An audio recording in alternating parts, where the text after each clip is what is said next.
Wow. What is going on, chat?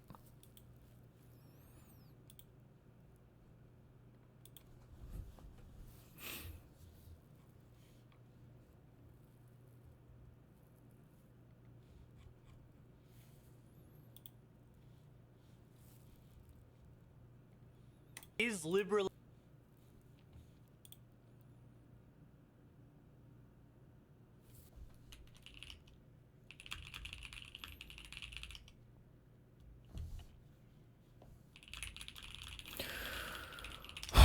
How was the Odyssey?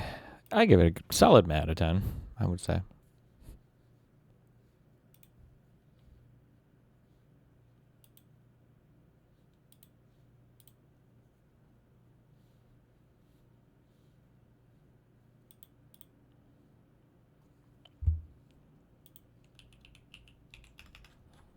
Secondhand cringe.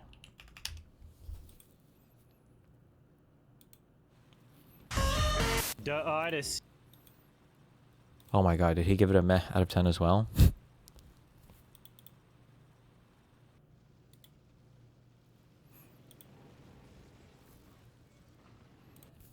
I'm entering the final stages, guys. I have my legendary stuff.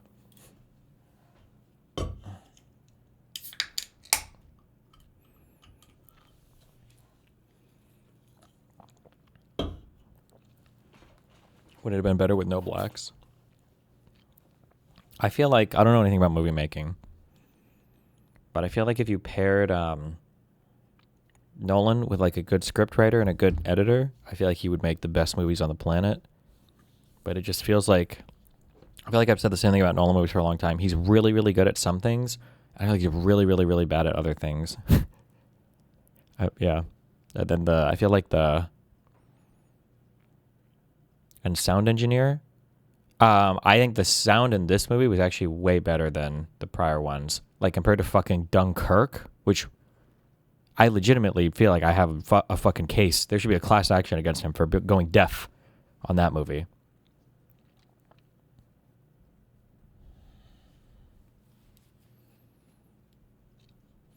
The most basic thing, did you see it at IMAX? Yeah. The most basic thing I feel like Nolan could do also that everybody should agree without getting to whatever is he absolutely at the very least I wish he would get a I don't know if you get a second director for it, but just like a fight coordinator. He does himself such a disservice to his film by not like, I'm not saying fight scenes are everything, but his are like exceptionally bad. And I feel like he needs to do more with that.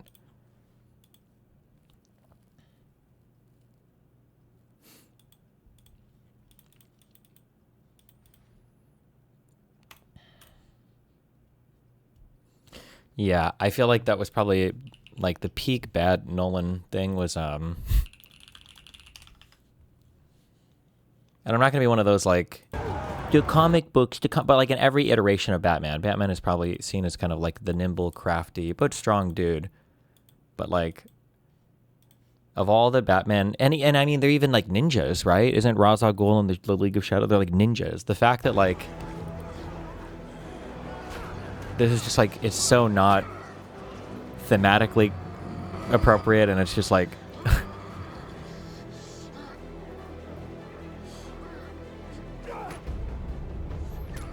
punch, punch, punch, punch, punch, move, so I can punch, punch, oh, I am retarded,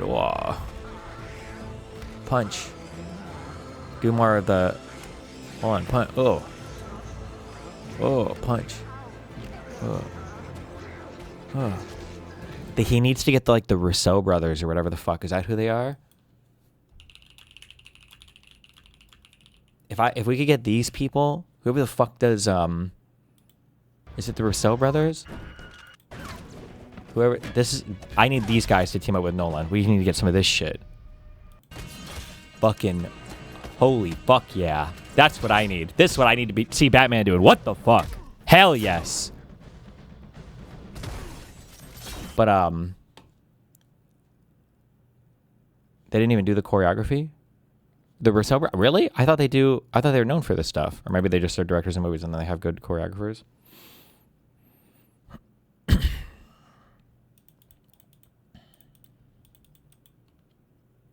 The Rousseaus are writers.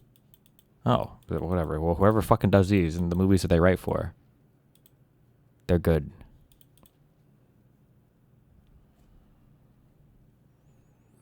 I can't remember. Was the fighting in Pattinson's Batman decent? I don't remember. Actually, I don't even remember who fights in that one. Maybe.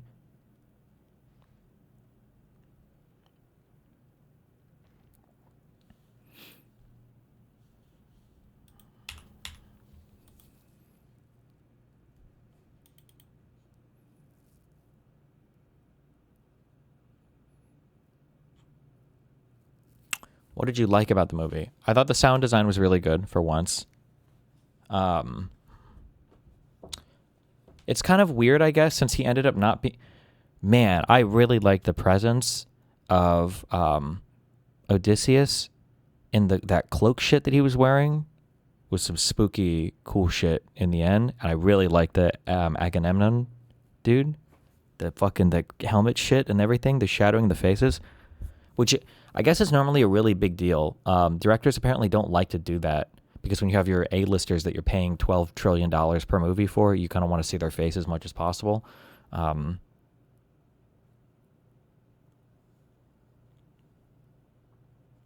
Yeah, I don't know. I feel like those two costumes were really cool.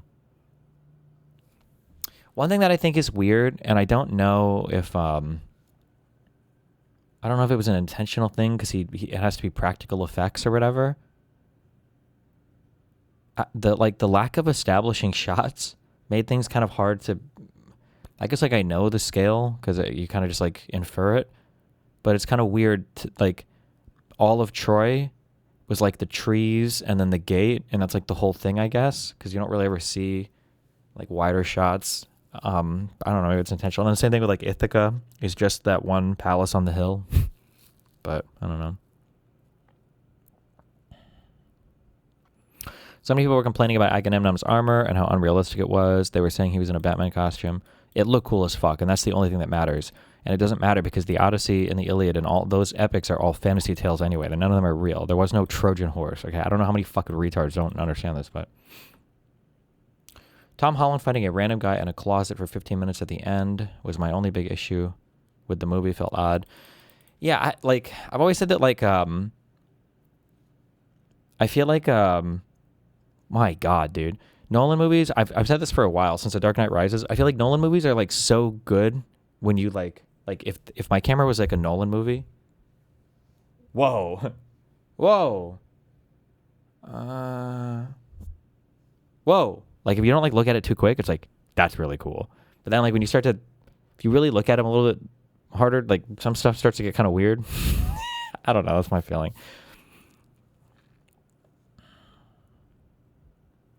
Did you know that Nolan changed his name from Agamemnon from Dormammu to make it sound more Greek? What? Wasn't Agamemnon in the book? Am I crazy? Or is he from something else? I don't remember these things, bro. This has been fucking 20 years. Cringe troll. Okay.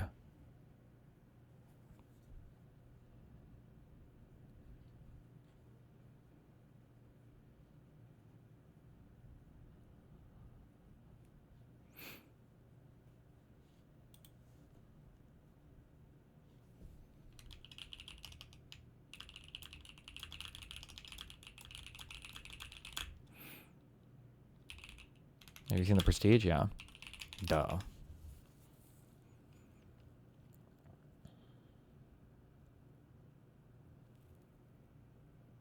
I also feel like I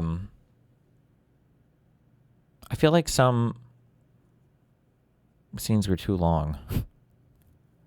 I understood on the boat scene after the first 15 seconds. I'm okay, the boat's probably going to get blown up and they're going to die. But I don't know if I need to see them all thrashing around in the darkness for 4 minutes. I feel like I got the point after 20, 30 seconds maybe. Same thing about the big fight at the end too with Odysseus. One thing I really, really, really don't like, and maybe I might be thinking too much in like I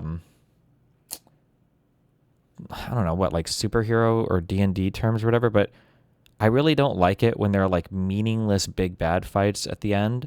Like I feel like the big bad fight at the end in any movie that involves where combat is like a significant part of it, I feel like it should be like thematically tied into something.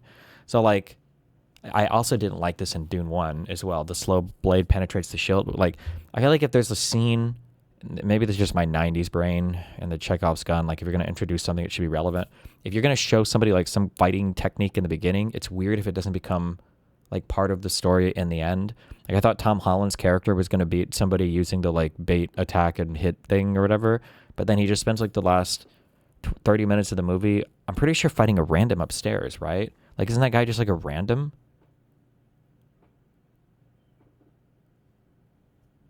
Yeah, okay, yeah, I don't know. It was just like, what? I don't know, it just seemed weird. And then, yeah, you really couldn't tell for Odysseus, like, that there was just too much at the end. I would have preferred, it should have just been like a good, like, 5-minute thing with a fucking guy. With Pattinson's character, whatever the fuck that guy's name was. It should have just been like a 5-minute thing with him. That would have been way better than the whatever crazy shit that you. And I really feel like you couldn't tell. I didn't have the best seats for the IMAX thing, so I don't know if I was sitting further back, maybe it would have been different. But the fight scene at the end seemed like there was a lot of. It was like 15 minutes of like the guys would drop weapons, and then Pattinson was like, grab your shields, and then he'd drop more. He'd like, grab your spears, and they drop more. He'd be like, grab your swords, and they drop more. And he'd be like, grab, and it's like, okay, I get it. Okay, we got it. I get it. Okay, I feel like it feels like a boss run at the end of like a fucking huge game or something. Like, yeah, I don't know.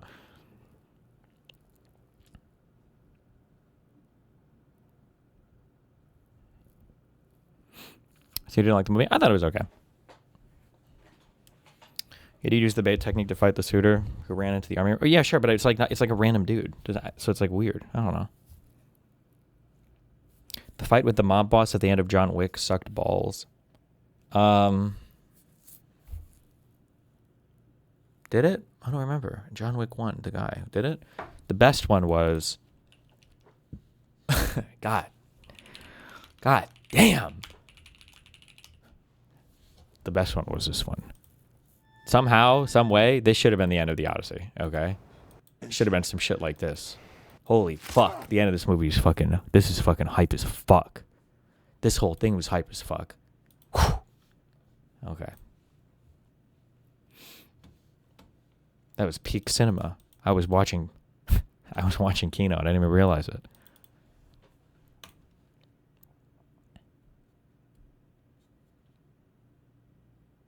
Did you like the Sirens guy removing wax from his ears for no reason? What do you mean? He heard how good the song was that Odysseus was listening to. And he wanted to...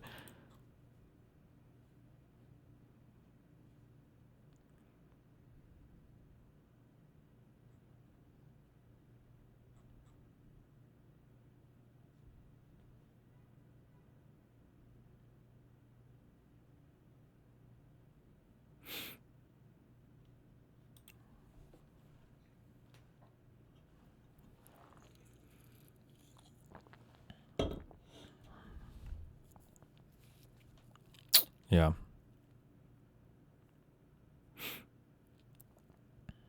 Okay. I'm good. That's all I got. Did you see the new Spider-Man yet? No.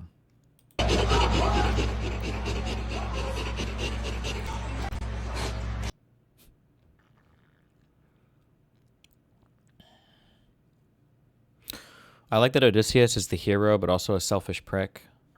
Well, when did,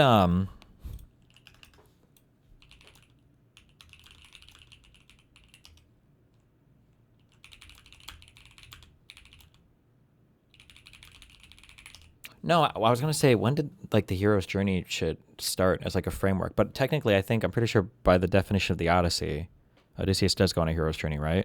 All heroes suck, okay? Cape shit heroes are way better than old heroes. Because old heroes, and, like, I feel like in all the old shit that you read, like, your year zero shit, it's a lot weirder out there, okay? No, not as many cool fights. they sometimes have to do like weird shit, I think, to like, kill the monsters. They're usually like sometimes they like have slaves. They cheat on their wives. It's just like a lot of weird, not good shit. Now, I don't know, man. Give me Batman and Spider-Man over Beowulf. Okay, miss me with that shit. All right.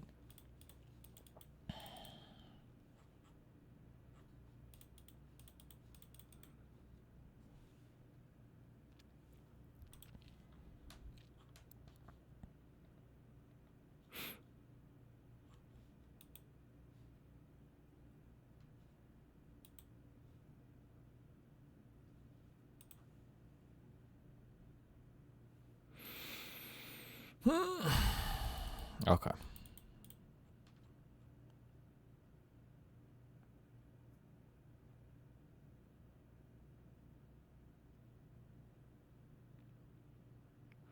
Another trope I don't really get is how Odysseus broke Zeus's law with the Trojan horse, and then everybody but him seems to fucking die, and he's some sort of legend.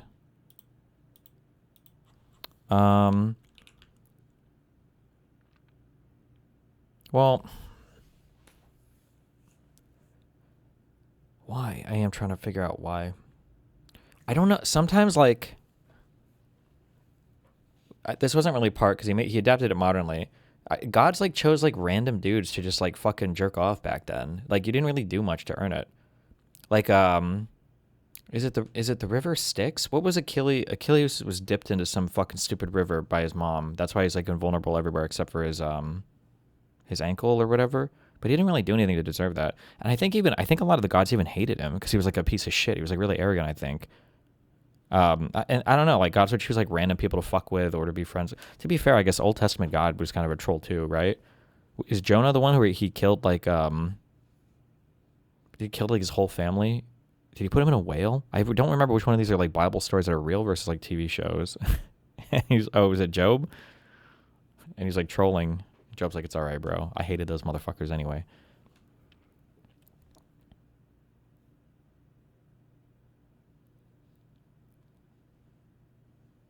I think I feel like we grew up spoiled in our monotheistic religions because usually our God is like pretty cool and chill, generally speaking. But in the Greek ones are a lot of them are just like weird and assholes. And I feel like they have kids from like their heads and shit. It's just like weird shit all the time and not cool.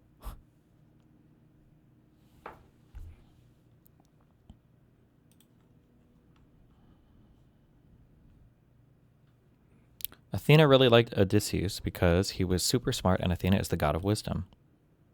Oh, then maybe he was just protected that way.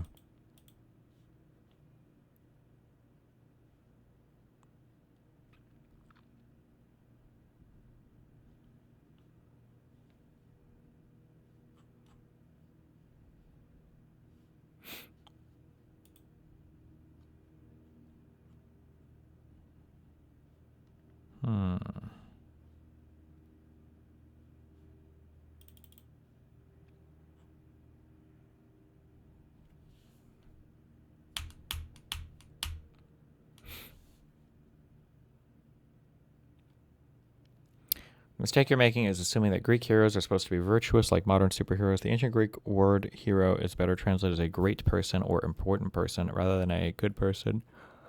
Yeah, no, probably. Yeah, I think that's true.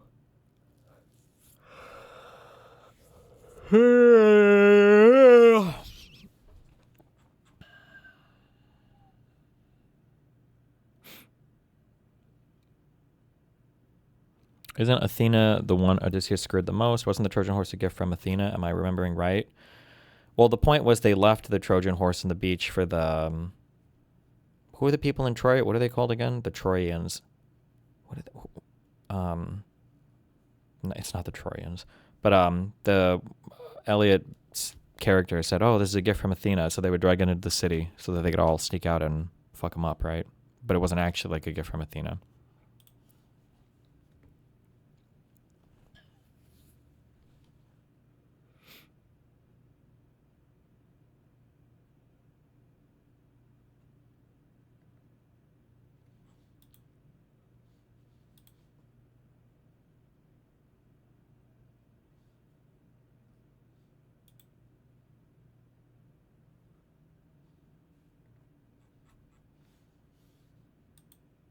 Elon Musk did not understand Christopher Nolan's Odyssey at all. I think probably the most annoying thing is I don't want to get hate for this. This happened with Obsession. Maybe I'd have to think on it more. I saw like a 1:30 a.m. showing of this movie, so I got out at like 4:30, 5 o'clock. So maybe I need to sit on it more. I don't really think the movie was that deep. I don't know if the movie was that deep.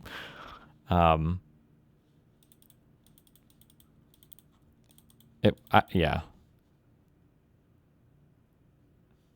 Obsession or the whatever, yeah. Are you claiming the Trojan War never happened or just the fantastical elements like the horse? There's good evidence a war happened at Troy as Homer described, and he describes details he couldn't have made up, such as a boar tusk helmet found at the site. The Trojan War, as described in the Odyssey, all of that is historical fantasy at best, with like very loose ties to things that may have happened in history, but none of the Odyssey or the Iliad. I'm not arguing this. I'm gonna go look it up if you want. It's not a true story. It's not supposed to be. It's not even understood to be a true story back then. Okay, these were things that bards went from bar to bar singing and fucking your mom with. Elon Musk did not understand Christopher Nolan's Odyssey. The Raid had epic last fights. The Raid and the Raid 2 are non-stop KINO. If you were like, oh, I kind of like John Wick, the Raid and the Raid 2 are literally non-stop. I don't even know if they show that in theaters in the US because you wouldn't make much money, because I don't think women and children are even allowed into those movies. Okay? That's how testosterone the fuck out. Whew. God damn. The Raid and the Raid 2. Oh my God. Oh my God. Whew.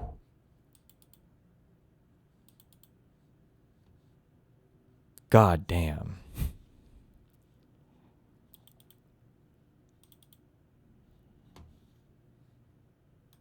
At all.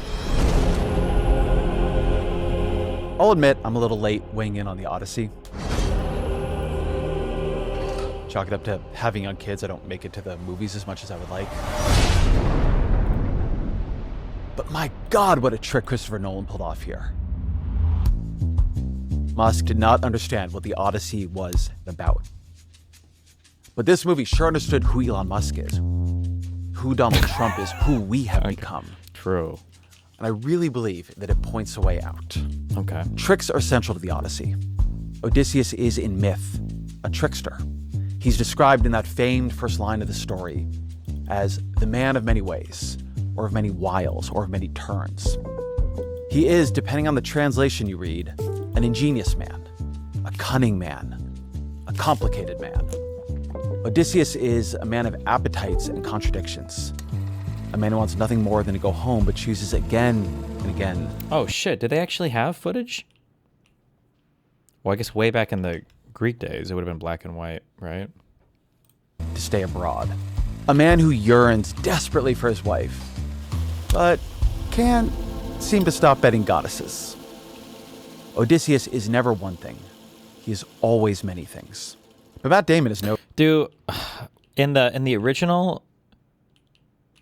It's like I said, I hated all these fucking stories. In the original, I had the feeling that he chose to stay with Calypso for a long time rather than like he kind of got tricked there. Am I wrong on that, or did that happen? I thought that he like because I thought that was another thing that's kind of shitty. Doesn't he like finally he's like, I'm gonna fuck this, because I thought the meme was like you get trapped with Calypso and he's like, I'm gonna overcome this by showing that I can fuck this bitch for years and then leave after to go back to my wife. I'm not. Also, you can change these stories. It doesn't matter. I'm not saying they have to remain like true to the original, but trickster. I like Matt Damon, but I thought he was going to be the problem with Nolan's Odyssey. He got forced to stay, but then Zeus forced her to let him go. Wait, in the movie or in the book? I don't remember. I truly don't. Amid this in the book? Oh, okay. outcry, So maybe in the book he didn't have a choice either. Maybe. Over casting Lupita and Nyong'o But and the Elliot books. Page. It was Damon who I couldn't reconcile Oh, maybe he bangs the witch in the book? with the Odyssey. Because Damon always seems to me like a man of a single way. A man who wakes up early, keeps to a clean diet, rarely has more than one glass of wine before bed. That's admirable, but it's not Odysseus. Is the Iliad and the Odyssey a mandatory read on U.S. schools? I don't understand this movie got so much discourse. Well, I think at my AP English class, I think we read it. I think it was AP English 3. But I got a lot of play because it's Christopher Nolan, bro. And any Nolan fucking thing is going to get. And then also, like, there's enough for all of, like, the right-wing chuds to feel super big about because they like old shit, even though they also don't engage with any of it. But Nolan wasn't looking for a trickster. Nolan's Odysseus is something else. And that, I think you can say, was Nolan's first trick. I've spent a few years now quietly obsessed with the archetype of the trickster. The trickster is Loki in Norse mythology, Eshu in the Yoruba's stories, Coyote or Raven in indigenous tales, Maui in Polynesia, Hermes and Odysseus among the ancient Greeks. The trickster plays a crucial function, writes Lewis Hyde in his really wonderful book, Trickster Makes This World. That function is to uncover and disrupt the very things that a culture depends on. The trickster dances across customs and taboos, says what cannot be said, does what should not have been done. The trickster injects disorder into order, renders visible what is ordinarily hidden. The trickster causes profound damage that makes new growth possible. Do I care about this? I don't think I care about this so much. I don't actually care about this. I'm gonna try. Like, I hope I don't. This is who I care about. Don't get banned again. I don't think what I said was bannable. I don't think that I said anything wrong. I don't think I was wrong. But again, I don't really want to get banned. But if I do, I'll probably just I'm thinking about just moving over and streaming on another platform entirely. Jesus. Right now, I know a lot of you guys really like Twitch and people like watching on Twitch, etc. It's the biggest live stream platform right now. But obviously times change, right? And if I have to make a decision between like keeping it real versus maintaining a terms of service that's being circumstantially enforced, I'm gonna be keeping it real, right? I'm gonna, or at least my version of it, right? This is what I think the world is the way I look at things. So yeah, that's really it. I don't want to have to make that decision, but I like if it comes down to it, that's what I'm going to do. And you need Twitch. Yeah, we've got Rumble, we've got Kick, we've got YouTube even, right? I mean, YouTube has its own set of complications, but overall, I would say all of these different, like grass is always greener on the other side. These other 3 yards are all better than Twitch. And so, Twitch is it's a nice place. I've streamed on it for 10 years. I'm attached to Twitch. I like Twitch. I care about Twitch. But, like all things do come to an end eventually. And, hopefully that doesn't happen. But obviously with the 2 weeks, I've had to clearly consider it, obviously consider it. So Unknown chatter. Twitch is popular because streamers like you who are afraid to move, you care about what Twitch used to be. Send help his way, right. DGGL. I thought that was part of his shit. Jesus. I mean, I've had to clearly consider it, obviously consider it.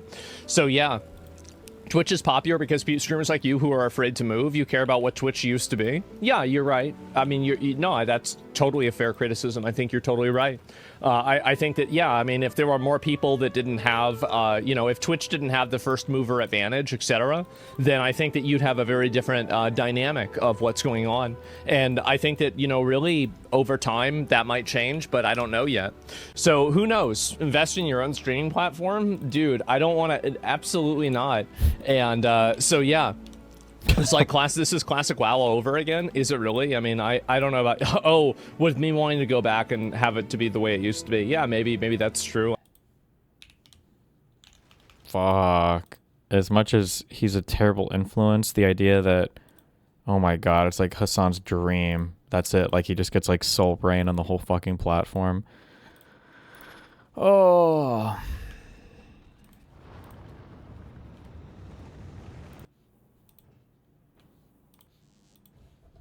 See the ABBA stuff? Link.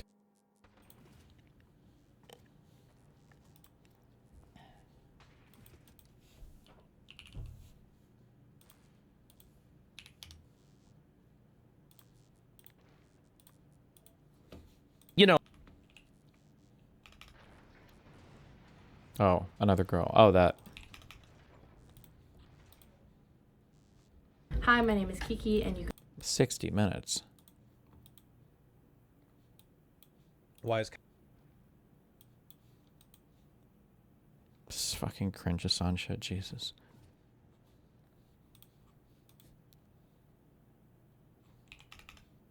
You can find me on. Is this worth watching? All 50 minutes of? Xalo, thank you for gifting 5 subs.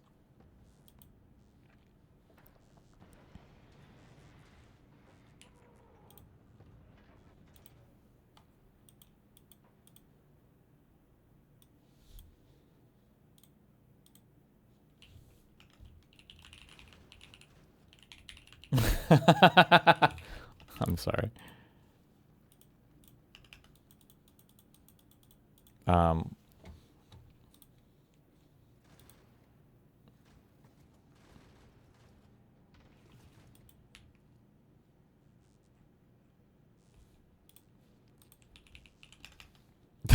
There was in the first Gulf War.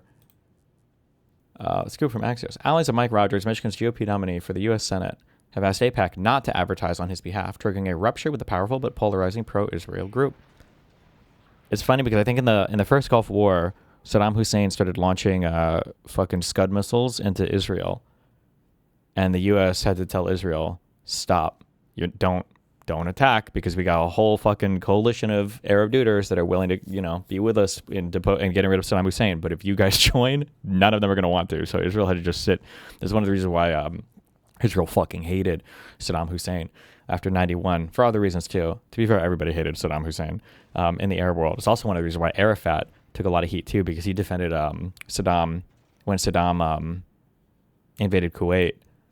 And then all the Palestinians got kicked out of Kuwait after the first Gulf War because they're like, well, fuck you guys, you fucking losers.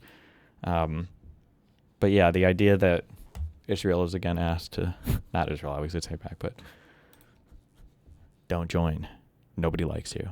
On Instagram at rslki. Today I'm sharing my experience with a narcissistic YouTuber with 2 million subscribers who lied about his fertility to multiple women, impregnated multiple women, including myself, and who proceeded to dox all of us. That's when I meet including my 5-year-old daughter. Everything that is shared here is all alleged, but in order for everything to be easily digestible, I will be including clear timelines and receipts for certain claims. And I request those who watch this video to please do not cyberstalk or harass any of the people. Wouldn't Asmon being off Twitch or banned from Twitch put more heat on Twitch to ban Hassan? Because as it stands now, no.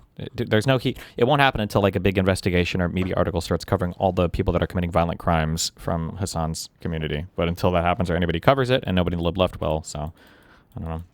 Yeah, Fox News is our knight in shining armor here, I guess. Taco Forecat, thank you for 25 gifted subs. Mentioned in this video. This is purely to share my experience and to basically give a public warning to any future individuals that may come across this person. And before we get into things, I want to be clear that this is made with complete vulnerability on my end. And with that being said, there will be triggering videos and photos which involve miscarriage. So if you're uninterested in that subject, or you don't want to see the reality of that subject, or you feel like it might be triggering for you, please leave the video or skip ahead over the parts where I show those really graphic things. There will also be a warning prior to showing those photos, so I just wanted to let everyone know. And to be very clear, I'm putting my own thoughts, feelings, emotions, vulnerabilities in this video, and opinions about my experience, which is my constitutional right to do. But anyways, enough of this introduction, let's get right into it. She's saying this because I think ABBA has started to cease and desist some of these people. I don't know why I'm laughing, that's so funny. It's kind of fucking weird, but yeah, he started to fire off cease and desist to some of these people.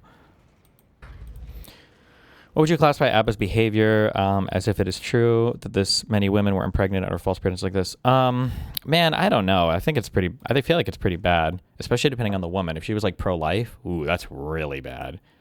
You could argue that maybe it's up to the women to some extent to have a responsibility to know if somebody's going to like come in them if they could impregnate them. But then I don't know. Like if I flip it, I kind of think like if a guy was with a girl and the girl says she's on birth control and she's lying about it.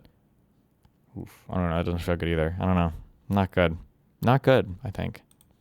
Okay, so first things first. How did we meet? What was his demeanor like? Before I met this individual, I wasn't really familiar with his past. For example, the past issues with other creators such as Fresh and Fit, Destiny, and other, crazy lore that I've come across after the fact. What I thought of this individual was that he was very mature. I thought that he was a very stand-up kind of guy. I thought that he was very... Do you think it'd be classified as rape? Yes, I think everything is rape. I don't know. It's such a boring word now. Everything is fucking rape. I don't know.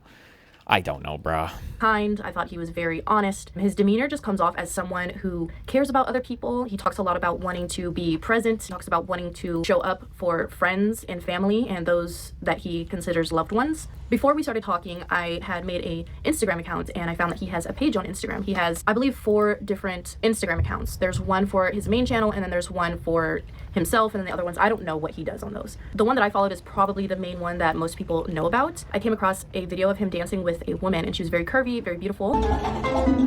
So I decided to comment on it and say something witty. You know, there's this ongoing joke in their community where I guess dancing or doing stuff with women is gay. Any man that can boogie is homosexual. So I left a comment on that video saying the finger landing on the belly button is anything but gay. He liked it. Well, he hearted the comment. And then on my own page, I had posted a small compilation of photos where one of the clips was of one of their live streams. I think that caught his eye because that was one of the first things that he mentioned when he slid into my DMs. From there, it's all history. After he slid into the DMs, he gave me his phone number. He was very flirty, very goofy, very silly, you know, I would say very charismatic. Our conversations went really nicely, I would say. They were very fun for me. Throughout our conversations, we would share anything and everything about the things that we want to do, our plans for the future, relationships. For me, throughout our conversations, we would share anything and everything about the things that we want to do, our plans for the future, relationship stuff. To ask you a side question since he was asking about me. How well do you find your mental state when you're on a very specific schedule versus when you're not? And how do you feel about it? Let's say like you do prefer one or the other when you're not. Yeah, I need to start doing this video notes to women. I hate even doing voice notes. All right, this is a good strategy. Holy shit. I'm watching the original, the Tate right here. My God, video answers. Jesus. In that headspace. So let's say if you prefer a more routine-based thing and you're not having that, how do you handle that? Tell me. What we have, like, what kind of expectations that we have for potential partners and things of the sort. A few days after we started talking, he wanted to know if I had a passport. I didn't have a passport at that time because my family and I, we've never left the country. Well, one of my family members has been traveling before, so she has one, but most of us haven't. We, you know, stay where we are. We settle down where we are. That's not my intention for my life. I would like to travel more, but at that time I just didn't have a passport. So we started talking about getting one, and my plan was to go through the mailing process, which would take about 2 to 3 weeks, maybe 4 weeks max, maybe 6 weeks. I'm not entirely sure how that process works. He wanted me to do the 24-hour passport service, which was in Washington, D.C., and at the time I was in North Carolina. And to me, it seemed like this person was very interested in me. He was very consistent. He talked, he communicated just very consistently. I was like, okay, this person is interested in me. I had my suspicions, but at the same time, I was like, I need to be more trusting of people. I need to be more open and willing, because prior to this situation, I've had horrible dating experiences. As you know, I'm a single mother. I've been physically assaulted. I've been abused. There's so much that I've experienced in my life that has pushed me to the point where I'm not entirely sure if I even want to pursue romantic relationships anymore, but I want to give it a shot. You know, I wanted to try. With the passport situation, it was my job to drive 5 hours to Washington, D.C., pay for the passport, and drive 5 hours back. And so in that day, I drove a total of 10 plus hours. I had to drive back home at nighttime, and my vision is really bad. It was terrifying for me. It was raining. It was storming. He knew how scared I was and how, like,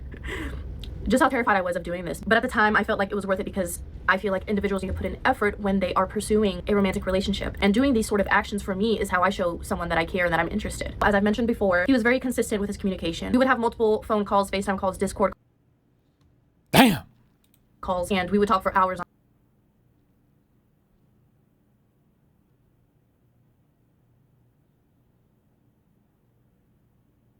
on end. And he shared a lot of personal things with me that made me feel like he was genuinely interested, that he trusted me. My worries at the time were mainly, why me?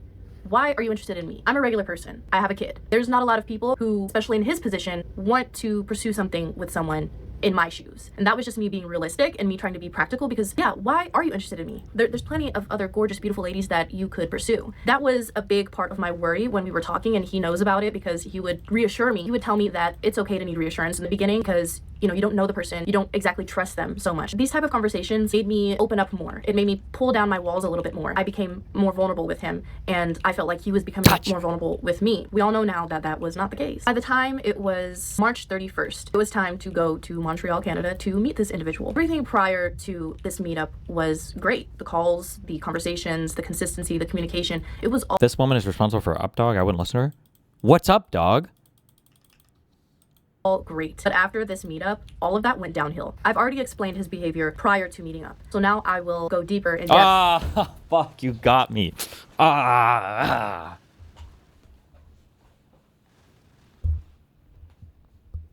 On his behavior afterwards. After meeting this individual in Montreal, his communication dipped significantly. It almost ceased to exist. Every time I would call this individual, it would go straight to voicemail. He would ignore them. He would have an excuse as to why he's not talking, why he can't conversate, why he can't communicate. This dip in communication made me very nervous and made me anxious. When you are pursuing a romantic relationship with an individual and this person has these certain habits in the beginning and then you see those habits. Have you ever considered or know why streamers don't use NDAs? Probably because they're not accepted as like celebs yet. Like as mainstream celebrities, so it feels weirder. I don't know. I've thought about it, but it does feel really weird. The problem is that like, oh my God, what am I thinking of? The premarital things for to protect your assets, prenuptial agreements. Those feel like, even though a prenuptial agreement can kind of be like maybe a rough conversation, it makes more sense because this is like marriage and all your assets and everything and your whole life could be on the table.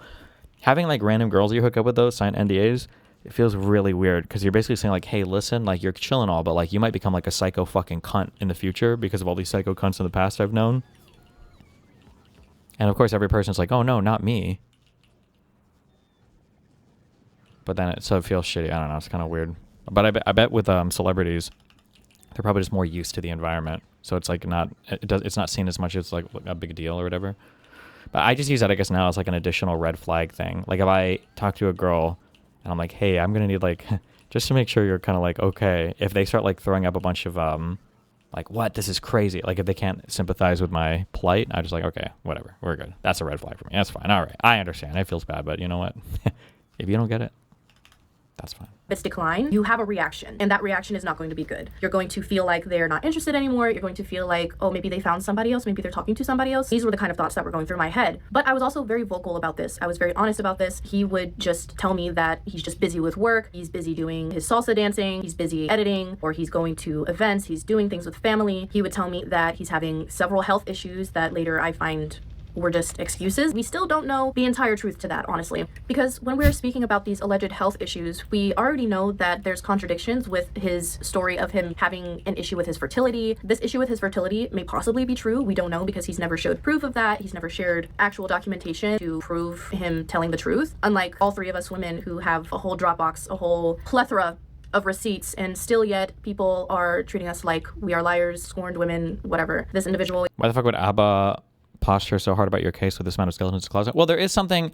Okay, well, now this is going to sound like really bad because it sounds like I'm looking for people to abuse, but like one of the things I'm talking about is like as a streamer person, it is nice to talk to normal human beings because you don't have to worry about them just like leaking all your shit or like, oh, I'm going to go public and blah, blah, blah. So my guess is for ABBA, all these people that he's like hooking up with, these are like normal girls. They're not like online people. So I don't know, maybe he just figured that like even if he was being kind of messy, it wouldn't matter because it's not like normies are going to run out and start making YouTube videos. Like all of them are now. Rip. I guess. I don't know. I don't know. He has claimed a lot of health issues and uses it for his own benefit. It may be true that he has health problems, but he's an individual who uses it for his own benefit to get his way or to push a narrative that may or may not be true or maybe half true. We don't entirely know. During our meetup, we had... He must have felt safe in the sense he thought he didn't do anything wrong. I don't know, man. Lying about... I just don't understand that. It's the only weird thing about the girls' stories. But I mean, like, it would be crazy if literally all of them had come together to lie about this and then he didn't correct it. So I don't think that's the case. But like, the idea of just constantly busting in people and not being like super I don't even know. I don't have a theory of mind for that kind of behavior. That's crazy.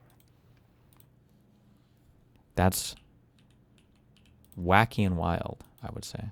Consensual intercourse. I know there's individuals online who are claiming that me or the other women are claiming that he had stealthed them. That is not true. None of us have claimed that he stealthed us. It was an anonymous individual who came forward. She is not public, so I don't think I have any business putting her face out there. Unless she wants to come out, that will be her choice. But back to what I was saying. During our trip... Serious question. Why are there basically no streamers that can be normal about this stuff besides you? Well, I don't know if I'm normal about this. I'm a fucking whore. Is it just the fact that 99% of people are drawn to streaming, are still in the high school clout chase mentality? Well, I think there's a few things going on. One is, you know how we were talking about flock cameras and how for flock cameras, it seems kind of weird that every single thing you do might be up for other people to like evaluate. Well, that's kind of like a normal streamer life. Like there's the potentiality that every single thing that you ever do is going to be evaluated by somebody else because it's all going to get leaked. So one, you're over selecting for mistakes that streamer people can make because you're just going to see more than you would on an ordinary person. And then another thing that happens is that, are you actually actively collecting shit? No. Another thing that happens is you're inverting for men how it traditionally goes for women. Like whereas men are usually chasers and women are usually the chased. When you have a bunch of women chasing men, it can be easy to fuck up and get too much into that because now you're like, oh shit, I could be banging tons of people. And then combine that with the fact that people and then you have like an arrested development thing where people don't develop to a certain level of maturity because they start streaming early. Although I don't think that happened with Evan Preach. Yeah, I don't know. There's just like a lot of weird things like that play into it, I would say, I guess. We had consensual intercourse. I did ask about condoms. He said he doesn't like them. They don't feel right, or they're not for him. Audio cut here, but I was just saying that this was a point of a lot of criticism of people on. I do think I'll throw this over here too. I do think that there were aspects of like the woke thing where it went so far that people kind of missed the point of some of it. Like I complained about this a lot, especially towards the end of Woke 1, where I was complaining about how stupid the conversations around like sex and consent were getting. That one woman who posted that she'd been stealth like 4 times in a row, but she just never felt comfortable saying anything to the men because she was worried they would kill her. And I was like, bro, you need to stop having casual sex. And it was like, that's victim blaming. I was like, you guys are retarded. Like the conversations about consent and sex and everything got just so fucking retarded. It was impossible for anybody to even know what the fuck was going on. Like, I'm sorry, but like if you're a man coming out of that time period, like reciting or regurgitating some of the garbage like consent takes that were given online, I don't believe you. I think it's performative. There's no man believes any of this shit. No human being believes any of this shit. It got so fucking wacky and stupid. We had consensual intercourse. I did ask about condoms. He said he doesn't like them. They don't feel right, or they're not for him. Audio cut here, but I was just saying that the Katie girl literally gave us all irreparable brain damage. Sure, I remember, not to snark her, but I remember one of the dumber conversations was with, you remember with Pixie over the Tara Reid stuff? She was like using this weird argument of like literally all behavior can be explained through trauma, no matter what your response is, no matter how long it takes you to report on something, no matter whatever, all of it can be explained through like trauma. And it's like, I'm not sure about that one, Chief. this was a point of a lot of criticism of people online that were saying that why would you trust someone who you just met and not wear condoms? I do agree with that. Okay, I do. The only thing that I can say to this is that I trusted him. I trusted that he wasn't sleeping around, that he was being honest, and that he was a safe person. And it turned out to be false. I was wrong, and that's all I can say. I've already spoken in the past about my issues with condom use. It's not something I'm proud of or whatever it is, but that's just the truth. It ain't pretty, but I mean, you're not. After the consensual What does that mean? intercourse, he suggested that I take the Ella pill, which is basically like another Plan B pill. He took me to the pharmacy down the street from his place. He paid for it, and I immediately took it. But as we all know, the Plan B pill does not work if you've already ovulated. So after my trip, after I left,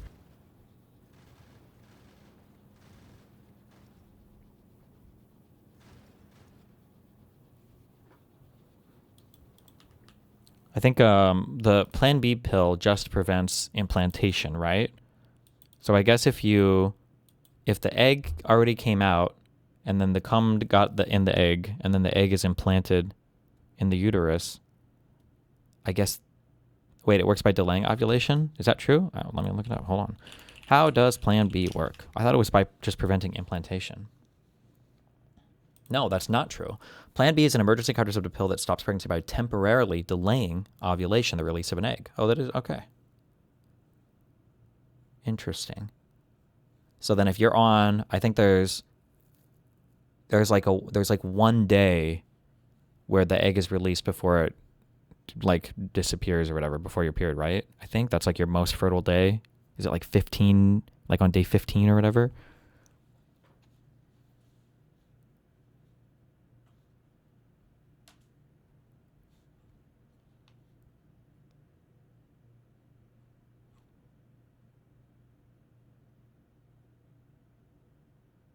Damn, I've never heard this before. I wonder why.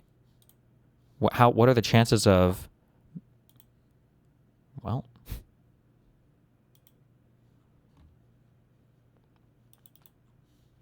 A couple weeks later, I find out that I'm pregnant. I think I told him a couple days after I found out, because at that time he was telling me how much he's having, difficulty sleeping, he's having health issues, and I was like, this is probably not the time. This is probably not a good time to tell you this information because you might have an aneurysm. I eventually tell him, I show him the pregnancy test. I send him pictures of it because I feel like if you meet someone one time, right, and they tell you they're pregnant, health issues, and I was like, this is probably not the time. This is probably not a good time to tell you this information because you might have an aneurysm. I eventually tell him, I show him the pregnancy test. I send him pictures of it because I feel like if you meet someone one time, right, and they tell you they're pregnant, you're going to want to have proof. You want to be for sure. I sent him pictures of the test and I told him, here, I'm sending this to you because you probably need to see it. He told me immediately he didn't need to see it and that he believed me. Remember that whenever this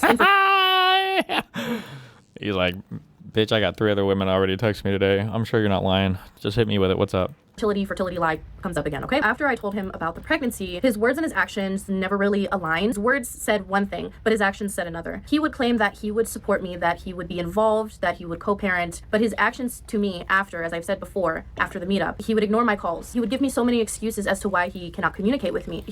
This has to be, okay, not to be weird, but this has to be like some kind of like fetish or kink, right? Like an actual, like I feel like every man, at least past the age of 30, right? Like we all have like the idea of like getting somebody pregnant is hot, right? But I mean like that's literally our purpose in life. But that's like a pre-cum thought. You're like, oh yeah, knock this bitch up, right? That's like but then after you come, you're like, okay, well that was a fun adventure and nobody's pregnant, right? And then you're good. But the does the kink here like extend into like, oh yeah, she's texting me telling me she's pregnant and we don't know if we're gonna keep it or not, and like what are we doing here? What's going on here? What's going on here, guys? Text every now and then, but it wasn't consistent the same way as it was prior to meeting. He seemed to have a lot going on at the time. I had so many worries and concerns. I felt like it was maybe my fault that I was pushing him away, making him feel a little bit overwhelmed. You'll see it in a lot of the messages. You may have already seen some of them. I would apologize for a lot of things. I would try to reassure him constantly. I would tell him very nice things about himself to make him feel better. These were just my attempts to try to save something that was never really there to begin with. You could take everything with a grain of salt. I don't have any proof of these phone calls. He let me know that this wasn't really a choice that he would make. He would rather me get an abortion, just like the previous 2 women that he was with. Despite him telling me that he would rather me get an abortion, he did make it clear that it is the woman's choice. And I also told him that I would respect any decision that he made. I'm already a single mother. I decided that if this wasn't something that he was comfortable with, that he just wasn't ready for, I'm fine with him just walking away. And I let him know. I said, you have multiple choices.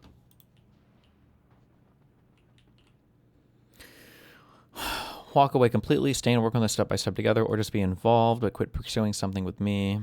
You have those choices. I'll respect anything you make. Wait, did she say what the plan was was she planning on an abortion at this point, or? Well, I guess she took a plan B, so she must not have a super strong feeling against it, right? Overwhelmed. You'll see it in a lot of the messages. You may have already seen some of them. I would apologize for a lot of things. I would try to reassure him constantly. Hold on, wait, I feel so mindfucked. I didn't know that this was how plan B worked. I feel like I'd always heard this argument from Christians, and maybe I just accepted it. I thought Christians were always like, we don't like plan B because you can still get pregnant, or like the egg can still be fertilized, but then it just doesn't implant or whatever. Was that just a fucking lie, or what the fuck?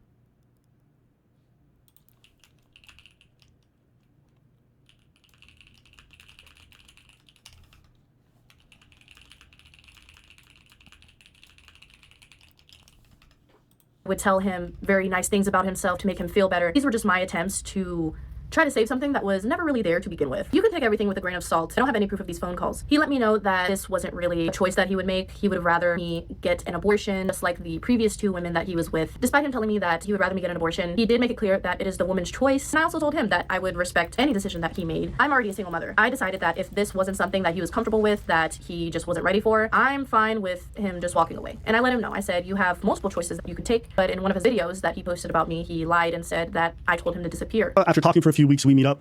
She ends up getting pregnant. Hold on.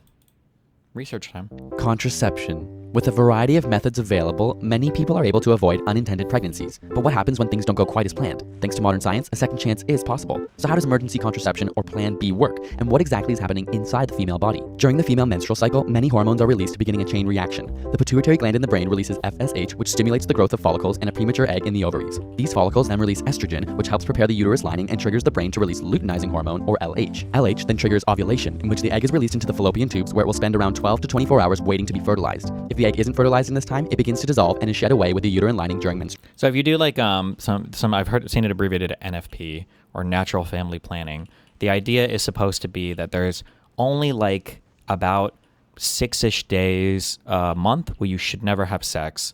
And it's supposed to be like theoretically, sperm can live for up to 5 days, supposedly, in the uterus. So there's like a 5-day period before ovulation, and then like a 1-day period after where you're not supposed to have sex. And then any other part in the cycle, you're supposed to be okay. Now, this is reliant on the woman tracking her cycle well, and it's reliant on her having very normal cycles for a variety of women, for a variety of reasons. Women can have abnormal cycles. So just be careful with that, but. Though this window of opportunity is brief, it's increased by the fact that sperm can live for up to 5 days. So the keen sperm from days ago show up early to the show, anxiously awaiting ovulation. Birth control pills taken on a regular basis modify these hormone levels. By increasing progestin levels, the body thinks it's already released an egg or already pregnant. It effectively decreases FSH and LH and the cycle halts. But in the case of emergency contraception, which is only taken if regular contraception methods fail, a few different mechanisms take place. The most important thing to understand is that fertilization doesn't happen immediately or even within hours after intercourse. Instead, the sperm must undergo a few biological changes in the fallopian tube first, which takes time. This is why emergency contraception is still possible the morning after and I didn't know that. can actually work up to 5 days after intercourse. If taken during the first half of the menstrual cycle, emergency contraception works specifically to prevent ovulation. This way, the egg is not released even though it may be ready and the available sperm cannot fertilize it. In cases where it's too late to inhibit ovulation, emergency contraception is thought to also thicken cervical mucus, trapping sperm. As well, it may directly inhibit fertilization between sperm and egg. Clinical studies show that emergency contraception prevents pregnancy. Oh, and maybe the hormone thing is also why if you are on not the low dose birth control pill, but the normal birth control pill, I think that you can take 3 of them, and that's supposed to double as basically like a plan B. I think it's considered the equivalent. I think this is also weight sensitive too. If you weigh over like 160 pounds, these are considered unreliable means of birth control, which I don't remember why. Maybe the hormones are like, it is sensitive to body weight or something, but. Before fertilization. No studies have shown an effect from emergency contraception if fertilization has already occurred. It does not stop implantation from happening, nor does it have any effect after implantation has occurred. In this way, it's unable to cause an abortion. And while there are some minor side effects to these drugs, such as nausea and headaches, scientific studies have demonstrated its safety in women of all ages and found that the benefits far outweigh any risks. Got a burning question you want answered? Ask it in the comments or on Facebook. Now, this is 13 years old, so women might have changed since then, okay? They've had a lot of updates in the past decade. Okay, back to this. To keep it unsupportive, despite her offering for me to disappear and not be involved. Please show me where I said that. But I never told him to disappear, and if that is true, so-called king of receipts, please show that where I said you can disappear. I don't care. I'll do this by myself. I would like to see it. If that exists, I would like to see it. And then around this time when I found out that I was pregnant, and a little bit before that happened, there was a lot of online stalking and harassment going on. More so after I found out that I was pregnant. They were going crazy in my DMs. They were saying a lot of nasty things about being a single mother, about needing child support and whatnot. A lot of this was exposed at the time that I was miscarrying and going through so much, and it was just crazy. That's why I clarified a lot in those original videos that I'm a single working mother. For the last 6 years, I've been doing it by myself. There's no child support involved. Oh, and then I'll also say everything women periods are as unique as fingerprints. The only thing that kind of sucks about Plan B, depending on the person, is some people do the Plan B thing and it's very, very, very rough on their bodies. Other women do it and it just doesn't impact them at all. So, I don't know. So that's always something to keep in mind too. If you're gonna hook up with a woman for the first time, like if Plan B is on your mind, you should probably talk to her about that, and hopefully she's had some experience with it so she understands how it's gonna be for her. Because yeah, sometimes it's really, really rough, but then for other women it just doesn't matter at all. So I don't know. But I've known women that miscarry and it's not that big of a deal. So I don't know. Women are fucking weird. I'm aware that, these people in these like red pill. A women's cycle is almost always consistent unless there's something abnormal altering your cycle. I believe they should be consistent. I know that being malnourished, like underweight, can start to negatively impact it. I think female athletes can run into this issue sometimes. I think being extremely stressed can impact it. Obviously, anything that's impacting your hormones can impact it. Generally, your cycle should be pretty normal, and if it's not, I think that's probably something you should look into, but...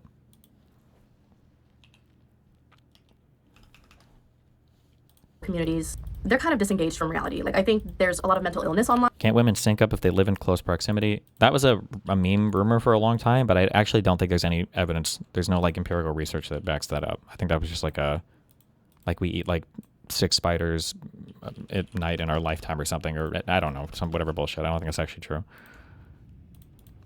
People in these like red pill communities, they're kind of disengaged from reality. Like, I think there's a lot of mental illness online. These people that claim to be in these communities, they're not really in touch with reality. There's also a teeny tiny suspicion that the individual that I was dating was possibly behind exposing me. The times where I found out that people were posting my other social medias, like trying to dox me, he was sending it to me. He tried to accuse my cousin of sharing this information that we're seeing each other and whatnot. My social media is very small. The original account that I was on only had family and friends on there. There's other people that I suspect, but AbaW is definitely on there because you didn't like that I was posting you. I don't know, I feel like it's a probability that he wanted to get his lick back a little bit because he did not like that. He told me he told me that he didn't really like that, which is fine. I can understand that. So I apologized to him. I did apologize to him. I told him, okay, I'm not going to do that again. That can make somebody uncomfortable. So I deleted them. I took it off. Those are the reasons why I kind of suspect that he may have been involved with exposing me.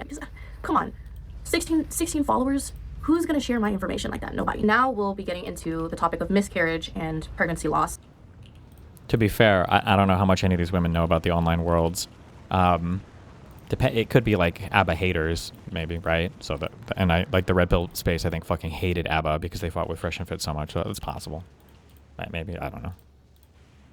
So if you don't want to see any graphic images, videos, anything that might trigger you, or you're just not interested, please skip ahead. With all of the stress and anxiety of the stalking harassment, the inconsistencies with ABBA and everything started to affect me internally, and I started to miscarry sometime at the end of April, early May. These are text exchanges during the time that I was miscarrying and going to urgent care and the ER. My daughter was with me and he knew about it and he knew how much it was affecting both of us. These were the type of exchanges that made me think that he cared, but again, his actions showed something else. He was even comforting me when I told him that my daughter blamed herself for the miscarriage, but then he would do things like this. He would post these photos on Instagram,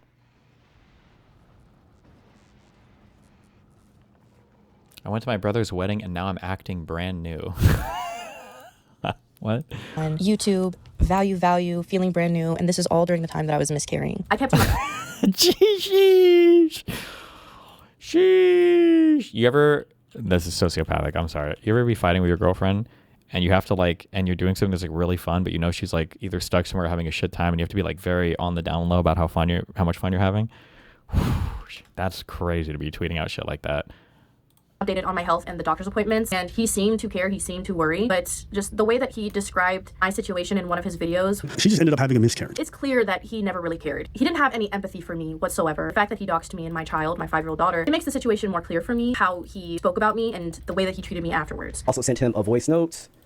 Interesting. I will say though, I am a little confused because it seemed like you and this third woman were on like relatively good terms. So what happened for her to want to talk to Libby in this fashion? Is this mainly because she felt like she was done wrong by you? Because it seems like, or she has the perception that you were still talking to Libby while you were still dealing with her. Like, why is she doing this, do you think? I'm not entirely sure because we never spoke about it. But from what I gather, it sounds like because I was talking to other women while we were not exclusive. Libby is the Filipina ex-girlfriend from 2025 to 2026. Stephanie is the Colombian /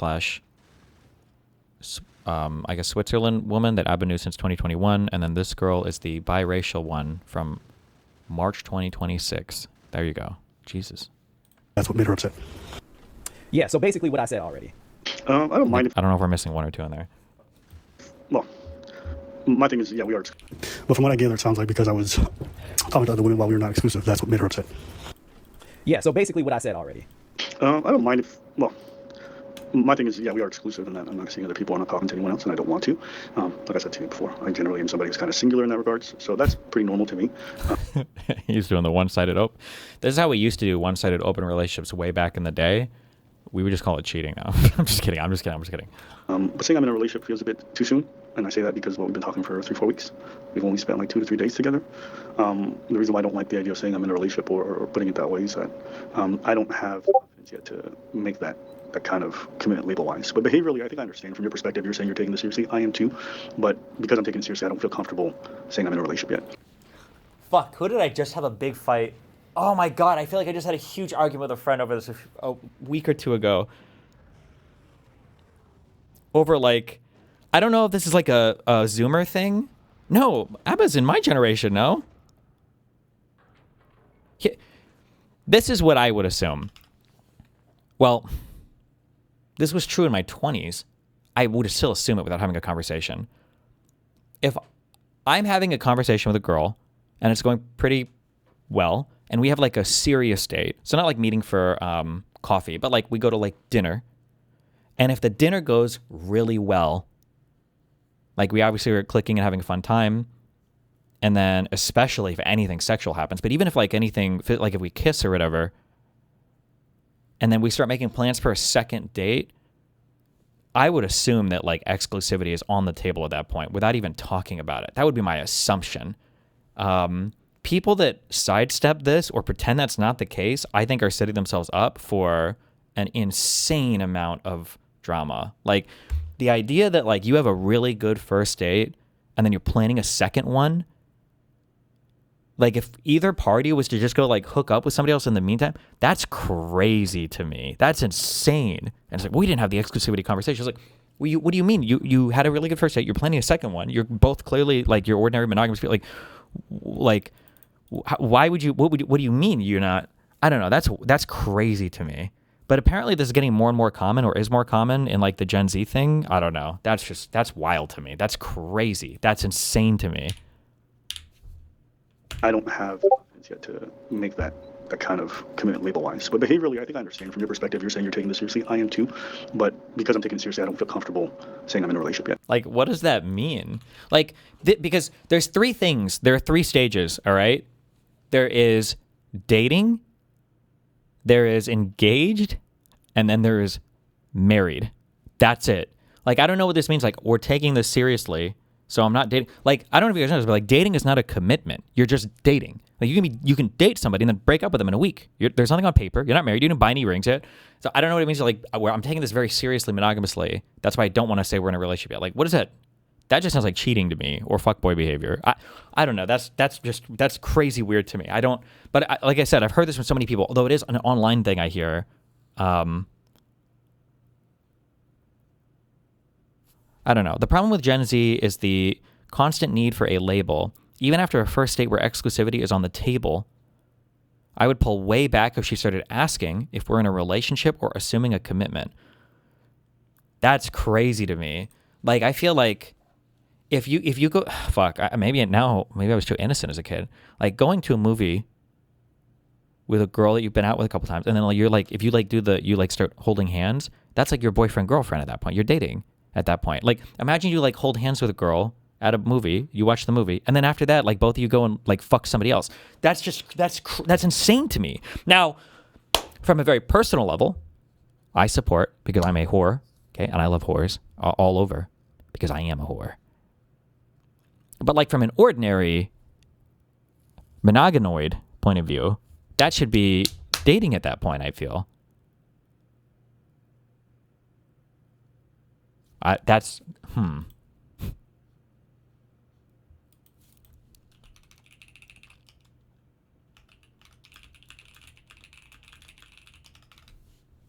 You're describing a situationship? Okay, and again, I understand the words have changed.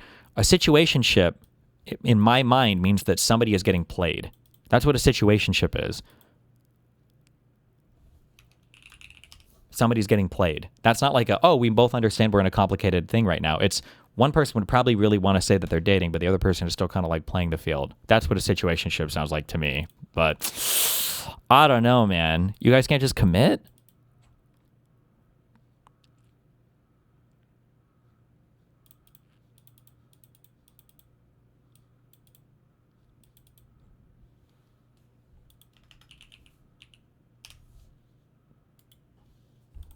For me to say I'm in a relationship with somebody would mean that I'm, comfortable telling about these people to my family, my friends, or all this stuff, and I'm not.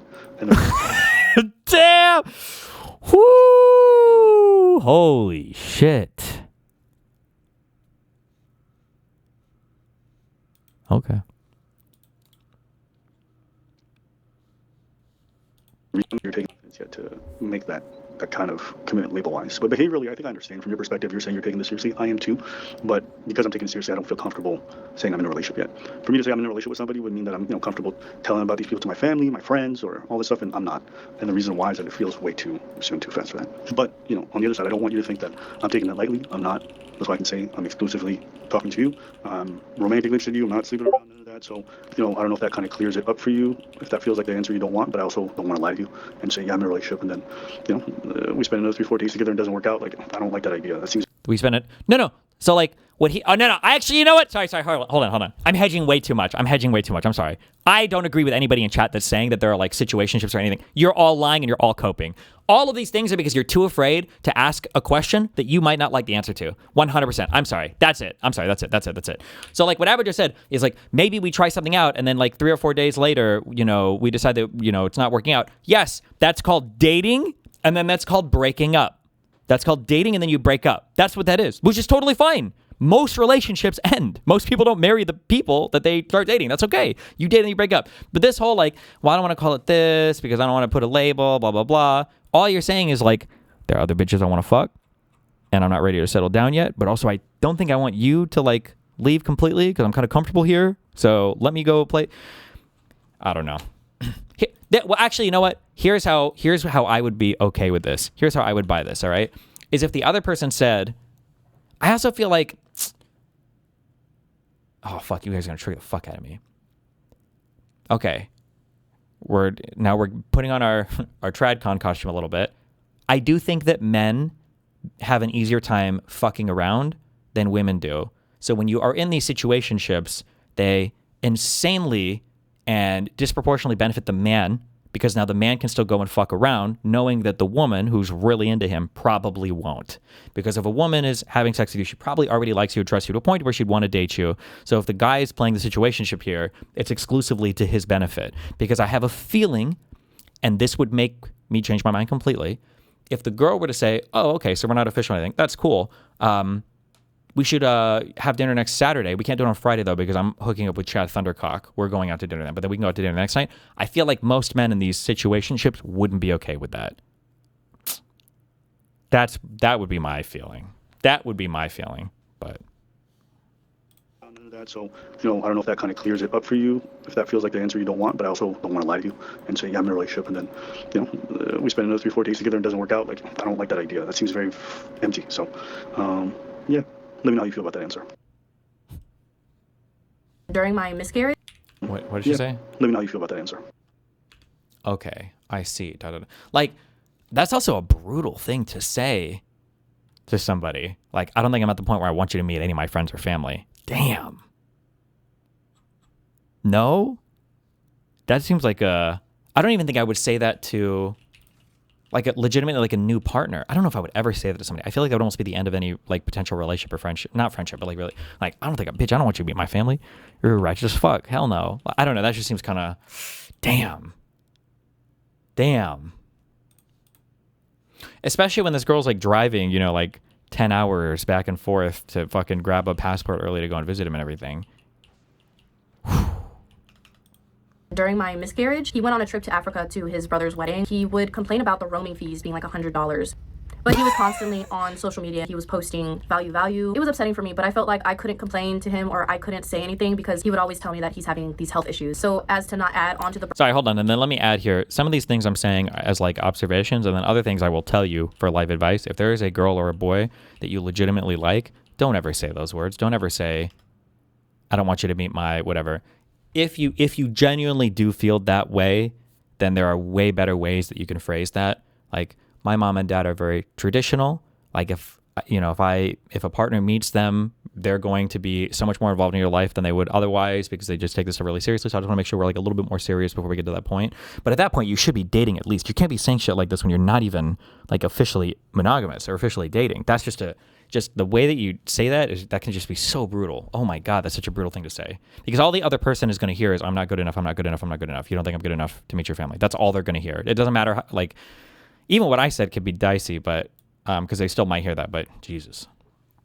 Complain to him or I couldn't say anything because he would always tell me that he's having these health issues. So as to not add onto the burden of that, I just decided to keep a lot of things to myself at that point. But I did mention it to him that consistency is lacking, communication is lacking. There's something going on, there's something wrong. There, in fact, was something wrong because before I get into these next voice messages and texts, one will be from him and one will be from me. I want to explain that if you look at this date, Friday, April 10th, this was the day that he was crashing out on his ex-girlfriend, Libby, for her having an Instagram account and calling her a No, I'm sorry. cheater, which was one of the things that he mentioned in his live stream. But I want everyone to know that during this time, he was telling me that he was having health issues, that it's possibly my fault. And in the next voice messages, you will hear how frustrated I was, and I start listing out all of the things that he's doing in his life that may be affecting his health. But now I know that it was just him crashing out that day because he was upset that his ex-girlfriend had a baddie Instagram. Just, I literally ended the live and I didn't touch anything else and I just slid into bed. I don't know what I'm gonna do. Why would you? Well, but at least he was smart enough not to tell her why he was upset, right? Damn, that's crazy. I need to go to my new side piece for comfort because my old side piece that thought they were my exclusive monogamous girlfriend that I've already broken up with because they had an abortion after I impregnated them is like has a new Instagram picture. But I just need to rest, just like I'm losing my mind. This not sleeping thing is just not good for me at all. So I'm just trying to fix it. It's probably because he's juggling so many relationships. Well, I feel like this guy has like fucking 12 girls. How do these people have the time for this shit? God damn. The only reason I'm like poly is I can barely give time to like one real relationship, if that. How do these motherfuckers have time to juggle all? Well, I guess he's a YouTuber, not a streamer. That's why he doesn't have to put out so much content. I don't want to make any impulsive decisions or decide anything right now. I don't know if it's because of us. I don't know if I have other things going on. Damn, she got 20K followers. Dude, the Mewtwo build is so fucking OP. Holy shit. Sorry, real five. I don't know if it's because of us. I don't know if I have other things going on. But I just don't have any emotional anything.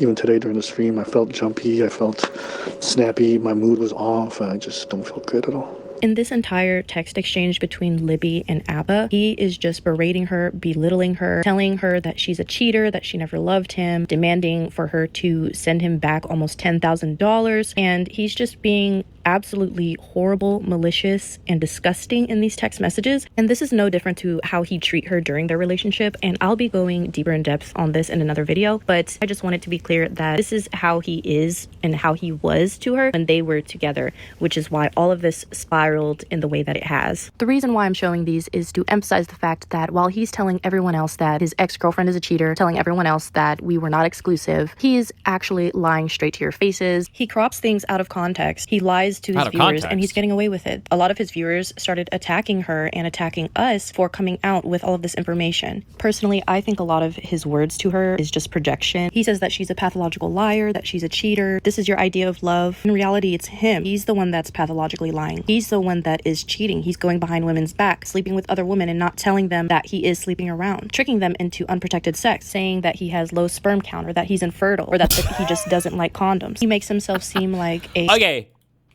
Doesn't like condoms is that's more legitimate. You can't get mad at that one, right? If a guy is like, just listen, I don't like condoms, I don't like the way they feel. Okay, fine. At least like you're on the up and up. You know, like the risks and everything you're taking. But the whole like, actually, I'm secretly infertile. Well, not secretly. I'm telling you, I'm infertile. I think that's a game of a different type. Not a good game. Stand-up type of person to his viewers that he is someone that people can look up to, when in reality he's doing all the things that he talks down on in his personal life. He's criticized Destiny, he's criticized Fresh and Fit, he's criticized a lot of men who have mistreated women, and he's spoken other men that mistreat women, not me. About how pregnancy, hormones, after pills, all of this can affect a woman's body. He's spoken about how treating women with dignity and respect is extreme. Is there any reason to give relationship advice to people? To me, it seems it's useless as teaching people how to problem solve in relationships. Well, no. As a master fisherman, you must teach that. No, I'm just kidding. Sometimes for a lot of stuff, sometimes it's sometimes people just don't realize how they come off. I think. Like I feel like for a lot of issues between men and women on dating stuff, because we view things so differently sometimes. I feel like for a lot of issues, being a little charitable, but sometimes people just don't realize like how a thing can sound, and they just need. If not me, then I guess somebody else to like tell them.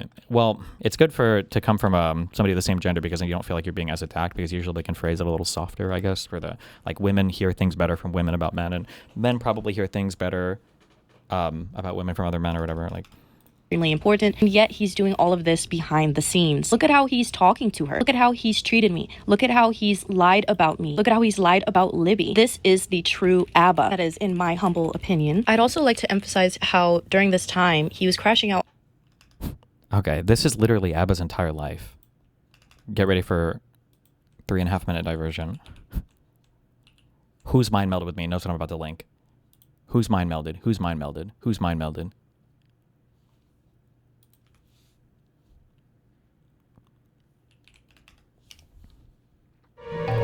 I've rescued my daughter from terrorists, but my job's not over yet.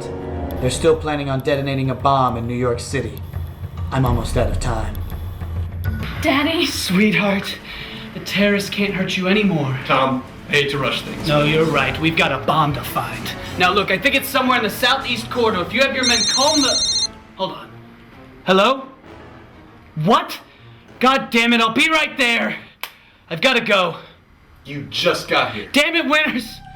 They have my daughter. Your daughter's right there. No, my other daughter. You told me she was an only child. Look, I was married once before. I didn't tell you, I didn't tell anyone because, well, I thought they'd be protected. What do you need from me? I need you to put a trace on all... Hold on. Hello? I swear to God, if you harm one hair on her head, I'll... They have my daughter. They called you to remind you that they have your other daughter. No, other terrorists have my other daughter. Look, my daughter had a twin sister who got put up for adoption. If she's adopted, then she's not legally your daughter. No, but her parents left her in my custody. They died this morning. What do they want? They want me to kill my two original daughters. Well, you're not gonna do that. You just met this adopted daughter this morning. I have to! Or they'll use my adopted daughter as a bargaining chip to gain control of my 4 other daughters. You have 4 other daughters? I was undercover in a polygamous cult for 12 years!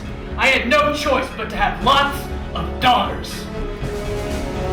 Send in my daughter. Sweetheart, I'm sorry. Daddy! That was my wife. So? She has my daughter. So? Terrorists have my wife. This is the wife you're married to now. Yes. And this is the daughter that I know about. Right.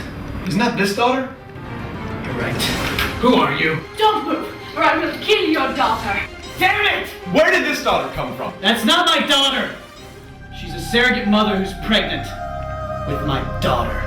Why would you get a surrogate mother pregnant? You already have at least 15 other daughters. It's a decoy daughter to distract the terrorists from my other daughters. If it's a decoy, who cares? You don't understand. Inside the decoy is a chip with the location of at least 12 other daughters. The daughters from before. No! Sleeper cell daughters. So secret I don't even know their location. And these daughters are for... feeding information to 40 other daughters who, when they receive a secret signal, will convene in a bunker and they'll find... Let me guess. More daughters. No! That's what I want the terrorists to think. When in reality, on an offshore island, I have a legion of 4,000 daughters. All right, fuck this. I don't want to have to shoot you. I don't want to shoot you either, but you're not giving me much of a choice. I can't shoot you. You're my daughter. I'm not your daughter. But you are. You're the most important daughter of all. I'm older than you. I had a mission that involved time travel. I'm a man. The mission went horribly wrong. Okay, just answer me this. Why do you have so many daughters? Okay, I want everyone to listen up, because I'm only gonna say this once. Condoms feel weird. That's him, dude. He's the guy. On his ex-girlfriend, he was telling me that he's having health issues, as I said before. And in the next clips after this text exchange, I will be showing you my reaction to him telling me that he's having a bad day, that he hasn't been sleeping. And in this reaction, I'm telling him how there's so many things before me that is affecting his health. He drinks so much alcohol during his streams. He doesn't sleep. He has an irregular sleep schedule. He only works out through salsa. And all of these things can drastically affect someone's health, especially the fasting, eating 1 meal a day, the lack of working out that he does. His health is shot. And this is why I say his health issues may or may not be true. So rather than say something stupid to you or to myself, I just want to sleep. It's fucking 5 p.m. and Friday and just pray that. Okay, you got it. This excuse, men have to not use this excuse, or women when they do this shit, because I feel weird because sometimes like I legitimately can have like fucked up I legitimately have fucked up sleep shit because not because like I have issues or whatever, because I could be doing shit or there's like something that happens or whatever bullshit. But then every time I feel like I message somebody, it's like, yeah, I had to wake up at 8 a.m. to do that fucking Trump report interview or some bullshit. Then whenever I would say like, oh my god, I just caught up on my sleep from yesterday, like I feel so good. Now I'm like, does this motherfucker think I'm cheating? Because men have ruined the sleep thing. Where now I feel like if I ever tell a girl like, oh god, I finally caught up, she's like, oh fuck, does she think I'm fucking cheating on her? Some crazy shit happening?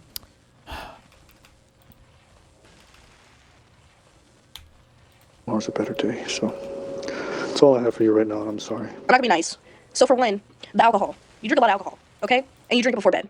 All right, we all know alcohol is poison. We all know it affects our sleep. Boom. There's one issue. Two, you overwork yourself. Oh, I've mentioned this before, but if you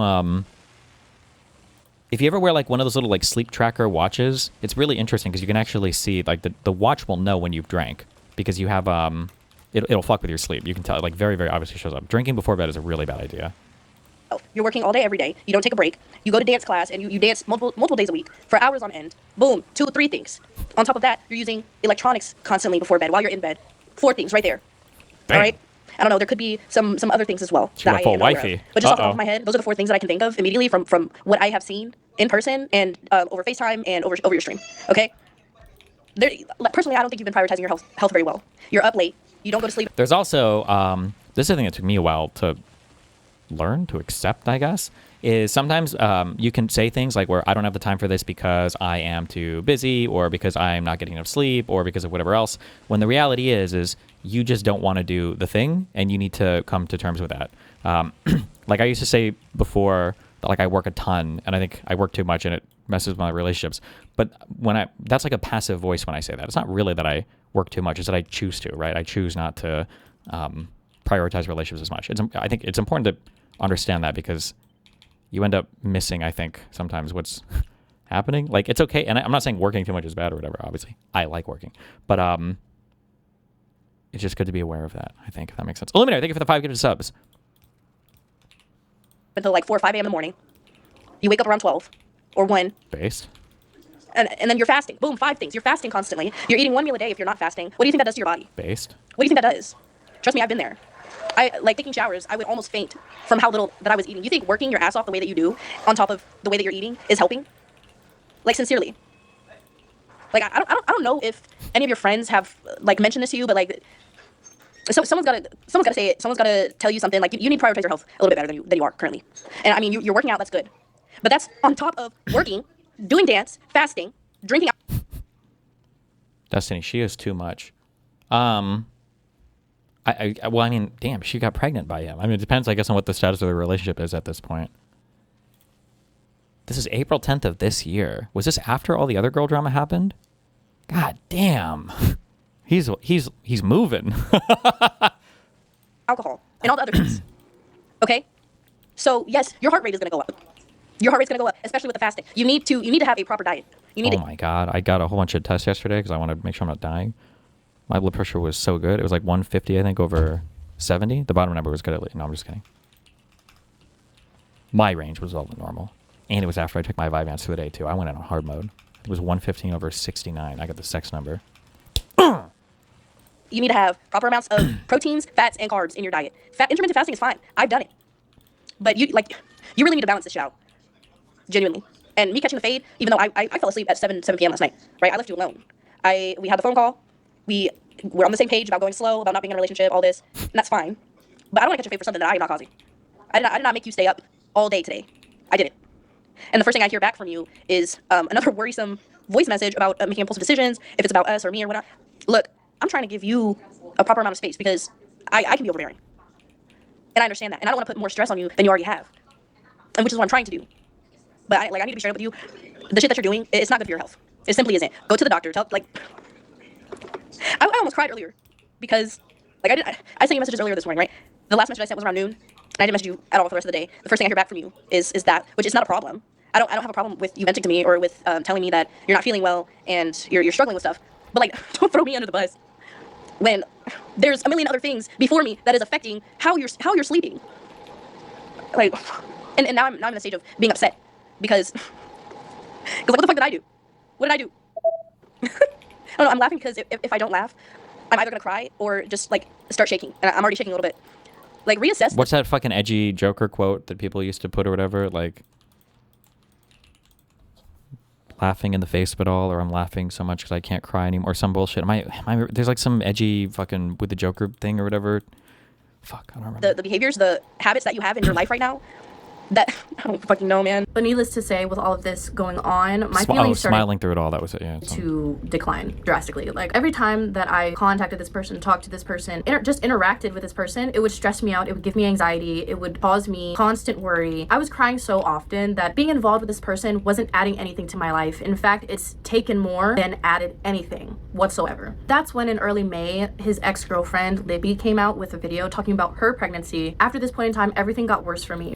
For all the sex stuff you've been exposed in, you were clear that you just want to boing them and that's it. Why doesn't everybody do the same? That's not necessarily true. I've definitely had huge problems with fidelity in my relationships. That's not, that's not just, no, I'm not a rapist, but no, I've definitely made because bad decisions. I went through a lot of mind fucks. I went through so much confusion that it was debilitating. I was not leaving the house. I was not eating. I wasn't doing anything. After this ex-girlfriend came out with her video about her pregnancy with him, he immediately told me that this person was blackmailing him. This individual was a stalker, harassing him, his friends, his family.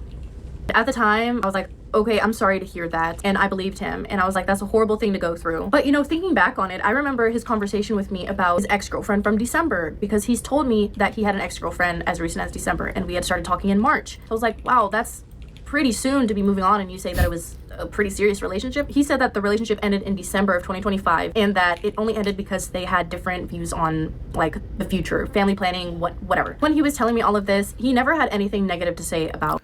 She's anxious and is trying to get him to lock into the relationship aggressively. Understandable, doesn't work. Maybe. So I've been on both sides of the, no, actually, I can give both sides of this. Okay, here's an issue, and then here's an issue about the issue, okay? So on the woman's side, I think the woman just wants to know, like, are you serious or are you fucking around? Okay, just tell me, and then based on, you know, where you're at, then I'll know where I should be at. And, you know, if you're not serious, that's fine, but then give me an opportunity to fuck off. Okay, if you are serious, then we'll figure out how to make it work. Now, that's the woman's side, and I'm sympathetic towards that, and I do think there are men that fuck around with that, and that's not cool. But then I will say on the other side, sometimes one of the biggest, like, roll over and see my belly cat traps that I feel like I've run into, and I've run into it enough that I might be irreparably harmed at this point, is when a woman is like, listen, just be honest with me about this shit, and then we can figure it out from there. And then when you are honest, it's literally fucking Armageddon. That's a very annoying experience. It makes me sometimes like, you know what, I think I'm just going to keep playing games because fuck this shit. Fuck any of that, because clearly, you know, shit is fucked. Clearly, honesty is not the best policy. So, but that's like both sides of that, yeah. One thing that I will say, though, and this is why I tend to, I don't want to say side with the woman, but why I'm a lot more sympathetic to the woman, and you absolutely, this is why women need to be more in the driver's seat for their relationship stuff. You have to understand this as a woman, is that for a man, we have no concept of age. We don't give a fuck if we're fucking around in our teens, 20s, 30s. I think like 40s, you'll start to be like, oh man, maybe, okay? But for a girl, I think it could be really tragic that a woman feels like she's fucking pissed away her 20s on some jerk-off guy that is not serious or whatever. Because nothing is more annoying than, you know, you turn 30 and then some guy that you basically were your relationship training wheels for, you know, turns like 32, 33. And now it's like, fuck me. Like, I have to go back into the dating market as a 30-year-old woman, hopefully without a kid. And then this guy gets to go back as a 32-year-old. He can go fucking pick up, you know, 22, 23, 24-year-old girlfriend if he wants. And then as a woman, the dating market can get harder, especially if you have a kid, it gets a lot harder. So you have to be a lot more invested if you're a woman in your own relationship success, because for guys, like, it's just so much easier for us to just not even think about the age thing. We just don't care because it really doesn't impact us that much. So always be mindful of that. I think what you mean to say is women have biological time. No, fuck all the biology. I'm just saying that it's just as a general truth, like, it's just a thing to keep in mind. His ex-girlfriend, Libby. He either stayed neutral or he said positive things about the relationship. But then when she comes out with a video, he took a 180. Now he's telling me that she's a blackmailer, she's crazy, she's a stalker. But at that point, I was going through a miscarriage and I didn't have the emotional capacity to really care. Well, I didn't exactly pretend to care. I did care. But during this time, I was experiencing the miscarriage and I was dealing with a lot of stuff internally. So it would take a lot of energy for me to show a lot of care and enthusiasm with all of this coming out. if you're honest and they still mindfuck themselves, then that's on them. No, like, I never lied about my intentions, and you still deluded yourself that a relationship is possible. At least I won't feel guilty since I didn't lie. Maybe. I've actually taken a different change on this. I think I can trace my evolution of my belief on stuff like this, actually, through that 500 Days of Summer movie. I think as a young man, watching 500 Days of Summer, I'm like, that fucking girl is a fucking bitch, right? But then as you get older and you kind of mature, you're like, you know what? Actually, the guy knew the whole time what he was getting into. You know, the guy fucked up. The woman did what she was supposed to. But I think now where I'm at in my age, I think the woman is a bitch. I think that sometimes people can get over their head, like romantically or sexually, and they just don't have the experience yet to realize it, but you do. And just like saying words to, you know, put them on notice that shit's going to get fucked. Not everybody is emotionally or psychologically capable of even dealing with that. So I think sometimes, unfortunately, you do have to take over a little bit, but... All I could do for him was listen, say like, I'm sorry that happened to you.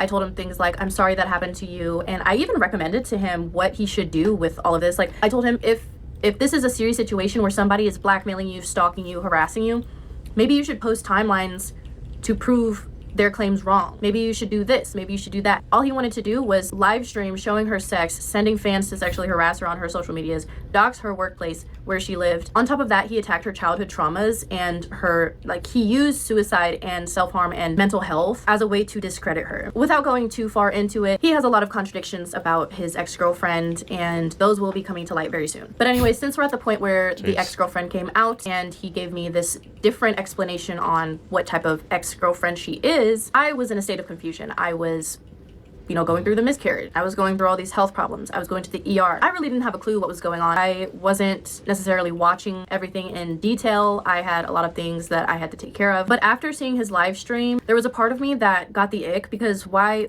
are we talking about this? Why, like, all the things that he mentioned in his video, why are we talking about this? Like, my thoughts about his live stream were, I was in a big state of confusion, because at the time I was like, okay, so this person is stalking and harassing you, but why do you still have her number? Why do you still have her pictures? Why do you still contact her? And you've been contacting her the entire time that we've been talking? What? The entire time that I was pregnant? The entire time that I was miscarrying? In the next video that I'm going to post, I will be talking about those contradictions, but he was crashing out on her for her Instagram account. And like, just being that shit of a person to have a girl pregnant in that moment. And think about your fucking Instagram, because like, no one's allowed to have any fucking fun except for him. A couple days before I told him about the pregnancy. So I was pregnant during the time that he was calling her a cheater, calling her slurs, sending her spam messages about this Instagram account that she made after they broke up. I wanted to be supportive of him going through this, because I was still, you know, I was still connected with him at this time. I was going through the miscarriage. There was still an attachment, I will say.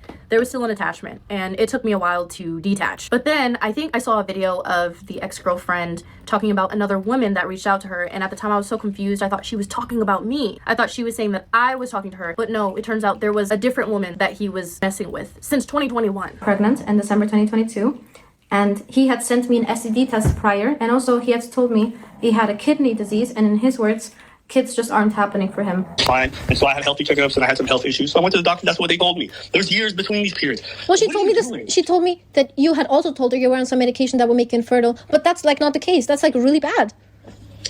Listen, I don't want to publish my own medical information to what the doc told me. 2.5 years ago, I went to the doctor, and essentially, I won't get into the long gist of the conversation because it's none of your fucking business. I do, however, believe today. And then this is just as a thing. Men should know this, and I guess maybe women don't know this, but you're never, ever, ever just going randomly to a doctor for like a fertility checkup. Like that's going to be a thing that like, or a doctor's not going to be able to test your sperm count or something like without doing a special test for that. I'm pretty sure it probably involves you ejaculating or whatever. Or if you have like a medical condition that might be able to tell you about it, that doesn't involve you doing an actual fertility test. But like if, like there's no way that a man won't know for sure if he goes to do one of these tests. That's not going to be like an up to chance thing. Like, does that make sense? Like a guy's not gonna be like, oh, he told me he had low sperm count out of nowhere. That'd be like, well, hold on, what were you doing? Were you going to get like a fertility test, or were you going specifically because you thought you had some problem? Because if so, the doctor's gonna give you a way more specific answer than like, you know, not likely, right? Like it could be that he did like some kind of fertility test and his sperm count was just a little bit low. But if that's the case, low doesn't mean can't get pregnant, right? That he's a liar. This woman, she also got pregnant sometime in 2021 or 2022. I forget. But she also got an abortion, and she had contacted the ex-girlfriend. But at the time, because I was going through such a mindfuck, because I was so confused, I didn't know what was going on, and ABBA was telling me one thing. I was just like, oh my God. she's talking about me. And his explanation about Steph, because it finally clicked that, oh, there's another one? Huh? He told me that this individual was someone that he only went on 2 dates with. This woman is somebody that he's known since 2021, who got pregnant, got an abortion, and he was meeting her while talking to me. He flew her out about a week and some change before he flew me out. He was telling me that he wasn't sleeping around, he wasn't talking to anyone, that we were exclusive romantically, physically, whatever. He told me all of this and then flew out another woman, raw dogged her, put me at risk for STDs. You think I'm not thinking about that right now? I am. And this is how I found out about the crime called rape by fraud, which if you look it up, a lot of this could have fallen under that, rape by fraud. A lot of jurisdictions consider this a criminal act, but it depends on, you know, the circumstances. I would say that sleeping around and possibly giving somebody an STD. I just don't like this. I just think it's, like, obviously it's not good and you shouldn't do it. Sometimes I feel like we're a little bit too horny to like label everything as rape. I guess, I don't know. That can fall under rape by fraud. I'm just gonna let that float in the air for a little bit. I don't appreciate somebody lying to my face, putting my health at risk. An STD is just another layer on top of that. But as I said before, I trusted this individual. He said he's clean. I get myself tested. If anyone asks me for those test results, I give it to them. That's kind of the base, the foundation that I was at the time when I was seeing this individual. I was like, okay, we're 2 adults. We're honest with each other. We communicate. I don't have any reason to suspect that he's a dirty individual, that he's sleeping around, that he's doing all of this. So I just wanted to clarify that that was another thing that I have an issue with, and is why that I'm speaking out this much. And with all of the stalking and harassment that was going on, he told me that it was his ex. Some of the profiles, the Instagram profiles, belong to her. But later we find out that that's not true. Those accounts are fake accounts made by whoever the fuck. But there were a couple accounts that had the same email, because we tried to log into that shit, and I hope you're watching this. We found that some of those accounts had the same email. So we know for a fact that it's at least one individual that has multiple accounts. It's not the ex-girlfriend. It's somebody else. It could be a stalker of the individual I'm talking about, or it could just be a random in the community that has nothing better to do, or is just, you know, they don't really have much in their life going on. She actually reached out to me on her main accounts. This is why I started thinking, okay, if she's reaching out to me on her main accounts, why would she use these anonymous accounts? It just doesn't make sense to me. I told ABBA that she reached out to me, and he told me to send her a text back saying, I saw the live, get help. He was telling me that she was harassing and stalking him as well, on top of, you know, his friends and his coworkers. I'm like, this lady is crazy. She's insane. To be honest, he made a fool out of me. Maybe this is just not an ADHD brain thing, but I couldn't fathom being near the quality of women that you seem to attract, but also I couldn't imagine doing what ABBA is doing to this quality of woman. Something broken here, and the denominator is ADHD. I don't think this has to do with ADHD. I think the something, I don't want to be too mean, but something is very wrong with the impregnating lots of people thing. That seems like a very extreme, that seems like kind of a crazy thing to me. No? That seems a little wild. Because I can't believe that I said those things to her, that I talked about her that way, that I actually believed all of his lies and cover-ups over this woman who suffered an excruciating... How did you make these in the past? I should just be upcycling everything that's not legendary. That's what I should be looking for, right? It has to be legendary, otherwise it gets recycled. Amount of pain throughout their relationship, and with her pregnancy being blocked for weeks at a time. I cringe. I cringe thinking about it. I cringe. I want to add on that when I reached out to Libby to talk shit, I was talking mad shit to her. I was having a breakdown, okay? I was really upset. Honestly, not too crazy. My brother is really into the idea of having lots of kids with lots of women, more common than you think. Well, if your brother feels that way, then okay. About the miscarriage. I sent her a picture of the pregnancy test and this like really big paragraph. I immediately deleted it though, because after I told ABBA about it, he crashed out on me. But I was telling... Please promise me you won't. You told me not to contact her and I stopped. I can handle anything else but not this. I need space. Oh shit. Ooh, the linking up. You don't like it when they link up. True. Him that I was trying to defend him, that I was trying to tell her to stop, that this has gone too far. He called me he said that I betrayed him, that he can't trust me anymore. And later on, it finally clicks to me that that's such a weird response. If there's nothing for you to hide, why are you so upset that I am defending you? I don't know. It's just an odd response, especially when someone's trying to tell you that, hey, I didn't have any malice intent. I was genuinely trying to defend you and to try to help in this situation, because at that time I cared. I felt like I should do something. Maybe she should know that this is also affecting other innocent lives. I find out later that he lied to me about her stalking me, harassing me. He lied about her making multiple accounts, sending stuff to multiple friends, family, whatever. He lied about all of that. We know that for sure now. I think I mentioned our dynamic a little bit before, but to repeat what I said, our dynamic was basically me apologizing to him, me trying to reassure him, me trying to comfort him, make him feel good, better about himself. Sometimes it was me trying to beg for communication at a certain point. It was just, I would say it was going in an unhealthy direction because I personally think he's just an unhealthy individual. He's not healthy in his life. He doesn't have healthy habits. He doesn't have healthy behavior, and he doesn't have healthy relationships. Eventually, I block him, and I post something on Reddit. I can put it right here. This post, I was still sort of unsure about Libby and them, but I was also still defending ABBA in this post. I was basically saying, here's a little rundown. All of this stuff needs to be settled offline. There's no reason to be putting all of this information online. People need to think about how this is affecting real people in real life. You can get the gist of it from that. Eventually, I was willing to connect with the ex-girlfriend and the second woman, but they didn't really trust me either because of all of this like weird stalking harassment going on because they were getting messages about me and about ABBA as well, and it was just, it's all a mindfuck. They didn't trust me. They thought that I was a fake. They thought that I was a weirdo, and so that's why. Did all of them get abortions, or are there actual mini ABBAs out there? All the ones that have come forward have gotten abortions, but who knows? Maybe there's gonna be like a big part 2. And we'll find out there's actually the birthed ones. If I want this to be empty, like this is reading the contents, I want this to turn on only if that machine is empty. How would I do that? I posted that unorganized ass video from the get-go, the one where I showed the miscarriage video where I was showing text, and it was all over the place. I needed. You don't think it could be associated with ADHD as an impulse control issue? Obviously it's insane, but unmedicated ADHD results in something like 15 years lower life. Well, impulse control is different than like a planned thing. So like you can have poor impulse control, but when you get to the point where you're like starting to make whole ass plans and like, you know, like getting somebody to do things over long periods of time, like that's not an impulsive decision, and that's not something that would be mediated by impulse control. That's like a planned out thing. Use the anything circuit signal. What do I need? I need another thing for that, don't I? To post that so that they could take me seriously, that they could see that I'm real, and for others to take me seriously as well. Because when you come out with a claim online, you need to show something to back it up with, you know what I mean? That's why I posted the receipts on YouTube, but at the time I hadn't talked to them yet. The phone call happened after I posted the videos onto YouTube. Even still in the phone call, I didn't know everything.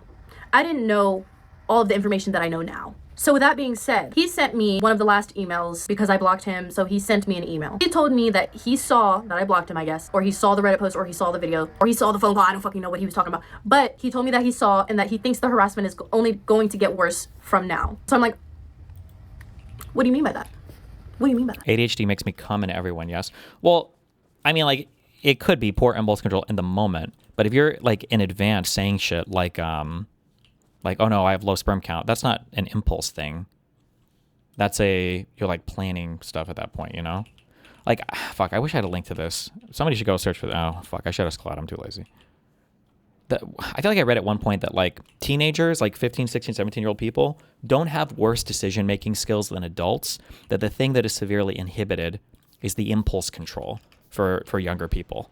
But the planning, like, once you, like, force somebody to sit down and, like, think something through, that it's actually not that meaningfully different, like a 25-year-old and a 15-year-old. But the impulse control is significantly worse on a 15-year-old versus the older person, I think. And lo and behold, a couple days later, he posts a video called Since You Asked, in which he continues to dox all of us, but he doxes my legal name and he doxes my child's city of residence, a 5-year-old little girl. A 5-year-old little girl. What was the need for doxing me? Like, what was the need to dox me? What was the need to do that? I think it was an intimidation tactic. He knew all of the stress that I went through with the stalking, the harassment, the online, all of it. And he knew that if he exposed where my kid lives and my legal name, maybe I would shut up. Maybe I would be quiet. Maybe I would stop posting things online. That's the only reason I can come up with for him to dox my legal name and dox where my kid lives. You tell me. Okay, in this next clip, I'll give you a rough timeline of everything. I got you. I got you. Here's a simplified timeline of everything that went down, okay? Me and Abba started talking March 13th. Him and Libby broke up in, January? But they were still talking up until mid-March. He sent her a D-pic. He sent her the same explicit video that he sent to me and Steph. Then around March... There's no way that I can get, like, an anything filter, right? Like, so if it sees anything, then that means that it'll do a certain signal. There's no way to do that. 14th to the 20th is when he had flown out Steph, the second woman, to Montreal, and then a week and some change, March 31st, he flew me out. That's the rough gist of the timeline. I also want to point out really quick how in January of this year, as early as January 4th, ABBA was flirting with Stephanie while Libby was pregnant. Yes, check the tab with the symbols. This? What am I don't know what I'm looking for here. If all input signals meet the condition, it's going to show each input signal. If any of the things meet the condition, I don't know what I'm...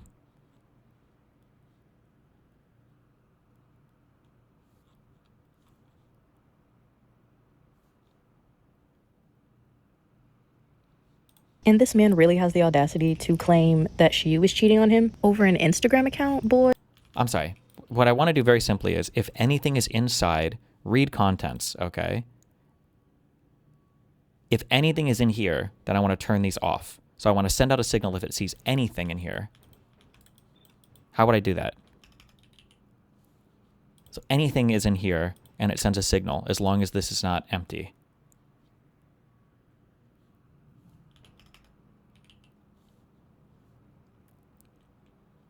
The green, anything square. Try anything greater than... What is the anything? Anything. If any of the input signal meets the condition, it will pass. I don't understand how this is... Oh. Any of the input signals.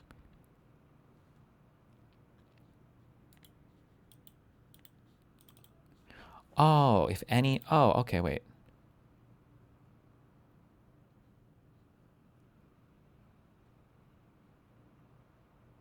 So if any of these things are greater than 0, then output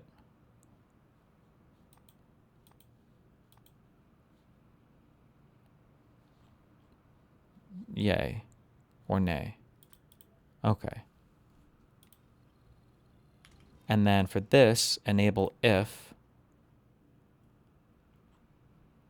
the yay, the nay. Okay, hold on. Sorry, I have to use all my brain for this. Wait. If there's anything in here at all, then it'll output a 1. We only want to enable if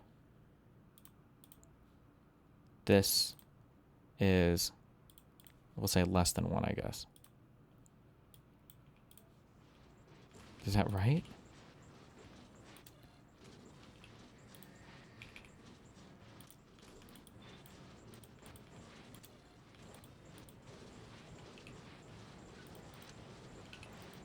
Hold on. Shh. Okay, all 3 of these are wired up.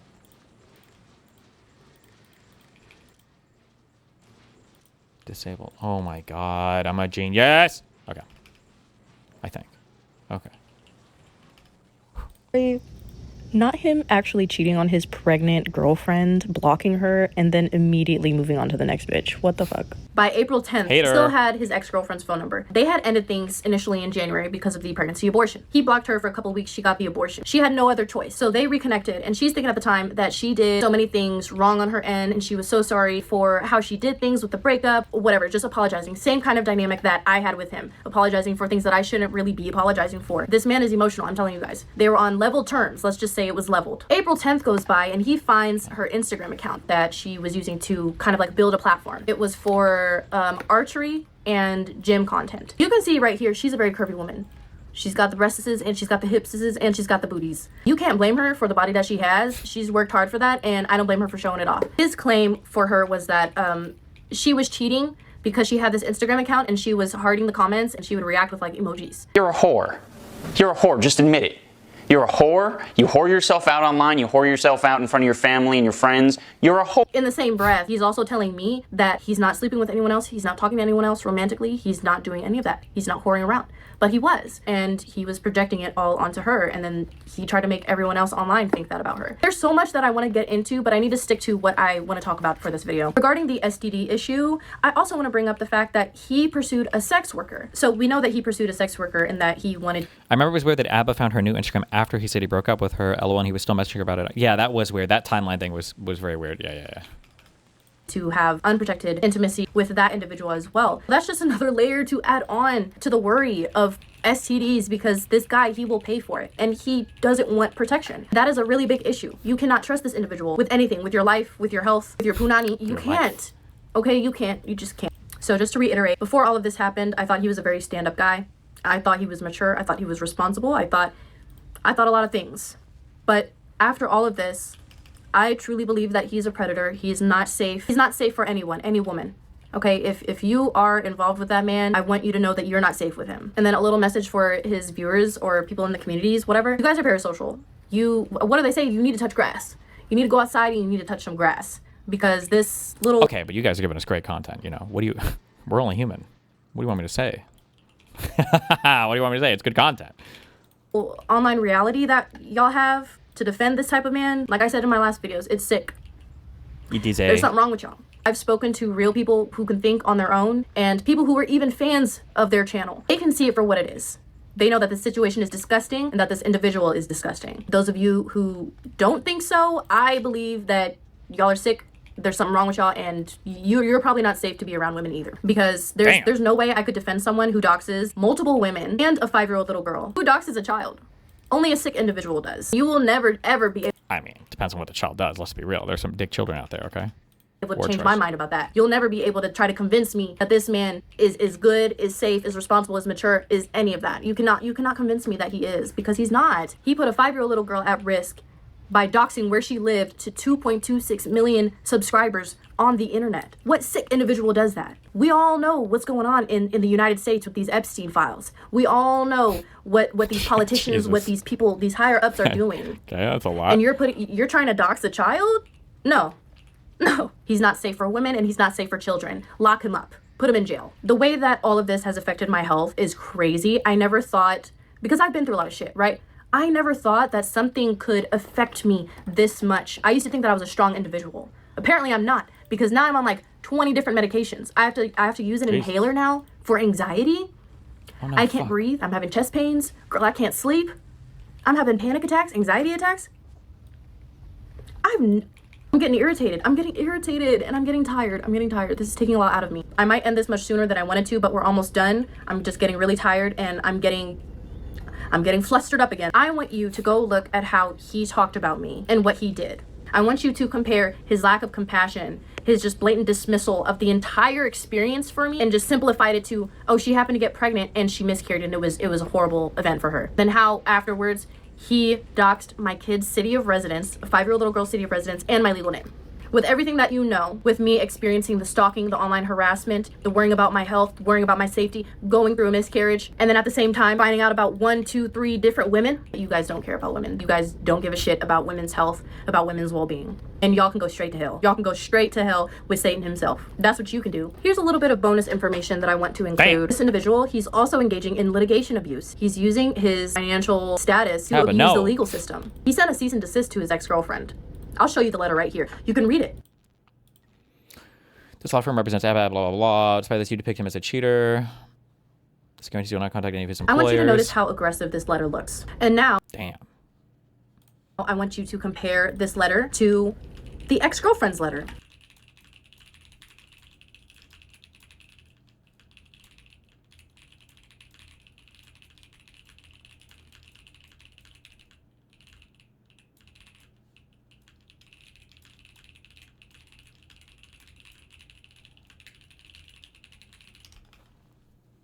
That's a lot of stuff. If you were still on good terms with ABBA, what would you tell him? Well, I would probably tell him that he's moving crazy and then immediately make a big YouTube video about how I have to distance myself because I just can't be seen with that type of reckless behavior. And it's all his fault. Sorry, just kidding.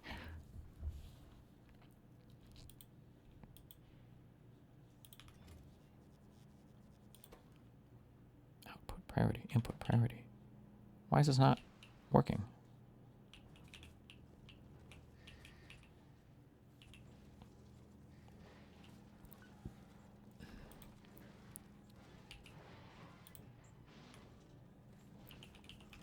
He was projecting a lot onto you, no? I don't know. Who knows what's going on there? You know, what are you going to do? Sometimes you just got to move a little crazy. Because that's life, I guess.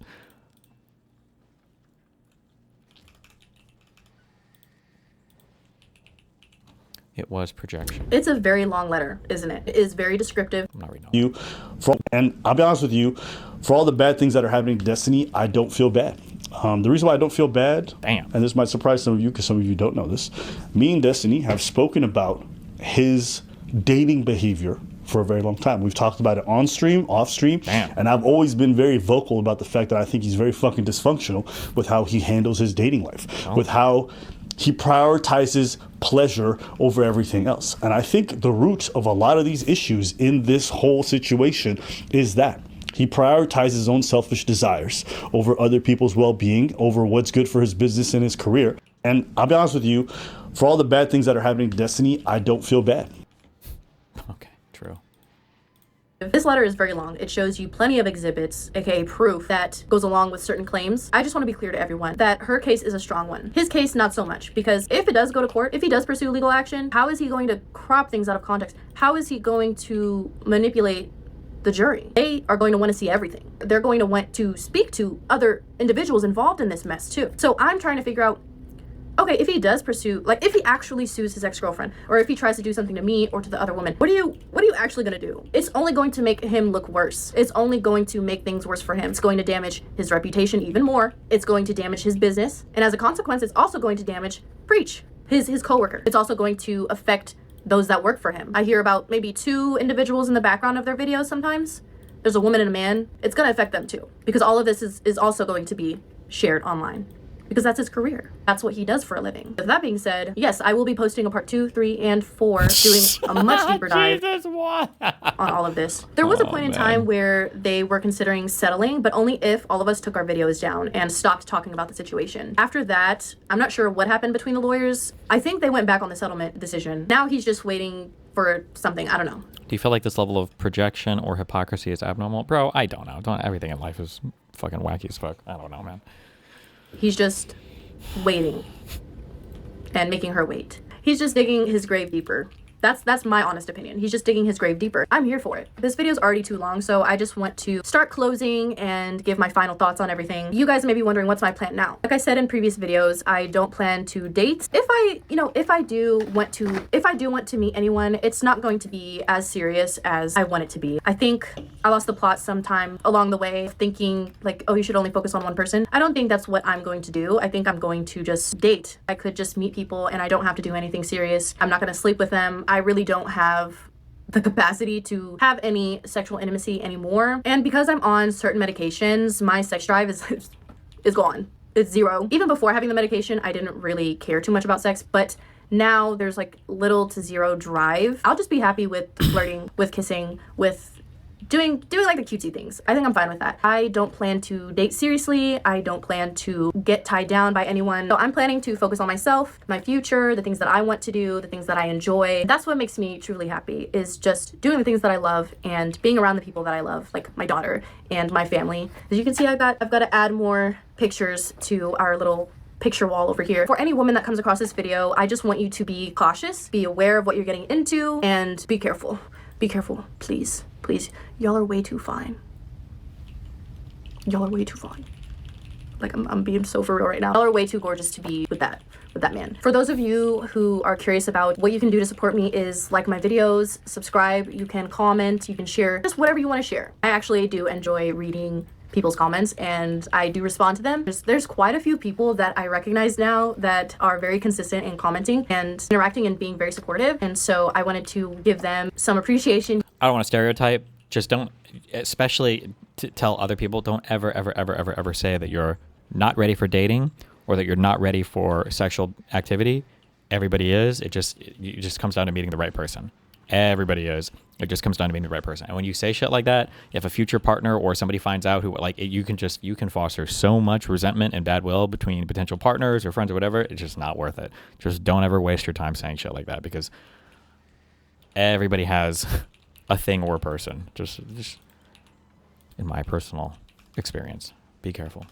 Here, PB Marl. Hey girlie, I think you're a woman, right? PB Marl, PB. You have the same nickname as my cat, Pip Boy. We call him PB sometimes, or Pipperoni.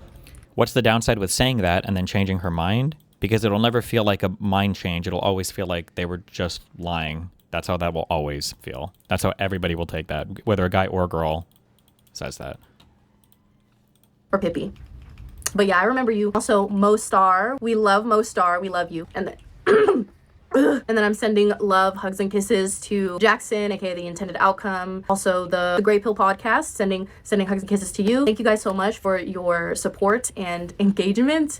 It's actually really cool to make friends like in all these different spots. I am a big fan of pen paling and making friends around the world. So I really do enjoy meeting new people and seeing your guys' comments and just getting to recognize all of you. It's really cool. And if you would like to support Libby and Steph, you can go to their channels here, say hi to them, give them some words of encouragement and support, especially Libby, because she's going through a lot of legal stuff right now and it's crazy. It's very hard for her. On top of the amount of harassment that she experienced and the sexual harassment from random guys online, please give her some love. She needs a lot of support. I'll see you guys in my next videos. All right, bye.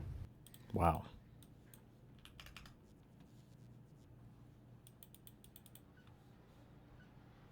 I just had like a panic attack. Okay.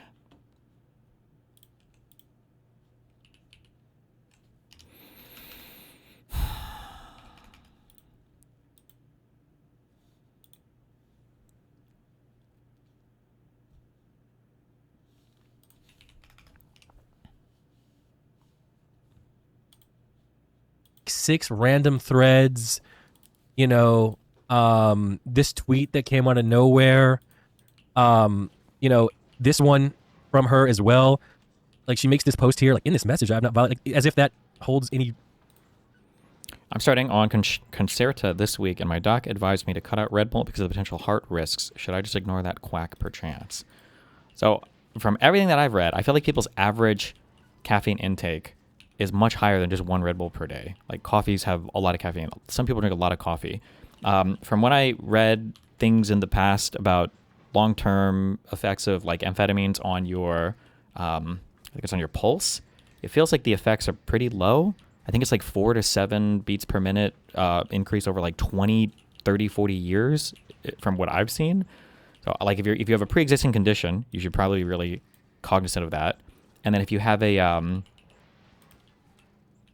no, that's it. Yeah, for pre-existing, or if you have like a huge caffeine intake, you should probably be cognizant of that. But otherwise, I don't think like, just from what I've seen, I feel like people's daily caffeine intake is quite high, I think. So I don't know like if one Red Bull, I drink one Red Bull a day. It's not an amphetamine. True. Sorry, it's methylphenidate. My bad. Similar enough. She did delete this one now, by the way. You know, she's out there, you know, calling people misinformed. And then, like, randomly she blocked me. And she's more entitled to block me. She can if she wants to. I'm just so confused as to why this kind of happened. You know, she was out there on Twitter calling people, like, you know, retard and stuff. And I'm just very, very curious, you know, what changed? You know, like, you know, radio silence for 2 years besides the court filings, which did explain your story. You know, you did explain your story in court. And it just didn't, you saw the way it ended up. So I'm not sure what the difference was. You know, what happened. And it all just seemed like so on purpose, you know, like 3 different, you know, how many threads was it? 5 or 6 threads all at once. So the thing is, I'm not mad at Milena. You know, I want her to be able to just like move on, go next. I have, you know, but I'm not going to take anything laying down. You know, if there's any lies spread about me, you know, I will defend myself. There already has been many inconsistencies, you know, with what's going on. And keep in mind, this is an under oath statement. You know what I'm saying? This is under oath. And then even, which I find, and this is now talking about the place on the internet that hates me more than anything, I find it very hypocritical that on the S-Fan thread, they all could understand how what she was saying was kind of molded to fit her narrative, right? They all could understand that. But on my threads, it's just like, oh my God, this is gospel truth, you know? So there's just a lot of inconsistencies. But the good news is, my hate is so centralized to one part of the internet, you know, because you can read these comments. Do you think that Milena is a bit stuck since she's been in Twitch and streamer communities since she was a teenager? I don't know. I have no idea what she does with her life. I always said it'd be interesting to do for somebody to like go interview a bunch of streamers who are like out of it to see like what is life like after streaming? Like what does your life look like? You know, they're not very favorable towards her. They're not, you know, and even in the LSF post, it was somewhat 50-50. And you know, if I do have to make another video to deep dive a lot of stuff, and because I did hold back a ton of things that happened in the trial that were not cool, a whole bunch of different stuff. But you know, I'm curious to see what she has to say. You know, I'm genuinely curious to see what she has to say. Someone says maybe she's trying to gain an audience for the return to streaming. You know what? That's A-okay too. You know, if she wants to do that, that would be perfectly fine. I'm just not sure. Why did Joan randomly ask you if you were bisexual in your deposition? She never brought it up or used it for anything. Is this a snark thing? I've said it a million times. She just gets a ton of information forwarded to her, probably from Gisticle. Gisticle's probably has probably done more work for this court case than Pixie has. I don't even know what her involvement even is anymore. But she probably just gets forwarded a bunch of stupid stuff from my threads and then just asks questions based on whatever theory. I don't know where the bisexual thing would have come from, but if you look at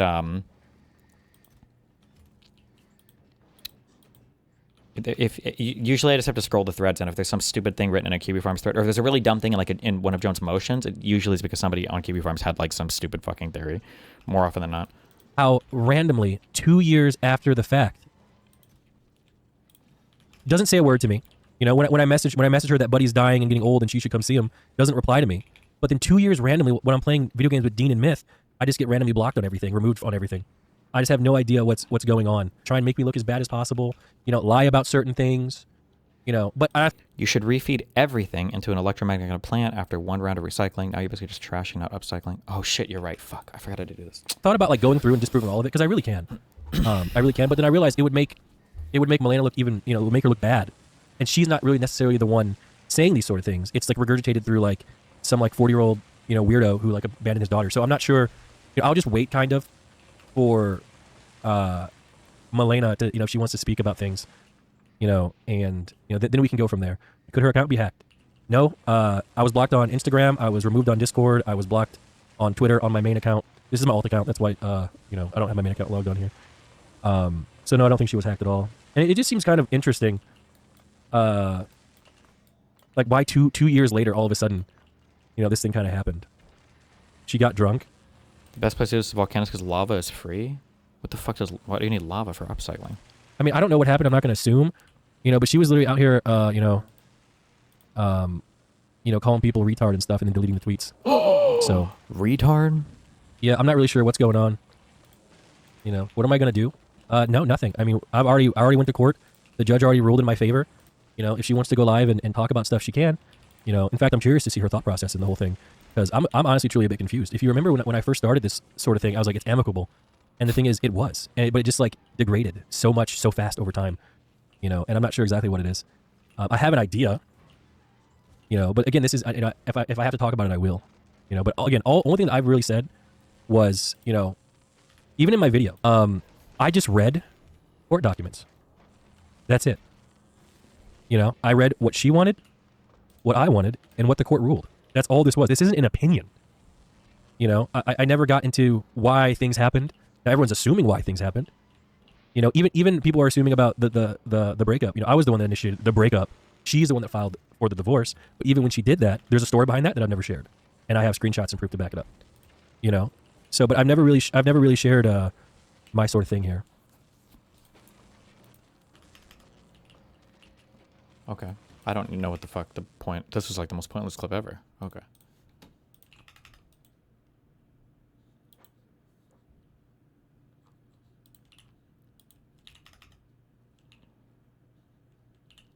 Somebody did an AI voice cover of my deposition. It's 4 hours and 51 minutes long. Jesus Christ. Fuck that.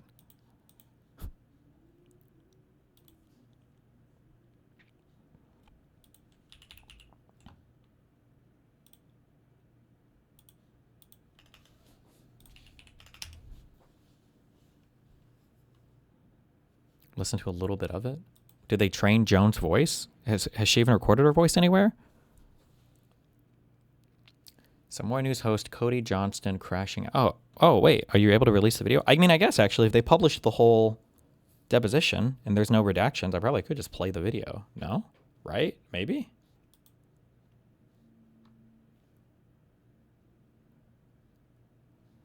Do I have the video of my deposition?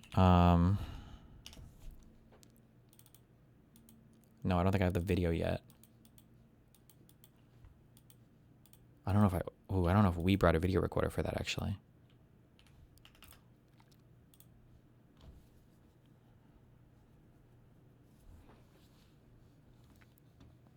Some more news host Cody Johnston crashing out of people criticizing communism. Anyone saying the far left is the same as MAGA is a fascist sympathizer. Utter scum. Read a book. Eat shit.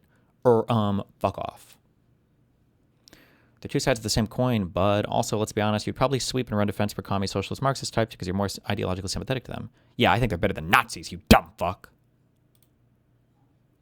The average Democrat voter who hates Nazis and tankies. Nazis are worse! Nazis are worse. Eat shit if you disagree.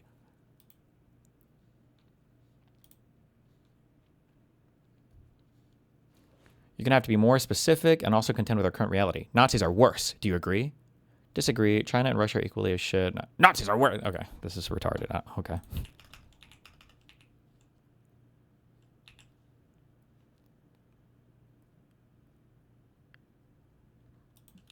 You made a video on this? Is this worth? Hi, hello. On today's episode. 2 weeks ago. 51 minutes on the... I don't know. I think I'm good on that. I don't think... I'm sorry, ads. I love you. I don't think I can.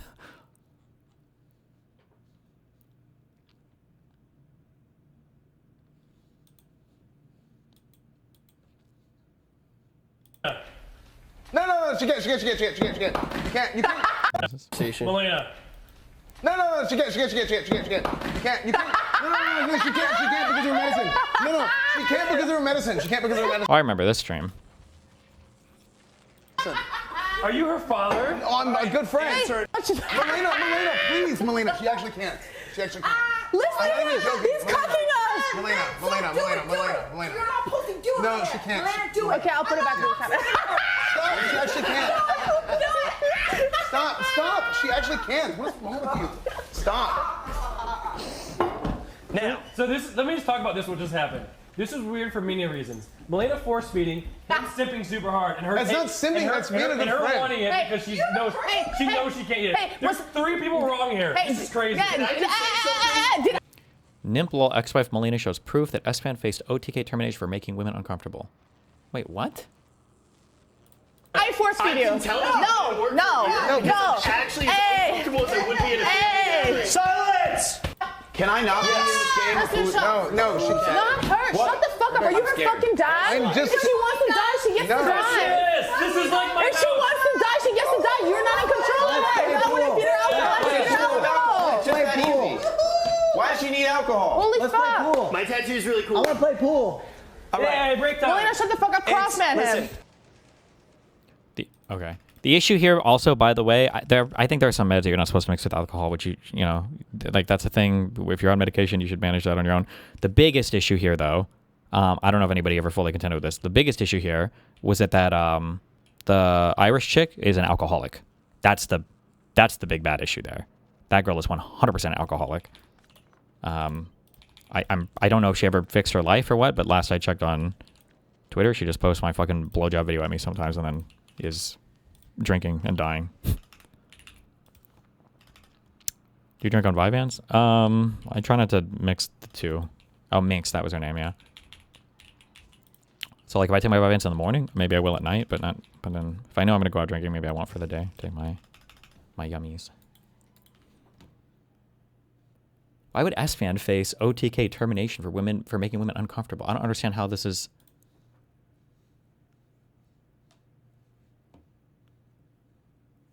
Well, I don't understand this at all. Not do anything to protect each other, even if it's not become completely ethical. Is that something They're unrelated. Oh, okay. Observed in the past? Yes. Personally experienced it. This is where she about to cook. I mean, I publicly took the blame for a bad PR moment that was created by one of the owners, S-Friend.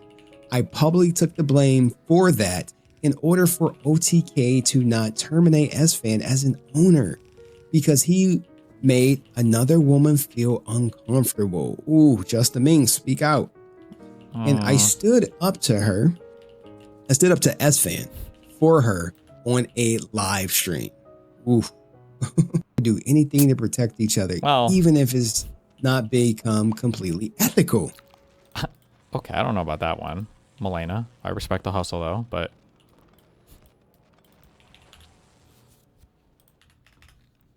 I can finally talk about it. My behind the scenes work with the Mansell family, bricks and minifigs, the settlement that finally happened. Although the story is not over, I'm gonna give you the behind the scenes look to show you how self-inflicted this wound for bricks and minifigs really was. It's unbelievable. As bad as you think it is, it's so much worse. I literally, behind the scenes, nobody knew until now, was secretly trying to talk myself out of an 8 million viewed video, guys, that I did 2 months ago. The saga is still going on. Thousands of YouTubers are paying their rent every month with the Lego drama checks. And we tried to stop it early on. I mean, we tried to put an end to this thing. It was obvious what the solution always was. And I want to show you some of the behind the scenes work. It wasn't just me, by the way. And ultimately, I wasn't successful, okay? You know, obviously lawyers had to get involved. It got super expensive. Months went on where the obvious thing didn't happen.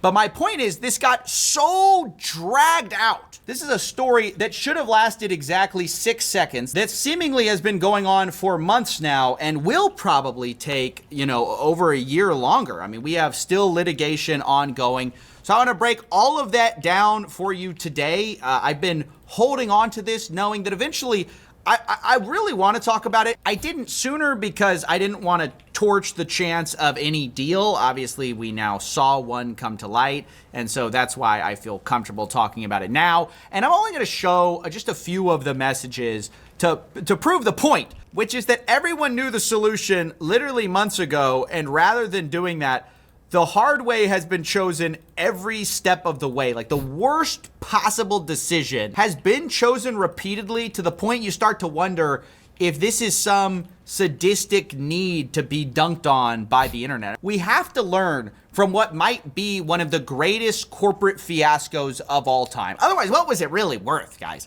I mean, yes, finally, the Mansells are being paid, and I am happy about that. Here's the official story. The Mansells confirmed they've been compensated by BAM for the losses associated with their consignment arrangement. We don't get an exact dollar figure, but it's probably somewhere in the realm of what would make the Mansell family feel good. But bear in mind, this is all under the context of they were also sort of being sued in a like RICO lawsuit during that time. So it does feel a bit under duress.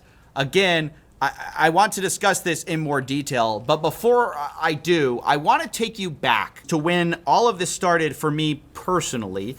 Now, this is an email exchange with Reckless Ben, who of course is the guy who started the whole saga and, you know, basically caused the Mansells to get kind of compensated in the first place because he's the one who applied the pressure to Bricks and Minifigs. He contacted me on May 26th, 2026 to just kind of, you know, pitch the idea of me covering this story.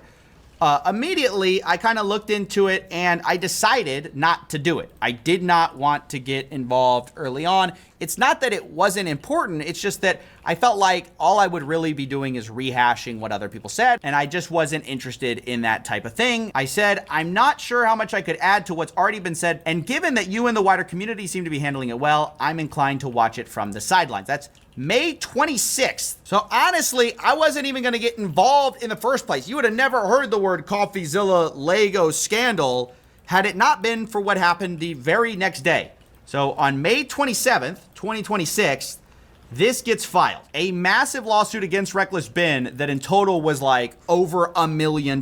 Bricks and Minifigs puts the gloves on and decides rather than, you know, just pay people back, they're going to fully go to war with the YouTuber who started it all. And by the way, they're still going to war with him. They still are trying to bankrupt him, in my view, and they're still trying to destroy him for what he did to their brand. They feel like he wronged them and whatever. And that's why I say, despite the Mansells now being, you know, paid back for this whole thing, it actually doesn't fully end the saga because we still have Bricks and Minifigs trying to basically destroy Reckless Ben's life. And it's in that same lawsuit, by the way, with Ben, that we also have Brian Mansell personally being listed as one of the defendants. So he himself was being sued in this giant lawsuit as well, which just struck me as so deeply wrong. And so I, against, you just saw, I, you know, said, I'm not going to get involved with this. I, against, you know, my initial thought, said, okay, May 28th, this is the next day, I've seen a bit more of this play out, and I'm starting to have some stronger feelings about this, particularly given the legal threats against yourself and others. What's a good number to reach out, etc. So this is when I first get involved. So what I'm telling you is I was never going to investigate this. I had other stuff going on, other investigations happening, and I see this extreme overreaction from Bricks and Minifigs Corporate to basically try to destroy the life of a YouTuber who frankly brought an injustice to light. Now, I start investigating, and it's at this point that I begin to speak to everyone. At first, it's just to do the investigation part, but while I get access to everyone, I start realizing, man, I kind of hope I can broker a deal here. Like, it seems obvious, like so obvious to everyone involved that the Mansells need to be paid. And he shouldn't have ever been part of this ridiculous $1 million plus lawsuit that would definitely inflict more pain on him. And he's the victim in this. Why is this happening? So it was obvious to me he was going to have to be made right. And also, like, he'd have to be dropped from the lawsuit. So I start to engage in what is basically like a non-lawyer, hey, let me just kind of back channel, hopefully a resolution. You know, it was pretty obvious to me. Lawyers are just going to complicate this. It's a very simple answer. You just have to pay this guy. And I've said this a lot before. What I've been told, and take everything with a grain of salt. What I've been told is you want to be very, you basically never want to do this. I mean, like, maybe if everybody's chill, it can be okay. But the scary thing here is that you can unintentionally end up like in extortion territory without realizing it. Like, hey, like, I want to have a settlement discussion.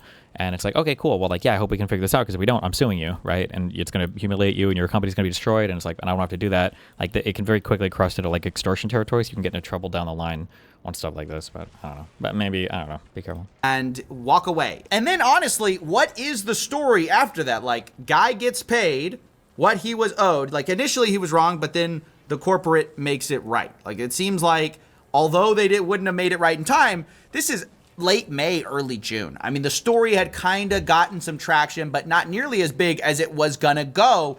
It was just starting to go national, and I'm like, just like pay the guy, drop him from this ridiculous lawsuit, and you're done. Because it doesn't even make financial sense at this point, because even at the biggest headline number, we're only talking about $200,000 in Legos, and that's even what the Gormans originally said. It was actually worth less than that. So it's not that much money compared to the millions of dollars of damages that are happening to the Bricks and Minifigs brand. This is a multi-million-dollar corporation. They're torching their goodwill with the public, and I'm just pointing out the obvious. Like, this doesn't make sense at all. You know, I'm a third party. I'm unsolicited advice here, guys, but you should probably stop the nonsense. And so, you know, I tell them, and this is just my own text, okay? I say, I'm trying to back channel a solution that I think is probably inevitable anyways. Brian has to be made whole and dropped from the suit. The sooner that happens, the better. Call when you can. This happens on June 4th, okay? This is almost a week before my video. I'm trying to prevent all this from happening, or at least substantially make the story less interesting. I'm like, let's just get this guy paid and move on with our lives, right? By the way, the text under that is, I know it feels impossible, but consider dropping the lawsuits against everyone in this story. Yes, including Ben. I don't think this escalation ladder of lawsuits of 1.3 million over what amounts to about $100,000 in actual missing Legos makes sense, is going to resolve this, or helps your brand. Okay. So I'm really giving. Not to be a turbo hater, but why does he think he has any influence in this? What do you mean? Because it was a huge YouTube channel that was covering it, right? I imagine it was quite influential, no? Honestly, what now in hindsight looks like incredible advice, to be honest, which is just like, hey, this is all going to snowball. This is a disaster. Just drop it. Be done. There's an easy solution here, which, by the way, half of which we've already seen come true. Literally, we saw it just now, August 19th. They dragged it out in the media for 2 months, letting their brand be tarnished, you know, by their own actions, frankly, because they knew early on that they could have gotten this done earlier. And basically, by the way, just so you know, a lot of the breakdown ended up being that they disagreed on dropping the RICO lawsuit. Like, would they drop the RICO lawsuit before mediation, after mediation? There was a big disagreement about that. And that's kind of where my part fell apart, and I washed my hand of it, and I said, I can't help you guys. Basically, there was no bridging that gap, because one party is saying, like, you have to drop the RICO lawsuit before we can settle these missing Legos, and the other side's like, well, come to the table. But like they're asking their lawyers for advice, not a YouTuber, right? I don't know. I'd have to go back and check who has real lawyers there, because I feel like the one weird guy was getting like a family friend lawyer, but I don't know who. I don't know what the litigation. All of this looked fucking retarded as fuck from all parties involved. So I don't know who was talking to a real lawyer or not. We'll talk. It's like, okay. Ultimately there was just too big of a lack of trust, and the lawyers continued to get more and more involved, and ultimately, got it done after months of work, and I'm sure they all took their piece. That's kind of what's sad about this whole thing is, like, I think the real winners here are sadly the lawyers. The biggest losers are Bricks and Minifigs out of all of this, because they have stretched what should have been basically $100,000 to $200,000 problem into a multi-million-dollar loss for themselves. And I know they probably think to themselves, like, in their head, the big villain is Ben, and that's why they refuse to drop the lawsuit against them. Ironically, it's their wanting to punish Ben that I think is preventing them from realizing that they are just hurting their own store franchisees. At this point, they're the reason this is all still in the media. And I think if they could see that and look past their sort of hatred of Ben, trying to destroy Ben, it would help them a lot. And I say that as someone, by the way, who doesn't want... Do you think clout makes you less empathetic? This girl's messages seemed like she really cared. By ABBA was very nonchalant. This girl's messages seemed like she really cared. By ABBA was very nonchalant and didn't give a fuck. Does having options make you care less if you lose one or two girls because you know you'll replace them? I don't think that has anything to do with clout. That just seems like kind of like fuck boy behavior. Like you just don't care much because it's like whatever.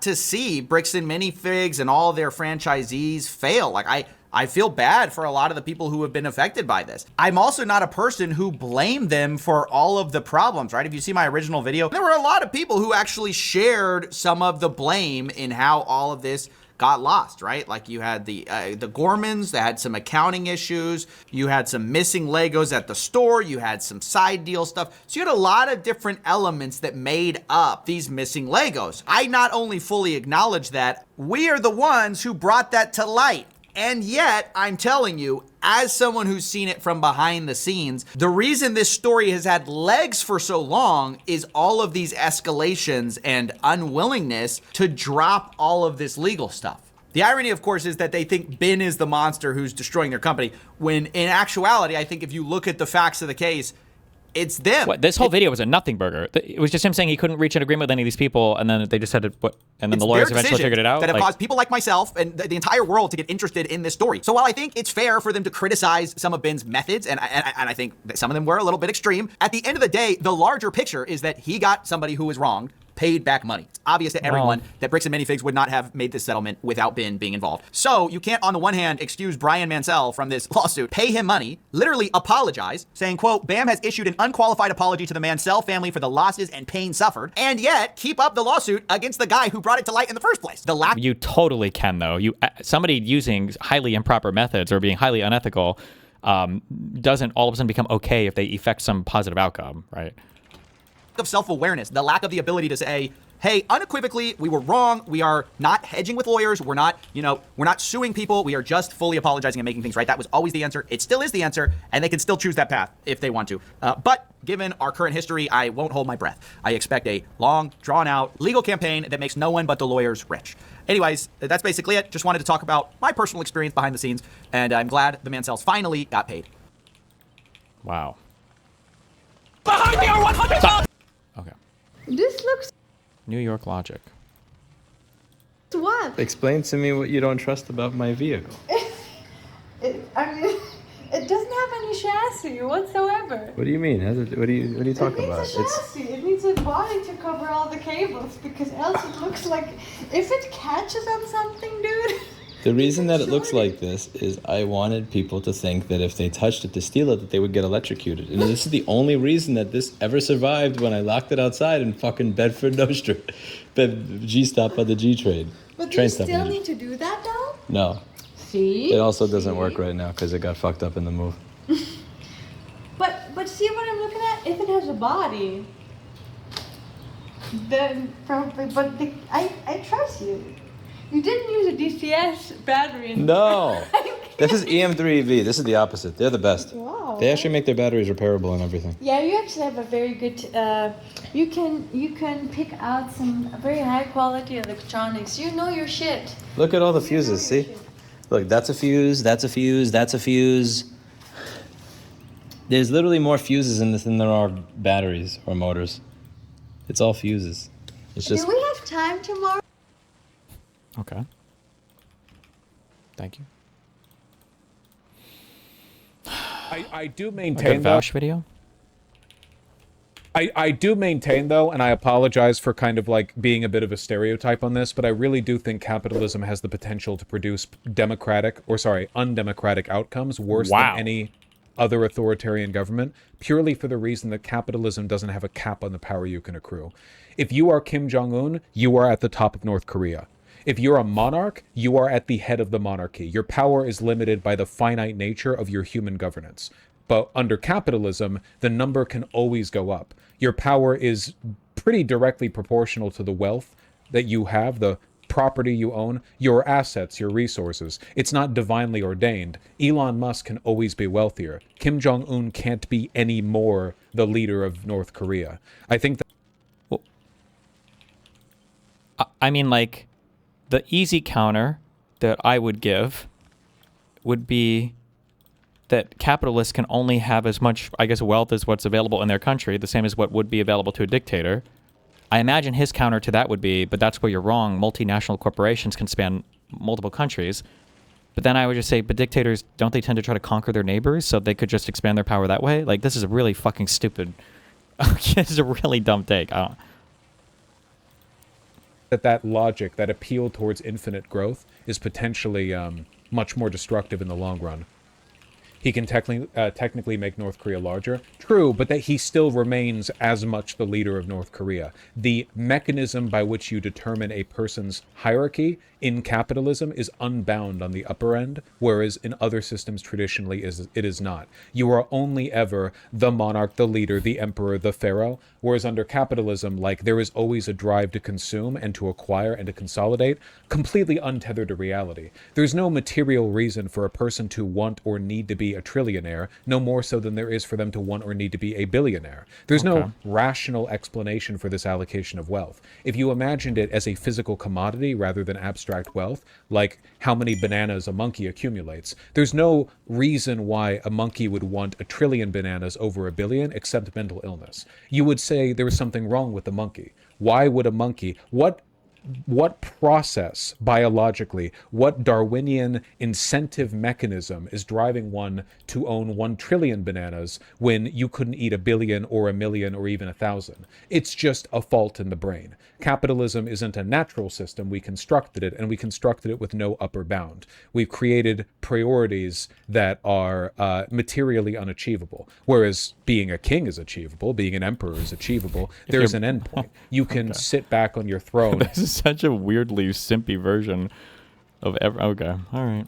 And look and survey your lands and feel contented that you've reached the top. Because we all know the kings and queens of the past were always very content to just be with their own lands. Okay. Of course, there have been leaders who have continued to acquire more and more after becoming, their nation's like highest official. Usually these are the people that bring down empires, right? Like people who are not satisfied merely with being king or pope or emperor or whatever else, the ones that continue to war and consolidate, typically this is what leads to burnout. This is what leads to like a flash in the pan, expansionary process followed by corruption, decadence, and so on and so forth. You take a stable system and then you introduce instability due to a person's overambition. The problem is that capitalism doesn't even need an ambitious leader. I don't think being a capitalist necessarily makes you ambitious. I don't think Elon is ambitious. He spends all of his day whining on Twitter about how like the Odyssey is botting their fucking ticket numbers or something. I don't think he's particularly ambitious. I think it's a process that compels from people the outcome that would in another era require ambition. You can be lazy and be a billionaire or a trillionaire. It's basically just like, speculative investment, real estate, sitting on your properties, leveraging your assets to create debt. It's not really like you're not doing anything, right? It's basically just the money men you hire moving your assets around, and it just grows naturally. Every billionaire now is wealthier than they were 10 years ago. Like, the total wealth at the upper end has just exploded in the past 10 years. Why? Because they're ambitious? No, I just think it's designed that way. This incentive structure ultimately, I think, is more destructive than any other form of authoritarianism. For sure. It's totally unbound. It's unconstrained. It's meaningless. I don't know. I'm just rambling. I'm rambling right now. Good insight though, Voosh. Totally illiberal. Totally illiberal. The energy department is insane. So this would be an example of something that I think could only be said under... Well, hold on. I want to moderate my language a little bit. Not something that could only be said under capitalism, but this is the kind of irrational behavior that I think is incentivized by a total deference to capital with no respect for reality whatsoever. New, U.S. Energy Department says oil reserve can run far lower than the industry assumed. This is unbelievably dangerous. No, it cannot. The expected constraints on the limits of our oil reserve are very well established and have already been tested multiple times over the past couple decades. Have they? What does that statement even mean? Oh wait, fuck! I should have.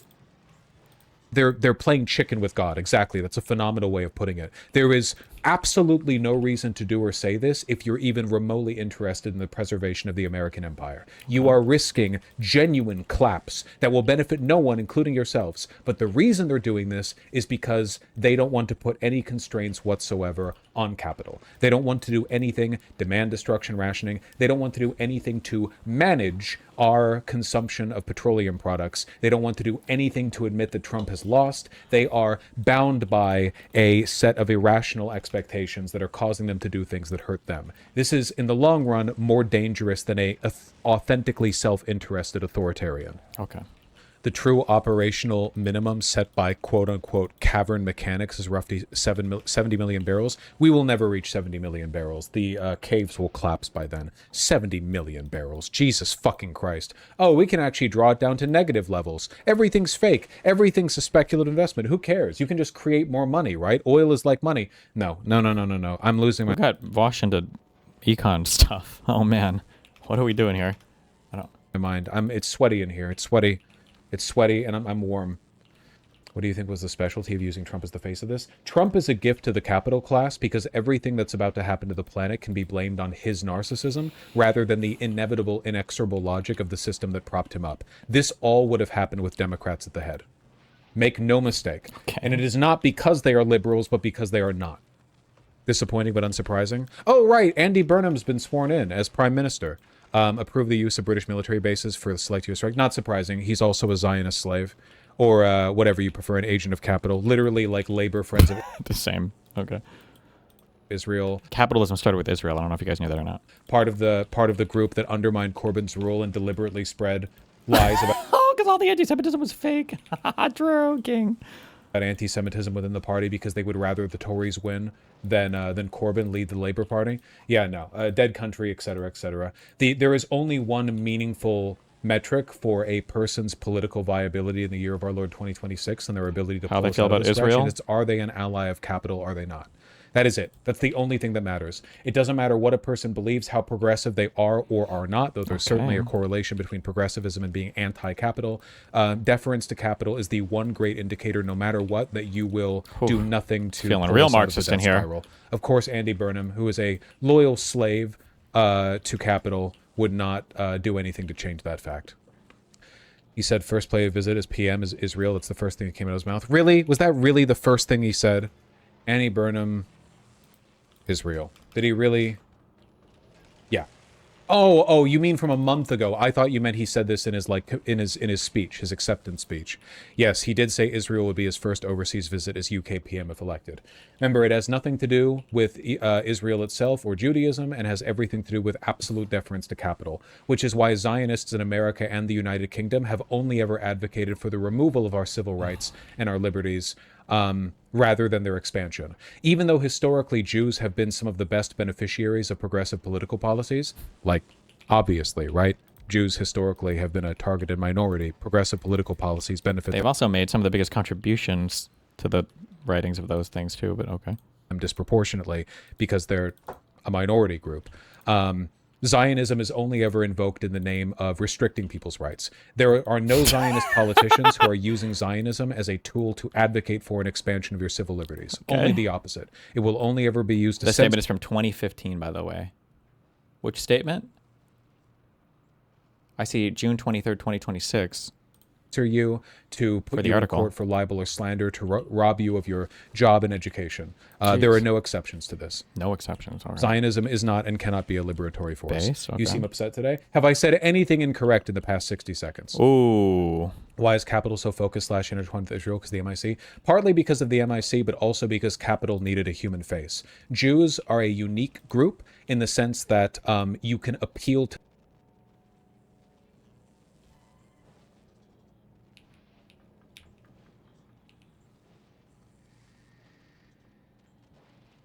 There are no exceptions to this. Zionism is not and cannot be a liberatory force. You seem upset today. Have I said anything incorrect in the past 60 seconds? Why is capital so focused / intertwined with Israel? Because the MIC? Partly because of the MIC, but also because capital needed a human face. Jews are a unique group in the sense that you can appeal to their defense from both sides. If you are right-wing, you defend Israel because you're an evangelical, because you're fighting against the Muslims. But if you're left-wing, you can defend This article says it's a decades-old clip of him. If Jewish people benefit from an ongoing slaughter in the Middle East. You can defend them from a progressive perspective because they're a marginalized minority. That is the point. The point is that Jewish people are a wedge. They are a group you can defend from both angles, therefore giving capital a human face that appeals to everyone. Okay. The billionaires would not have gotten this far if every time they defended their interest, they had to advocate for it publicly and straight-facedly. Peter Thiel literally said tech as an alternative to politics. Rather than convincing people that you're in the right, you use tech to suppress them and get what you want anyway. They don't actually care about Jewish people, of course. Of course. It's going to lead to Not like you do, immeasurable harm Voosh. to the Jewish community, has already, will continue to, but they don't care. I feel like that's kind of a crazy clip, no?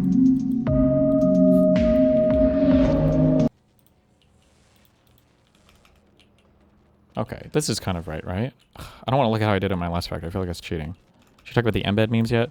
No, I have to, but I understand more of the memes now. I have to figure out. There is like a based capitalist way to do it, which is where I would just raffle off the time slots, and then the problems will sort themselves out, but I don't know, I have to figure out how that's gonna work.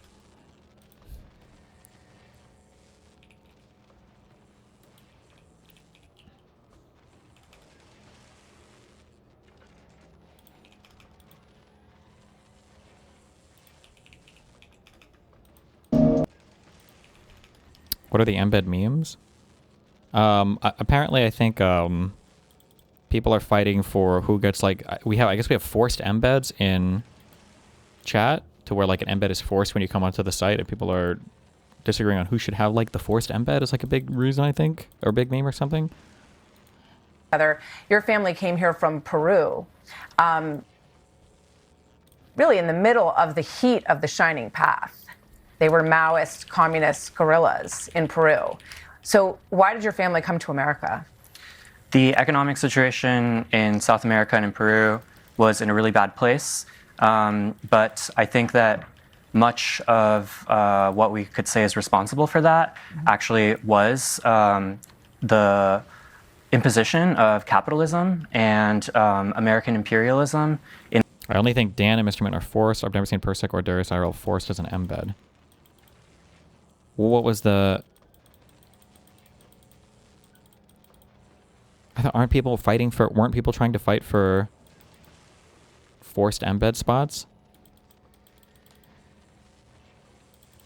It's about getting to interact with DGG chat. Well, yeah, I thought that was the meme. Is that basically it's who gets to interact with DGG chat.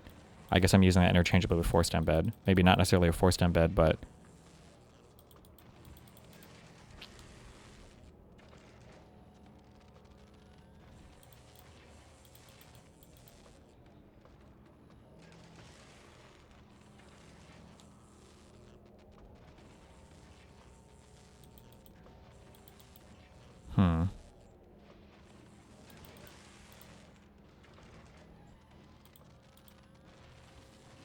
in many cases, is actually what brings immigrants to the U.S.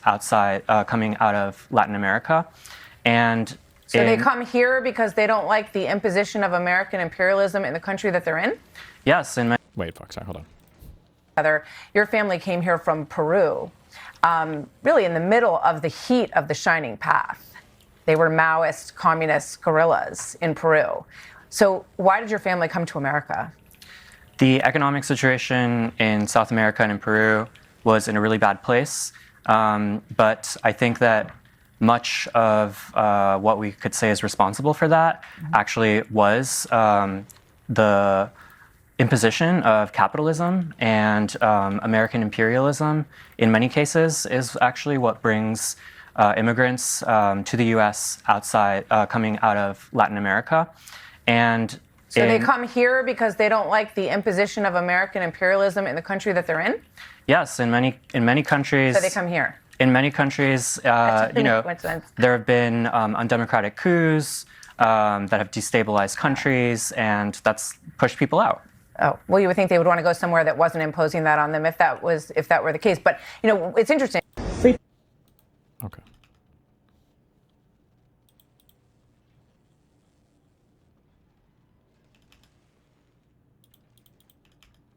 Relevant link. Wait, this is what you just linked me. Never mind, don't click. Way to go, fucking idiot.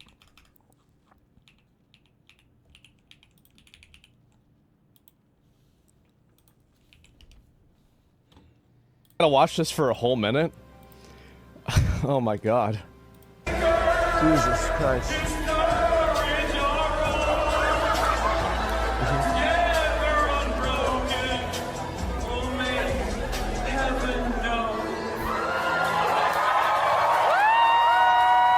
Anyway, this obviously was so cringe it's gone viral, and it's really Jesus Christ. It's really not that drive safe. Oh, drive safe. Okay, now I understand it.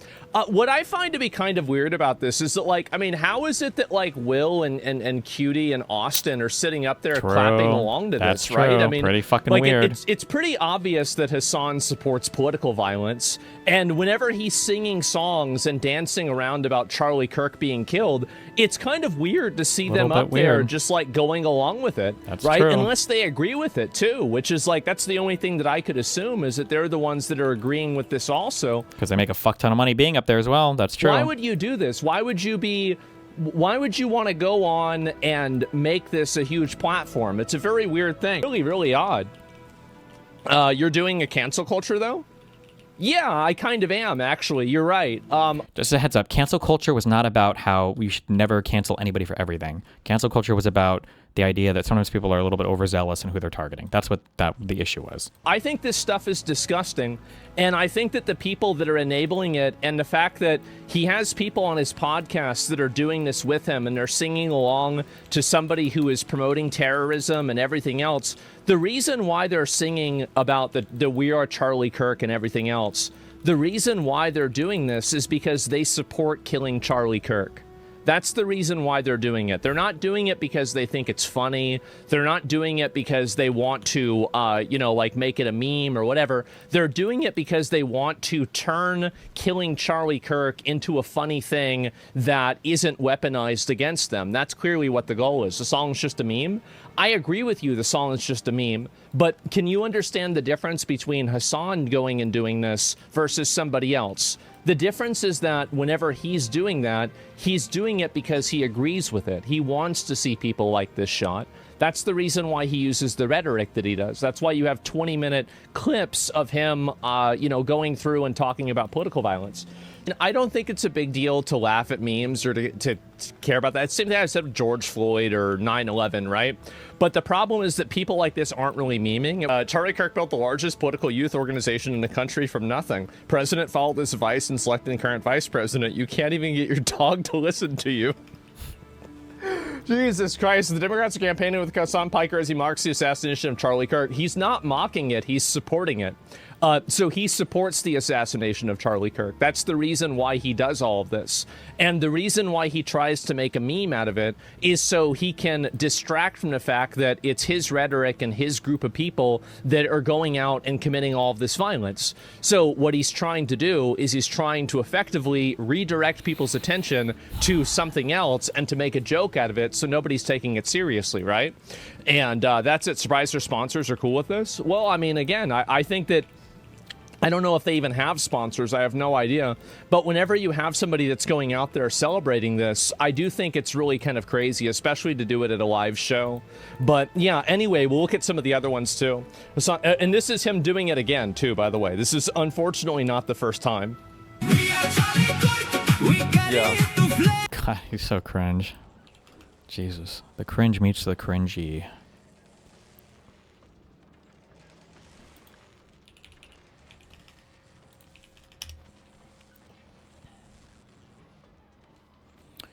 You think you're so smart, you smug capitalist. How do you explain labor costs? If you ask pro-capitalist people why a job like, say, sanitation work has such an abysmal wage, even though the job is necessary, they'll tell you that it is an unskilled occupation. We could contest that, but for the sake of argument, let's concede. By this logic, value is derived from how much labor is required to accomplish something. That's not even close to true, but okay, yeah. In this case, the labor of learning the skill in addition to the labor of completing the task at hand. No. It's also the demand for the skill, right? A doctor then would earn a much higher wage because of the labor required to obtain the necessary degree to practice. No, there are some things that take a lot of training that don't compensate you that much. Okay, but then if you ask a pro-capitalist people again why the price of a pair of glasses, a mattress, or even a bottle of water is so expensive, despite these things being cheap and easy to make, they'll tell you that value is not determined by the labor that goes into producing something. Well, that's not, he's not even, there's other costs besides labor, but he's not even doing labor value correctly in a real world sense. But by need and demand, this inconsistency reveals how neoliberal economics functions. The value of something means whatever is most convenient for the ruling class. True. Fuck, that guy just owned all of capitalism. How is he so smart? Voosh retweeted this. Oh, nice.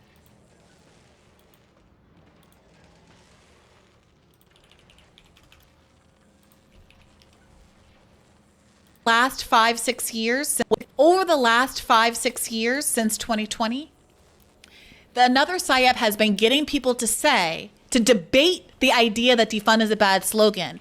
Well, they're never asked to opine on whether or not they believe in the underlying premise and whether or not they will take any time or energy to explain what it means. Because while you might argue something about abolish being obscure, defund could not be more literal.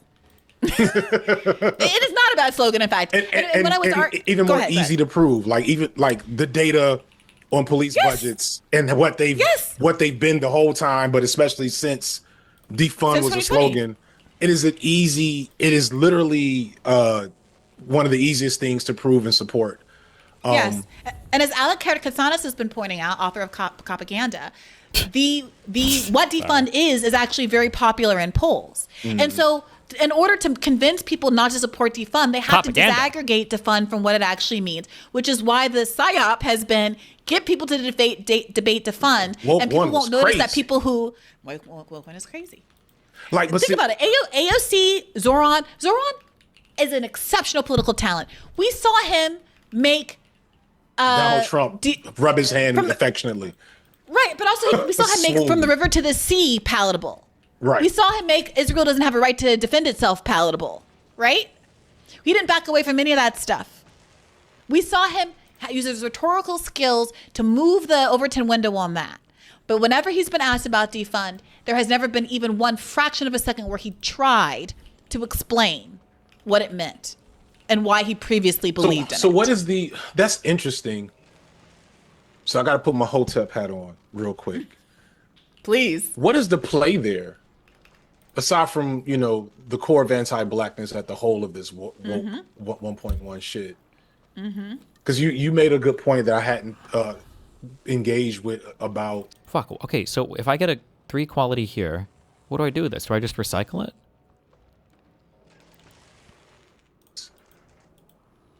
the ability of these institutions to redirect funds to Israel without That is what I did with it. Having to vote. Because having the to votes are not vote on it. popular The for on votes the are right not or the popular. left. Right. And so they can keep the slush fund going without sacrificing political power, which will work perfectly for a lot of Americans, because a lot of Americans, don't know and don't care much about what's happening internationally. And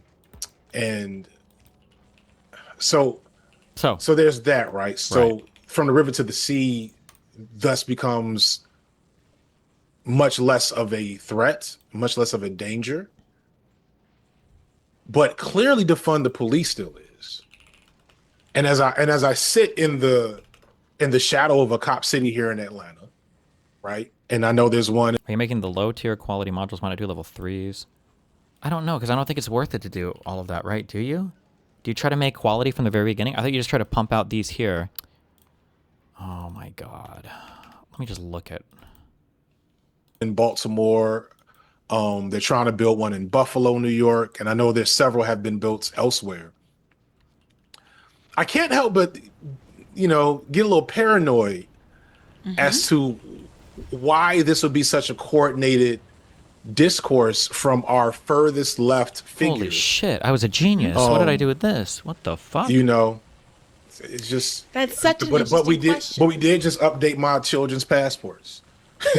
Well, let's take just 1 or 2 minutes to explore that, because I do think it's a very important question. Now, let's put my tinfoil hat on, and I hope to have some guests on to explore this, but my off-the-cuff belief before vetting is that what we do know is that we have a surge of investment in AI data centers, in AI technology, an emerging of these tech companies like Planeteer, Planet- but the people that Westmore left Planeteer for, I can't remember their names. Perceptor. Okay, and also Elon Musk being the #1 recipient of defense contracts. Our whole I had a great interview with Anita Saychan about the explicit plans of these tech billionaires to reshape our world, where they no longer need humans to do most jobs. They have AI sentience, basically. Aren't you doing any data center debates? They seem to be the hot topic right now. Because every topic... What am I supposed to argue? All data centers are bad? I don't know. They're good. Where are the good faith arguments against these things? It seems like people are fucking ass-pained as fuck about any building that goes up now, and every single advancement in technology in the United States is like bad and evil and everything else. Like, I don't know what the fuck I'm supposed to do with these. They seem fucking retarded.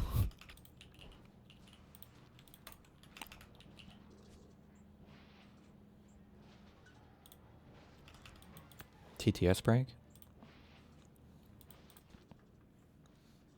Please build more data centers. I'm desperate for There you more go. data centers. That's right. I Oh, own yeah. 100 acres next to a homeless shelter and op Based. ranch. There we go. I'm willing to sell. Ramp it up to 100 decibels so everyone knows how hard it's working. Hell More yeah. data centers, please. Thank you. There, see that guy goes. He's got it. Hello, Mr. Bonarelli, the Hey, what Fink up? here. I want to gift to you a song from the legendary Insane Clown Posse, their magnum opus, Bugs on My Nugs. You're nuts. We want your nuts. Please, oh, please, fuck dirty sluts. Okay. ABBA is the best student of Andrew Tate. He Hello. became somehow more red pill than fresh and fit. Oh, hi. You call yourself a capitalist Darius when you can't even Craig's build a got- Wait, wait, factory hold in a on. video game? Open the lobby so us true gamers can socialize the means of production and free the oppressed biters from the bourgeois or something like that. Kaya.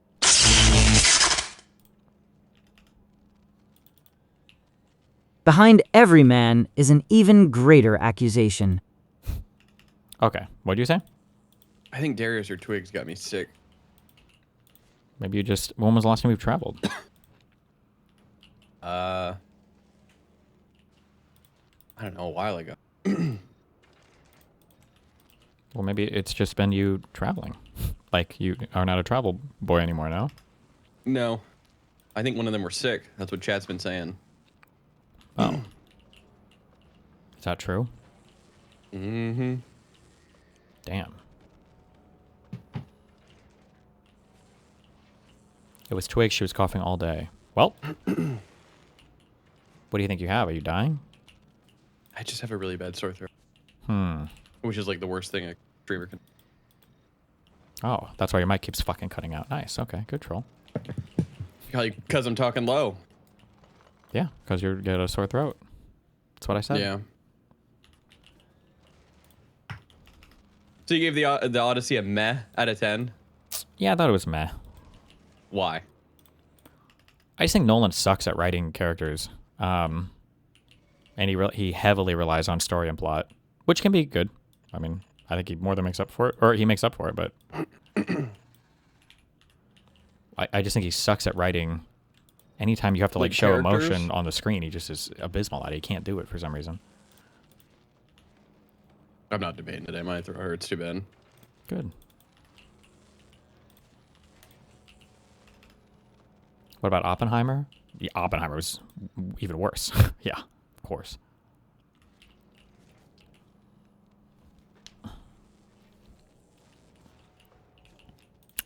What I really need to see is the real KINO, which is that Spider-Man movie. It was good. That's yeah, I like that. It was good. Hell yeah.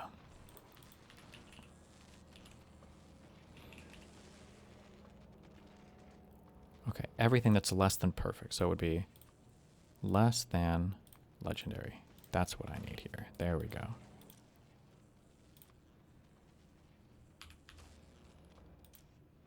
You didn't stream it all this morning, I'm guessing? No, my shit's fucked. Your stream or your voice? My voice. Oh. Well, that's really disappointing, Mr. Moon. Yep. I've been sleeping all day. Hopefully it's better tomorrow. I just drank some honey.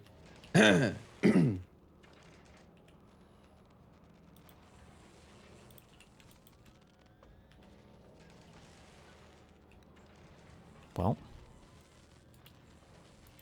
What do you want me to say? Put the know. politics in the bag, man. Fuck politics.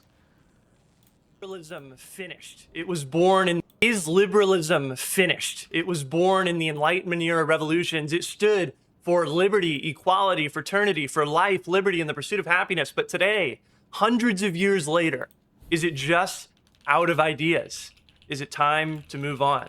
One of the most common criticisms made against liberalism today from all over the political map is that in an age of widespread searching for vision and purpose and meaning for individuals and for societies, liberalism just doesn't have the juice. It's an ideology of old people and even older ideas that does not speak to the challenges of the modern world. I would bet that a lot of you feel this way, in part because I don't think many liberal commentators take this kind of critique very seriously. So if you've ever felt any of those ways about liberalism before, or even if you haven't, and you're just trying to figure out what in the world I'm talking about, this video is for you. Lately, I've been spending a lot of time thinking about modern liberalism. In July, I attended 2 conferences. One was literally called Liberalism for the 21st Century. And then a couple weeks later, I was a speaker at an event called Camp Abundance, which was an event for college students that are interested in the ideas of abundance by Ezra Klein and Derek Thompson. This might surprise a lot of you to hear, since I've made videos that critique both Ezra Klein and Derek Thompson. Thompson was actually one of the other speakers at this event, so a bit of a surreal moment for me. But anyway, at that event, my talk was about liberal ideology, which is a big part of both of those videos. I often critique my fellow liberals for ditching the moral vision that, in my view, is core to liberalism, which leaves us with a project that feels unambitious and unfulfilling. If liberalism should aim to be something beyond just technocratic management is a debate that seems to be really rising right now among commentators. Take this exchange as an example. Cassie Pritchard, a leftist with a pretty large following on Twitter, generated a lot of controversy when she said liberalism is so depleted, it's insane. No ambition, no new answers, no adjustments, just 1992 forever. A Clintonite infinity. We must imagine Sisyphus balancing the budget. So just set aside... Like, I hate that I'm even going to say this. I could be sympathetic towards that if it was coming from like a Peter Thiel or JD Vance type, because those guys are like trying to imagine like a post-liberalism world, I guess, as cringe as their fucking ideas are. But How are you going to say shit like liberalism is out of good ideas and then go, we need to go back to some shit that they were talking about theorizing in like the 1800s that's never worked before? Like, okay, well, fine, liberalism is out of ideas. Fine. Like, what do you want to do? Oh, you want to go to like an old thing that literally sucks so hard, like it's never worked ever, and nobody likes it at all ever, and it's never worked. Like, I don't know, it's cringe. Yeah. If you agree with this critique or not for a moment. I think this critique has two parts, and I want to try and break it down. The first part is that there are obviously problems with society, and yet many liberals treat politics as an essentially solved problem requiring technocratic management more than big fundamental change. The second part of this critique is a bit deeper than that. Pritchard is also saying that this kind of politics also produces an unbearable feeling of pointlessness. No new horizons to chase, no more mountains to climb. It's all been done. This feels depressing. Kelsey Piper, writer at The Argument, the online liberal magazine, responds in a way that I think is fairly representative of how the liberal intellectual class feels about these kinds of arguments by saying, I think the fundamental disconnect here is that you want politics to solve man's search for meaning, and I want politics to deliver a safe, prosperous, free society in which everyone can go find meaning in something other than politics. As I often talk about on this channel, liberal intellectuals fundamentally do not think that the kinds of questions that Cassie Pritchard is raising in that critique ought to be part of politics. Here's another example of this mindset. It is impossible for me as a religious person, I'm sorry, not to look at sort of progressivism right now and say, you need something else in the horizon besides saying, we're going to be inclusive and we're going to get rich together with flying cars. You need to say, so that we can live in some specific way that we are supposed to live. What is that way, Ezra Klein? How then shall we live? My friend, I am a liberal. I actually believe in creating a space for liberal individual flourishing of different kinds. I'd actually go so far as to say that many liberal intellectuals even associate the suggestion that politics should be about more than technocratic policymaking with illiberalism or authoritarianism. Now, obviously, as a leftist, Pritchard is not the best messenger on this subject for liberals, and neither is Ross Douthat, who's making a critique of Ezra there from a religious perspective. But this kind of liberal malaise point is not the exclusive domain of socialists and conservatives. Francis Fukuyama, a man who has more liberal democratic bona fides than just about anyone, had this to say at the end of his original The End of History essay, which would later be expanded into his famous book. A quick note, the end of history in this essay means the endpoint of mankind's ideological evolution and the universalization of Western liberal democracy as the final form of government. What it doesn't mean is things stop happening, as funny as the memes about this are. Anyway, here's what Fukuyama had to say about the end of history. The end of history will be a very sad time. The struggle for recognition, the willingness to risk one's life for a purely abstract goal, the worldwide ideological struggle that called forth daring, courage, imagination, and idealism will be replaced by economic calculation, the endless solving of technical problems, environmental concerns, and the satisfaction of sophisticated consumer demands. In the post-historical period, there will be neither art nor philosophy, just the perpetual caretaking of the Museum of Human History. Probably not as happy sounding as you might have expected the end of history to be. Anyway, this is all to say that what looks at first glance like a basically unimportant Twitter argument is actually striking at the heart of a long-standing critique of modern liberalism. But leaving philosophy world for a second, I think this critique is what a lot of normal people who aren't reading a ton of philosophy are intuitively grasping at when they complain about liberalism being boring, Just as I don't think people are intuitively grasping at it. I think they're being fed this from social media feeds and everything, that everything is horrible and terrible and that we need some drastically, because I don't think in like the 90s or 2000s, people were like, we got to change our government system completely. The normal liberalism way of doing whatever. I don't think most people have an intuitive grasp on this at all. I think it comes heavily fed to us from our, whatever our media consumption is. Ambitious and interested mostly in preserving a dying status quo. A lot of the modern liberal tendency to reject these kinds of critiques as basically irrelevant comes down to believing that liberalism as a philosophy just has not much to say about anything other. I don't think it's necessarily irrelevant. I just don't think the average person is feeling this as much as some people like to pretend they are. than how to set your government up at a fairly basic institutional level. Matthew Iglesias, one of the biggest liberal commentators around today, published an article earlier this year called Liberalism and the Search for Meaning that describes this view fairly well. He describes the distinction that the philosopher John Rawls makes between comprehensive and political philosophies. A comprehensive philosophy is a philosophy that tries to answer questions about things like meaning, the good life, all that. The political philosophy of political liberalism takes as a given that we're not all going to agree on one comprehensive philosophy, on one vision of what a good life looks like, and tries to be neutral between different comprehensive philosophies. Hi, what's up? What's up? How are you doing? Is my mic all good? Yep. All right. I had a couple questions actually similar to the video you're watching in regards to liberalism. I'm reading a book called Globalization is Discontent by Joseph E. Stiglitz, and he's like a kind of contemporary thinker in regards to like international political economy. And I guess my main question is, do you think the critique of the IMF stifling economic growth in the third world has any validity, or? I would have to read like an actual econ paper on it, but the paper would have to explore more than just like the theory of big bad capitalist, takes advantage of poor small Africa boy. Well, I think the argument Stiglitz lays out is that the difference between the World Bank and the IMF is that the IMF kind of pushes this like market fundamentalism in the sense that it wants to reduce inflation as much as possible, and it doesn't actually put any like planning into like building up like the infrastructure and like the economy of said states. It just really focuses on reducing inflation, while the World Bank, as a institution that is not as powerful as the IMF, is trying to do those things which increases like the GDP. Like you said, GDP is actually a pretty good variable in determining economic growth and stuff. So it's like the World Bank is trying to put forward things like infrastructure growth. It doesn't just focus on inflation. That's kind of the argument he makes. You think does the IMF only focus on inflation? Is that the IMF? I didn't even know that inflation had anything to do with the IMF at all.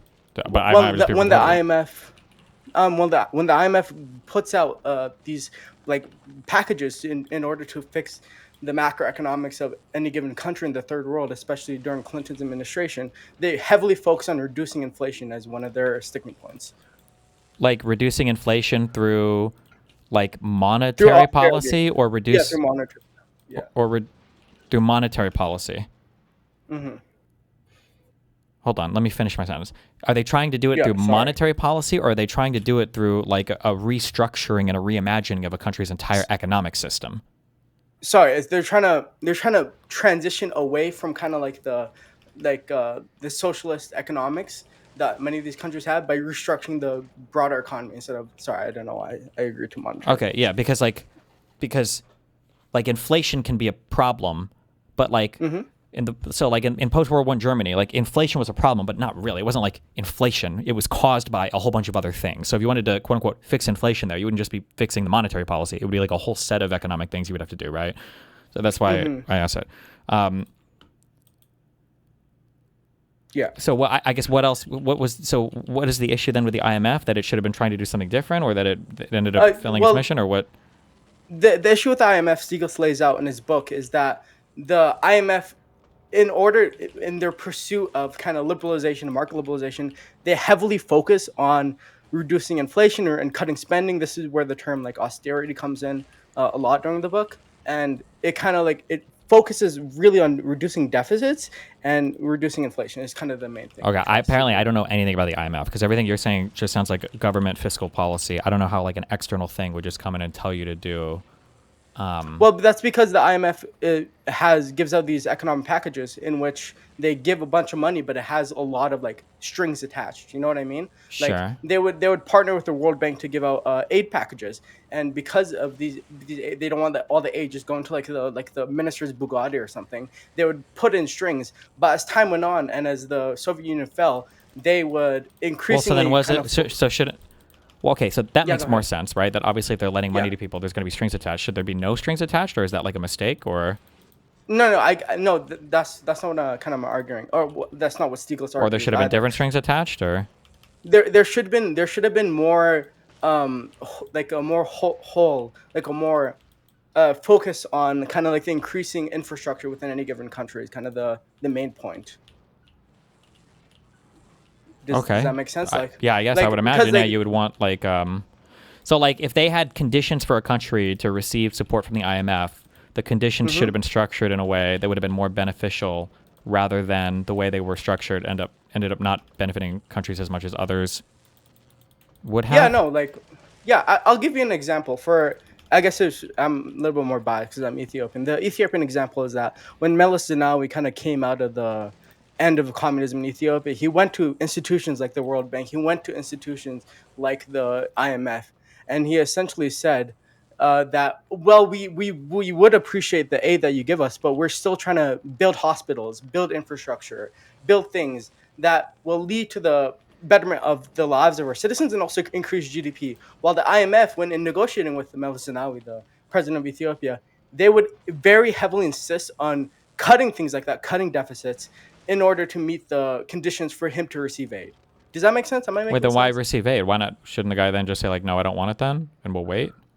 Well, that's kind of what he did, but it was paired with the fact that a lot of other financial institutions kind of did not treat Ethiopia favorably. They reduced their rating. I think it's called the credit rating for like the state of Ethiopia. You know, like so. Like it seems what Stiglitz lays out. It seems like when smaller countries go against the IMF, ones that are not as geopolitically important or economically kind of backwater, they would get like a lot of negative consequences for refusing the aid that the IMF would try to give them. Wouldn't the understanding be that the reason why is because if they're not doing the things that the international community feels is important for them to be a stable country, people would be less likely to want to lend the money? I mean, that makes sense. But additionally, the IMF is different from the World Bank because the World Bank would have given the aid, and the World Bank did give aid to other countries, such as, I think a good example is Botswana. They would give aid to many countries without the same strings attached as the IMF and without the same economic restructuring programs. And it actually worked really well for Botswana. Botswana is one of the few countries which are relatively economically prosperous. You know, at least in the sub-Saharan Africa, it's relatively stable, has a good democracy. Okay. Yeah, I guess. Like, it sounds like you're describing some things, but I'm not really sure. I guess where I'm supposed to feel like the problem is. I guess is the confusing thing for me. Let me try to pinpoint it down in a more concrete way. The IMF as an economic institution doesn't really factor in the eternal development of these countries, and obviously it's for a good reason. They don't want the people to default on their loans, obviously, and the money just to go nowhere. But they don't put enough emphasis on developing countries, and they just put emphasis on giving out loans, having those countries embrace austerity, and then receiving the money back in interest as well. I think. Yeah, but it sounds to me like absent the IMF, these countries would all just be completely fucked, right? It's not like the IMF is like hurting these places. These are just places that are fucked, and then absent the IMF, they would just continue to be fucked, no? And then maybe the IMF could do something better, but it's not. But I guess the initial impression I had was it sounded like you were kind of saying like the IMF is like destroying these places. Well, not necessarily destroying, but they weren't necessarily helping as the stated goal of the IMF. You know. Sure. Like the stated goal of the IMF is kind of, at least after the end of communism and the end of the Soviet Union, the goal was to lift up the second and third world countries after the fall of the Soviet Union and transition towards liberalization. In reality, what the IMF did was the lack of like a holistic goal and the infrastructure development of the countries they led aid to. These countries kind of collapsed into various forms of like dictatorship or like civil war, because the argument Stiglitz lays out is because of the austerity implemented, many of the people revolted because there's not enough hospitals being built, a lot of farm subsidies for like farmers were going away. Yeah, but you say because of the way the austerity was, but like absent the IMF's intervention, are you saying these countries would have grown and been fine, or would they have still been completely fucked? I think they were still been completely fucked, but the IMF kind of didn't really fulfill its mission goals. Sure. Okay. Yeah, I can agree with that. Yeah. I think the IMF haven't they changed the way they've approached things pretty significantly over the past few decades? Because I feel like I heard these criticisms in the past, and there was like a change in how they would try to, I guess, assist countries or whatever. But I don't know how true that is. It's just something I've heard. Okay. Yeah. I mean, this is like an older book, so perhaps the IMF has changed, but. I'm not. Let me just get this out of the way. I'm not trying to put forward like the commie arguments that are just like the IMF goes to the third world and destroys it. Like you said, the third world would probably still be in like a bad place, whether or not the IMF. But I'm saying as liberals, I feel like the reformation of the economic institutions that America spearheads should kind of be a priority. You know. Sure, but I feel like for the how old is the book? It was released in late 1990s, I think. Or let me just Google it. It's not in the fucking book.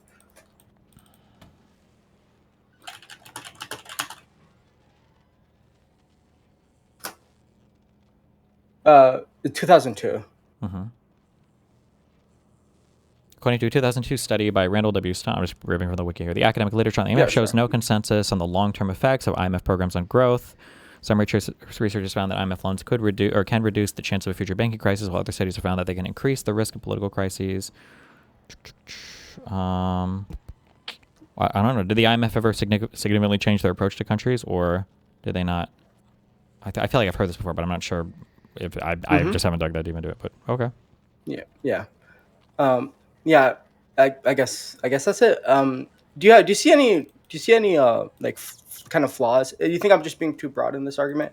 Because like while I was reading this book, I was thinking to myself, I feel like some of these arguments kind of hold up, but I guess I have to do more of a deep dive into modern IMF policy, and also I don't want to kind of just give leeway to like the commie arguments that the IMF is just like maliciously destroying the third world for no reason. I mean, I would be careful when reading anything. I don't think you should ever mentally structure it as like not given to the commie arguments. Like just because somebody's making an argument doesn't necessarily mean it's bad. So I mean, I would never try to like load it that way.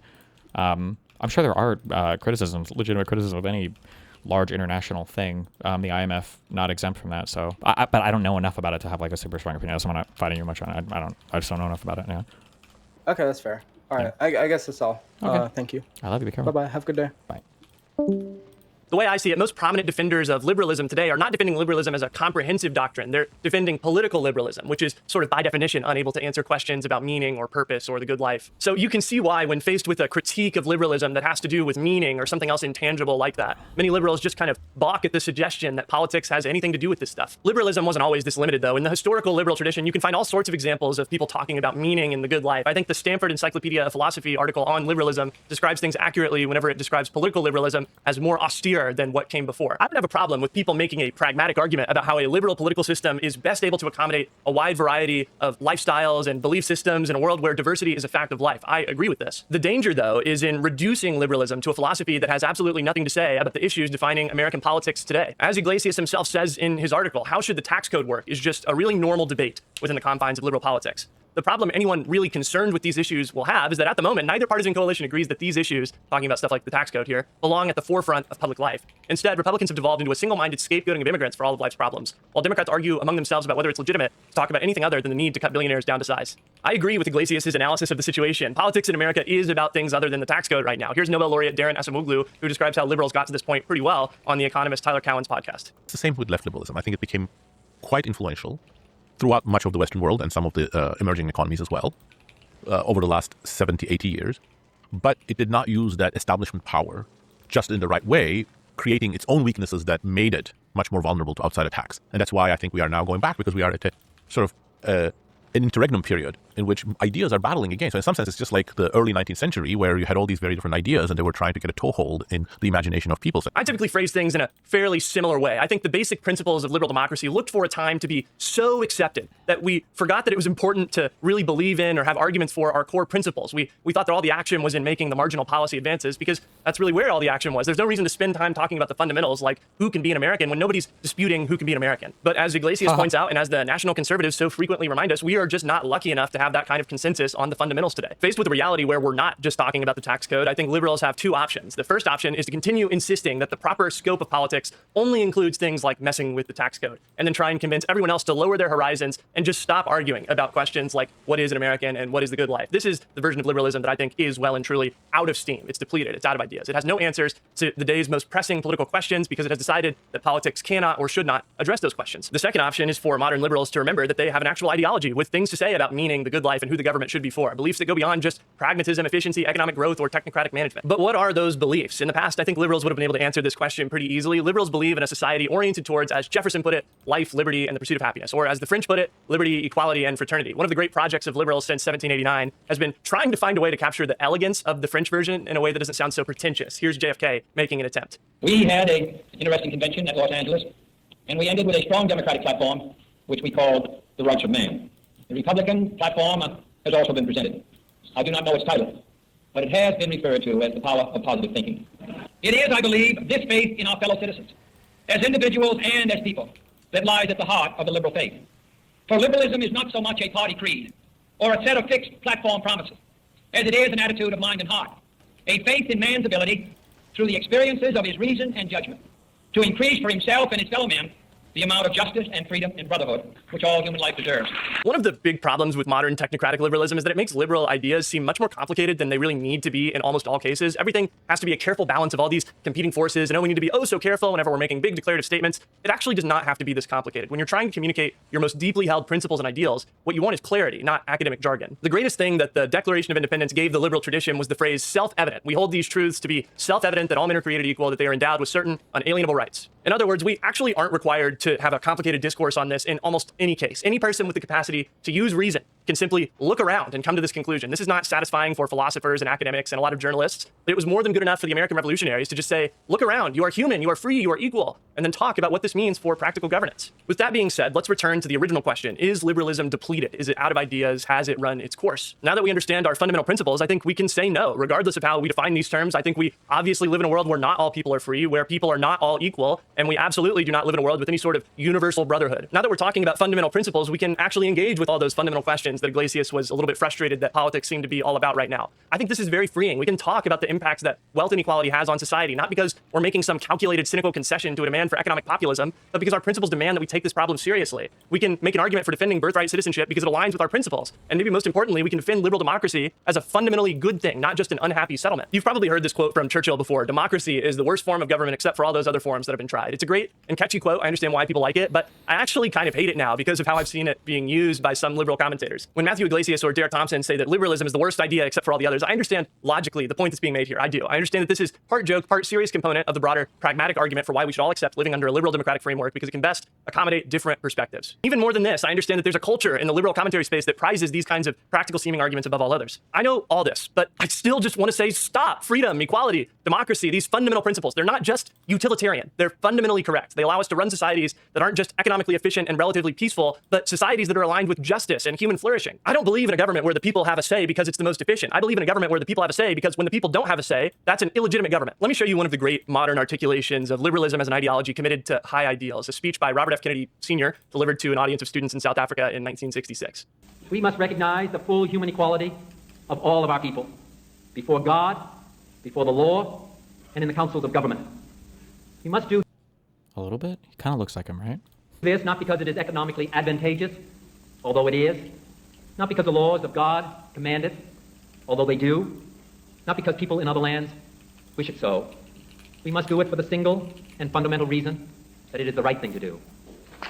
When you were in school, you might have been playing cool math games or something when your teacher was talking about modes of persuasion. Aristotle talked about ethos, an appeal to the credibility of the speaker, pathos, an appeal to emotions, and logos, an appeal to logic. The liberal commentary space is very focused on appearing reasonable, looking like the adults in the room. Arguments are not made based on appeals to values, they're made based on appeals to polling data. We don't talk about how a policy might make people feel. That's for children. We talk about the data, which is for adults. We don't talk about how our ideas can help people live better, more fulfilled, more meaningful lives. We criticize people for daring to point out that politics is and always has been, in addition to those pragmatic concerns, also about things like meaning, respect, and recognition. If there's one thing that you take from this video, I'd like it to be that there's absolutely nothing reasonable about ignoring 2/3 of an effective argument. And there's absolutely nothing rational about ignoring the essential truth that politics is about more than cold hard data. There's nothing at all reasonable about expecting people to believe in a system that argues for itself by saying, oh, well, we're the worst except for all the others. I think it's telling that Churchill himself delivered that worst except for all the others speech in 1947, not 1940. When your fundamental values are under threat, you have to really believe in them, fight for them on the beaches and the landing grounds, so on and so forth. Derek Thompson, Ezra Klein, and Mark Dunkelman had a fascinating conversation about if it would be desirable or feasible for the government to step in and create a 4-day work week in response to AI causing mass labor market disruption. Ezra talked about it in terms of freedom. If we do end up in this world where AI is a labor replacing technology, which, to some degree it will be, should the goal be that, the 5-day work week isn't set in stone. Maybe it should be 4 days. Maybe it should be 3. Brink Lindsay in his sort of abundance adjacent new book, The Permanent Problem, is circling some of these ideas. But I'm curious, given your more historical perspective, what you think of that and what you think of time as a thing, leisure time, time that you have autonomy over as a long-term goal for abundance. Derek talked about it in terms of equality. I think we need to think about what kind of labor market policies we can begin to build to ensure that there isn't a displacement of workers, so that if this technology makes people more productive, it results in something that looks much more like a 4-day work week than the equivalent 20% of the economy just being shunted onto unemployment. Mark talks about the American national character and how Americans might actually end up working more if such a thing were to happen. In the moment of every new technological transformation, we have had some notion, some dream that maybe we could have less work and more leisure for the same income. And in most cases, it's part of the American DNA to use the extra time to do more work, right? I think, Keynes famously expected that we would be spending less time at work. It'd be our 15-hour work week by now. Right. I really enjoyed that exchange because it kind of accidentally drifted into a serious discussion about the ways that liberal values demand that we dream of a better world. This isn't about me taking a position on the 4-day work week or any policy in particular. What I'm trying to demand here is just a little more romanticism in liberalism. I hope you all passionately debate the application of liberal principles to reality in unconventional or interesting ways in the comment section of this video. The more people that do things like this, the less depleted of energy and new ideas liberalism will feel. Let's shift gears for a second, though, and address more clearly the second part of the objection to liberalism from the beginning of this video. Not the part about if liberalism is out of ideas. Hopefully I've covered that enough, but the part about meaning. Take a look at this clip of Ezra Klein and Ross Douthat talking about how they feel like the Pope's AI encyclical intersects with modern politics and liberalism. Pope Leo's AI encyclical, one of the things that struck me reading it was, without agreeing with his metaphysics, right? I am not a Catholic. My vision of the world and its cosmology is not Catholic. I found it to be a really beautiful and moving articulation of what I would otherwise describe as liberal values.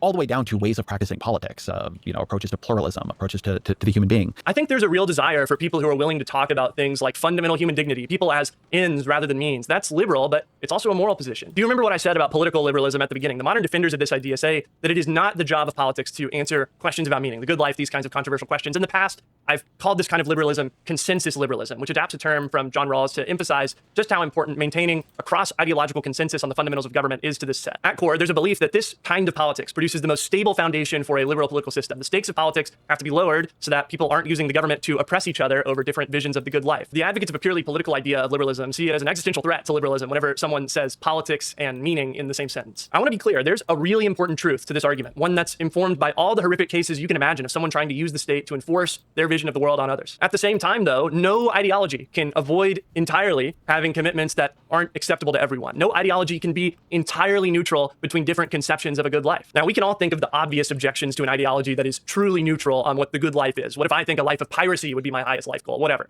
But let's be more reasonable here for a minute and not just dismiss this out of hand. There's a section of Article 4 of the U.S. Constitution that says the United States shall guarantee to every state in this union a republican form of government. Pretty straightforward, right? If you're a state in this country, you're not allowed to set up a monarchy. You have to have a government that elects representatives. Nobody today has a problem with this. At the same time, though, this is also taking a very clear stance on what forms of government are acceptable and what forms of government are not acceptable. If you believe that a statewide monarchy would be the best form of state government, the Constitution says no. You will live in a republic. All forms of government other than republics are illegitimate. And that's fine with me. I do think that governments that aren't run on the basis of the consent of the governed are illegitimate. That's a thing that I believe. But saying this obviously implies some opinion on some moral questions that people might very well disagree on. Someone might say that the people are horrible and therefore don't deserve to have a say in government. I'm not bringing this up to be like, oh, everyone who disagrees with me must be secretly okay with tolerating dictatorships. I'm making this point because everyone is obviously okay with the liberal state making some moral claims and having some commitments that aren't totally neutral between different conceptions of the good. Admitting that we can't always be totally neutral on moral questions is actually just fine. We don't have to maintain some noble lie about it. It's an impossible standard to reach. There's a whole host of things that an ideology cannot be truly neutral on. For example, who is a citizen? In a political entity, you can't have multiple definitions of who is a citizen and who is not a citizen working simultaneously.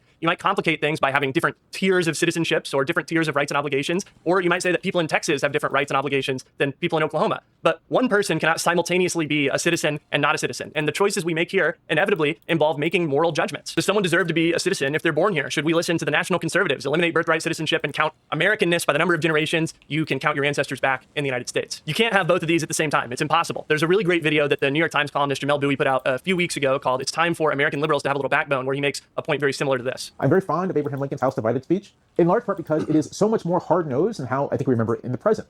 Today, we think of the House Divided speech as being about how we all have to come together. But that's not what Lincoln was saying. A house divided will not stand.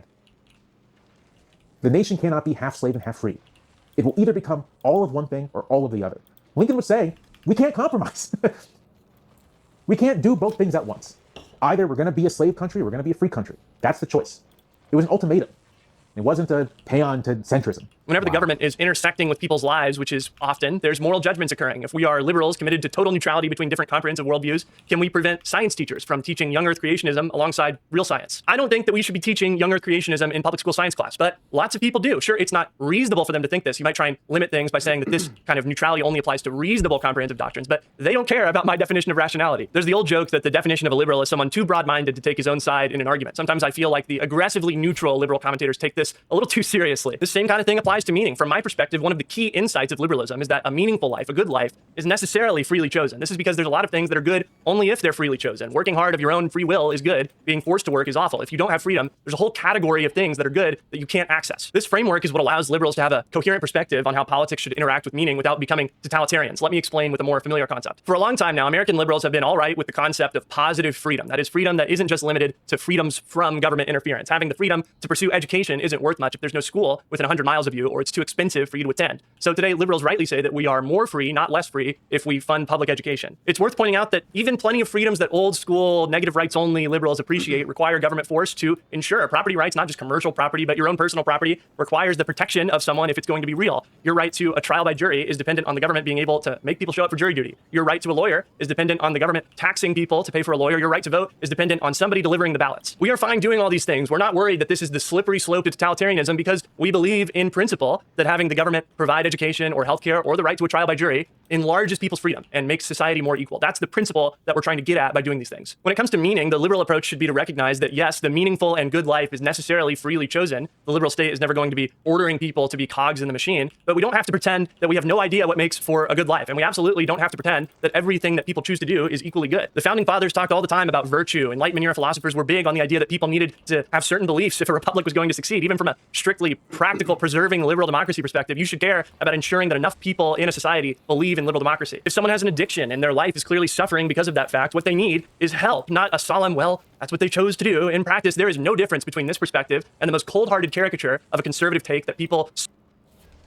to do. In practice, there is no difference between this perspective and the most cold-hearted caricature of a conservative I thought I said caricature. Conservative take that people suffering always deserve it. Just like we talked about earlier, people pursuing meaningful lives has always been part of politics. Ignoring this fact will not change it. If people are saying that they don't feel meaning in their lives, if they're saying that they feel disrespected or ignored by society, liberals have to engage with that, or somebody else will. The real slippery slope to authoritarianism is believing that liberals have the luxury of excusing themselves from this part of politics. If people do not feel like they're getting meaning out of a liberal society, they will destroy that society. I want to address one more aspect of the meaning critique before I wrap this up. Returning to the Fukuyama quote from the beginning, is a liberal society destined to make us feel like the struggle for recognition, the willingness to risk one's life for a purely abstract goal, the worldwide ideological struggle that called forth daring, courage, imagination, and idealism, has been replaced by economic calculation, the endless solving of technical problems, environmental concerns, and the satisfaction of sophisticated consumer demands? I can't answer this question definitively. I don't think anyone can. I can tell you what I see, and what I do unfortunately see is a lack of courage, imagination, and idealism among today's leading American liberals, which can give people the feeling that liberalism is an ideology of blinking last men. This is a serious problem. But I also still see the struggle for freedom and recognition happening around the world. In my own country, I see one theater and a new worldwide ideological struggle. There's plenty of meaning and heart there for an ideology if we can just embrace the fact that we live in a time that demands ideals, courage, and creativity as much as it demands data.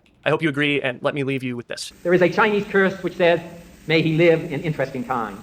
Like it or not, we live in interesting times. They are times of danger and uncertainty, but they are also the most creative of any time in the history of mankind. And everyone here will ultimately be judged, will ultimately judge himself on the effort he has contributed to building a new world society and the extent to which his ideals and goals have shaped that effort. Thanks so much for watching, everybody. I really appreciate it. Don't forget to like the video, comment, subscribe to the channel, hype the video. I don't know exactly exactly you gonna like what the video. Yeah, I am. There you go. And look, I even subscribed to him. That's good. Okay, wait, quick question. Yep. Not for you. Oh. Okay, this chest gets filled with items. Oh my god. This thing needs items. I'm also reading the recipe, ingredients, and I'm outputting on each of these things all of the signals plus one, and then if I have less of that, then I call for the filter on these things. Is this the most efficient way to do that? There's not a simpler circuit mechanism to do this? Basically, I just want to use up my overflow here, and then when my overflow here is empty, then I will draw from the main thing. Is that... This is the simple... It has to be 4 of these things? There's not a simpler way to do this?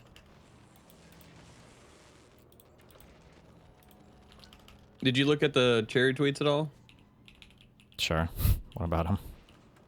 I don't know. I just started looking at them. Oh, I mean, I read them, but she's on her own journey. Let She's on her her. own little journey.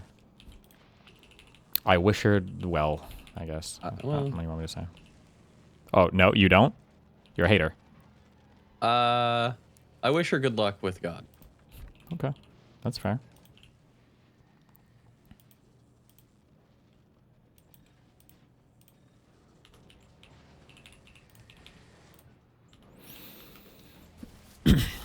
Okay, this just needs to run for a while. What did you think of the video? I think Ryan Geddie is on a big thing where I kind of agreed with him a year ago that I think for the concept of liberalism, we probably need some kind of like cultural ideas to go along with it, and that it's a little bit empty, and that we just, because it's like the default state of affairs, we don't really think much about what it means to be like a liberal. We haven't really defended any of the core ideas related to liberalism in a long time, so people just kind of like take it for granted. But another thing, I think I'm probably more with the idea now that sometimes I just think that people are looking to get too much from certain things that just aren't meant to deliver those things, but like they could if you really wanted it to. I wish I could think of analogies that were better than programmer ones, considering I don't program, but like there sometimes you, or I guess like for tools in general. No, well, this isn't a program, it's just tools in general. Like you can have a tool that could do a whole bunch of things, but like sometimes there's a better tool for a particular job. You can use like a screwdriver. If you turn it around and just use the handle, you can use it as a hammer, I guess. Like you can, and depending on the scale of projects you work on, like it's okay for like stuff in your house, but it's like it's not a hammer. And I don't know. Sometimes I feel like people are looking to political ideologies to do so much more than what they were ever meant to do. But I guess the problem is that, like your socialists and your DSA types, and then your weirdo fascist types and all these people, I guess, are promising you the world and claiming that they can do everything with their political ideology and it'll provide meaning and everything else. So you have to compete with that, I guess. I think the loss of social spaces and religion is leading people to look at liberalism to give it more. Yeah, I don't know about religion, but the social spaces thing for sure. I do think that that's the lack of like hanging out with people in real life. But it's also hard for me to know how much this impacts, I guess, like people in school now, because it's not like I'm in school to see. But like even I would have considered myself extremely nerdy growing up. But like I went to friends' houses, like parties and stuff on Fridays and Saturdays. Like you had to, of course you did. I don't know if that's like as true anymore or not. I'm not sure.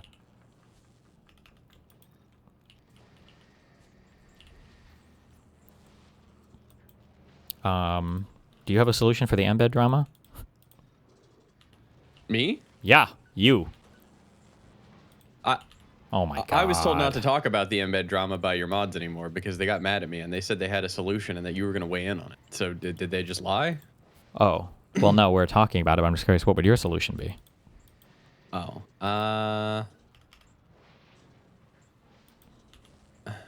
let me think. I mean, Darius for sure. He's fine. Wait, for sure what? Or wait. Oh. He can interact with DGG in my mind. While streaming. I would say so, yeah. Okay, wow. All right. He's been around for fucking ever. I mean, I think he's pretty good. Parsec does work for DGG. He does like the emote shit. So I would think that that's okay. Hi, what's up? Hello, Anna. Hello. I have a question about the video you just watched. I didn't see the whole thing, but just a little bit. I actually kind of like listening to it, I understand what he means and I also sort of agree with it because I have I guess you could say we have the more romanticized version of this in practice working. So I can understand what he means because people truly get like way more excited and invested in a thing when there's a lot of feelings involved, right? And when there's a lot of passion involved. But I just don't understand why his answer to this is populism. Well, I mean, he kind of has. Have you ever talked to him about it? No, I never spoke to him at all. I don't know if he knows I exist. I'm just like questioning because it's not only just his answer; it's a lot of people's answer. So, like in a broader aspect, right? A lot of people, liberals, seem to be thinking, "Oh, so we have this like absolute." The lack of passion, the lack of interest in people in the West, right, for fighting for democracy, liberalism, that all is assumed as like status quo, not excited, like, you know, it's there's nothing to be excited about, so people don't get energized. So the answer then is populism. I mean, I would say you version, I should guess, talk to is him what- about it, because our conversation is going to be like, I mean, I think I probably fully agree with you. He has a way of defining populism in a way that I just don't see it that way. So I mean, like, Oh, that that's was going Kent's to be. rate. I watched that. Yeah, I watched their conversation, part of their conversation with him and Lonerbox about populism, and like I couldn't watch 3 hours of this fucking let's define the term shit. So yeah, Sure. I'm just. It's just it's too autistic, dude. I can't. I'm not a dude bro enough for this. But it. Oh shit! Sorry. I had a video play for some reason. Anyway, point is that it's just that I understand where he's going with this, but I just wonder what is the, obviously he wants some sort of solution for this to fight, you know, MAGA, which is right-wing populism. So like, I don't know, fight fire with fire or some shit, I don't know. But like, I just wonder, like, what is your solution though? Because you are like, yeah, that's not like what we want to do. But then you're like, people just want too much from liberalism. And like, how does that help us energize people? Well, I what think do we the do? issue, I mean, Do I we don't have just anything good to say on this. My thing is, I think that there are certain issues that are echoing in your goddamn mic, and it's driving me crazy. Hello? In my mic? Yeah, I hear myself. We can hear ourselves. Oh shit. Is there like a headphone or echo cancellation thing you can turn on? Would help. Let's try this. Does this work? Test. Yeah, you sound a little weird, but that's okay. Hello? Yeah, well, it works fine. The fuck is happening, dude? No, you're good, you're good. No, wait. Hello? Yeah, it's Oh. now that I hear you very poorly now. Oh, you can't hear for me? some Oh, well. reason. Yeah, let me call again. Okay. Got him. Easy. Bander from Discord.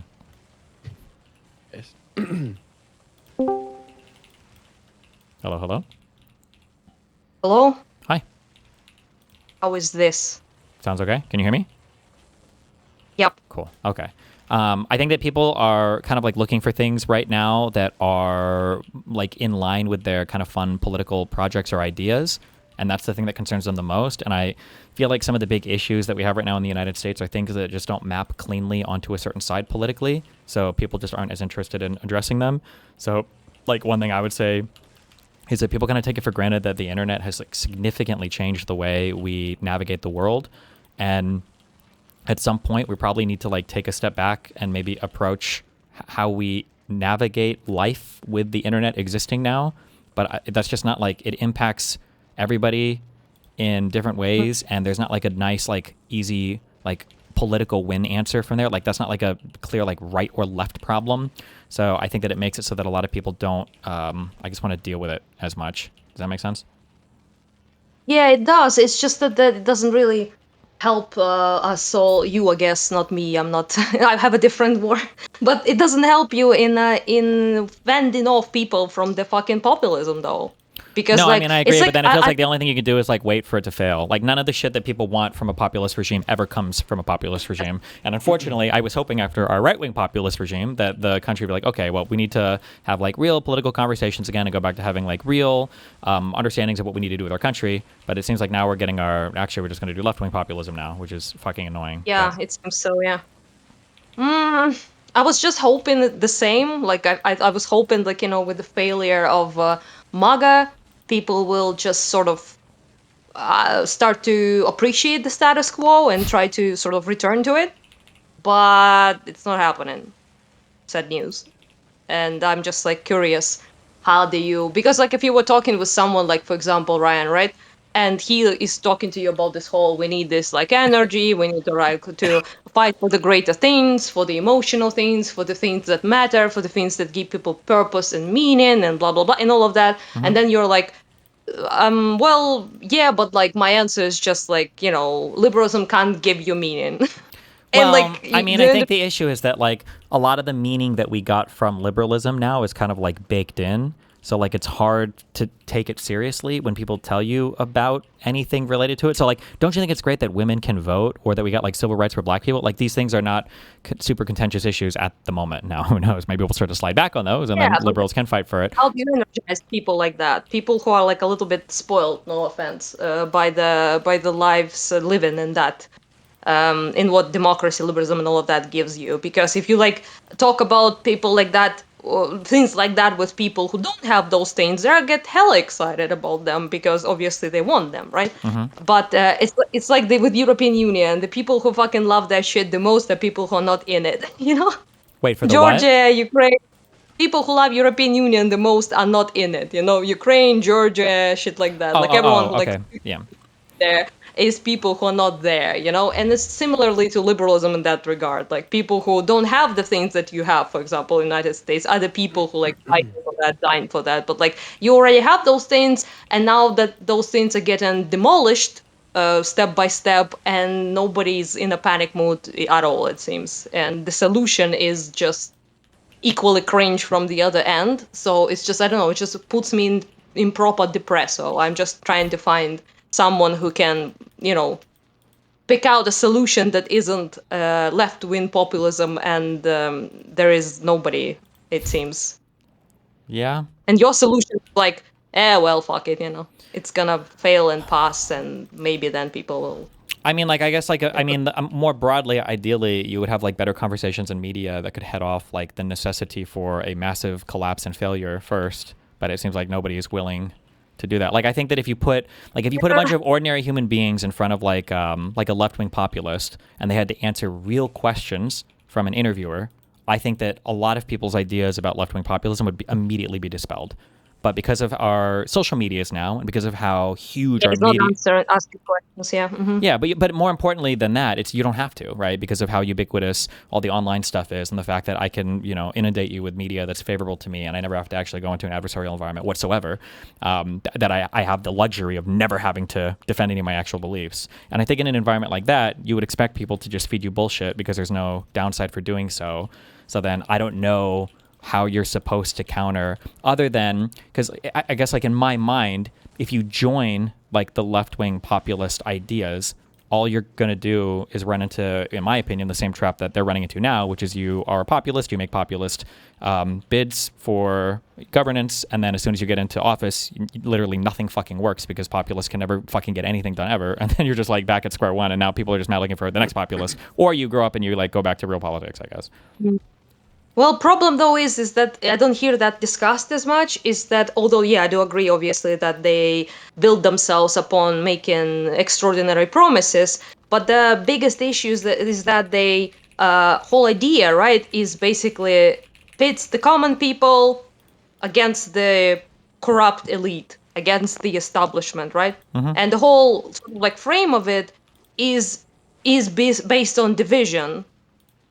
And the politicians who are populists, they just put themselves as ordinary citizens, as like, I'm one of them, or one of you fighting against every the, populist leader is you know, always somehow one of you, but it's because they found a way to identify their group as being like they're part of the group. This is why the left-wing populism is so popular on the left right now. It's because it finally gives white people who are growing up in like really wealthy families a way back in to feeling politically relevant again, because now they're part of the working class, even if they're like ultra wealthy and everything. It doesn't matter because that's they're so not strange. I capitalized. hear that so much. It's very like Soviet coded, obviously, but Sure, yeah. it's just that the people back in the day, it's a different thing, obviously. But people who then become the vanguard party, right? Mhm. They were also like, we are the proletariat, and you're like, no, you're fucking rich, educated, abroad fuck. Mhm. Okay, you're not the fucking peasant. Stop the cosplay. But that cosplay was effective back then, and it is effective today. It's just a different sort of, you know, cosplay because it's a different time, obviously, right? Yeah. And yeah, but ultimately, I just don't understand. Like for people like Ryan, how can you build? Oh, hey, Speak of the devil. Hello, hello. That's scary. Hello, he So, well, appeared. you think it's scary? It is horrifying. Let me tell you, to be scrolling on my YouTube app and seeing my name on a stream title surrounded by red sirens. That is horrifying. That is a Okay. scary thing to see. Okay, solid. Yeah, I didn't know it was that. That's Steven's fault though, and I'm not. Wait, I'm did not I to do blame. it? Oh, because I'm he just changes my kidding. stream title. Oh, you're right. Oh, good. I hope I'm just you're. kidding. I hope you're. You shouldn't be. You should be worried. I have no control. Okay. Well, hello. Do you want to Hello. say something? Well, I haven't heard anything that you've said for the last like 2 minutes, but sorry, I'm not super familiar with you and like what your, but I mean, your name in the Discord is UkrainianAna. You're from Ukraine? Yeah. Good. Nice. No, Spoiler. sorry. I just was curious about your background. Like, what do you do in this Yeah. space? I am weird factor is that I'm on the stream with Steven right now. That's the weird Oh, factor. I'm okay. volunteer from Ukraine. I'm Ukrainian from Eastern Ukraine, city called Kharkiv. It's an air raid right now, and I have nothing better to do than to open the stream. So that's it. Yeah, and I just Okay. comment. I also speak with like a bunch of Westerners about Yeah. Ukraine. Like I'm like a spokesperson a little bit, I guess you could say. Yes. That's it. I'd like Pretty to do much. more content about international stuff one of these days. So it's very interesting to hear people's perspective on that. Anyway, I'm curious. What did you think about the video? I I missed didn't watch. the last like couple minutes, so I haven't heard everything. Didn't watch the entire thing. I probably will because I'm interested in it a little later. I just caught like, and the last part Steven was watching, and so I will watch it, and then I be my opinion would be I guess more grounded in everything you said. But from what I heard from you and also from this video, and I also watched a part of the video where you talked about populism with. Box, I think, and someone else was there, I think. Yes, with Soy Pill and Reason Rift were the other Yeah, participants. Reason Of and course, Soy, it was hosted by yeah. the wonderful Ringmaster. So I was like mad about that video, and basically my whole thing is like I understand, I agree with your idea about the fact that nobody finds liberalism exciting or interesting, or because that's completely the different thing where I'm from. And here, like democracy, liberalism is like yes, the shit, worth dying for, thing everyone.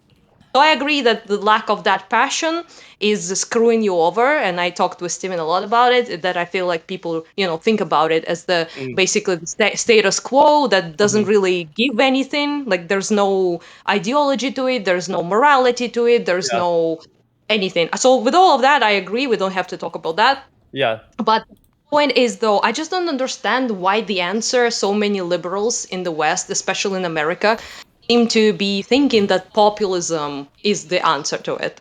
Well, or like left. You saw the debate. You saw the debate that I had with Loner and Reason, right? So I imagine. I imagine. Yeah, it was a real marathon.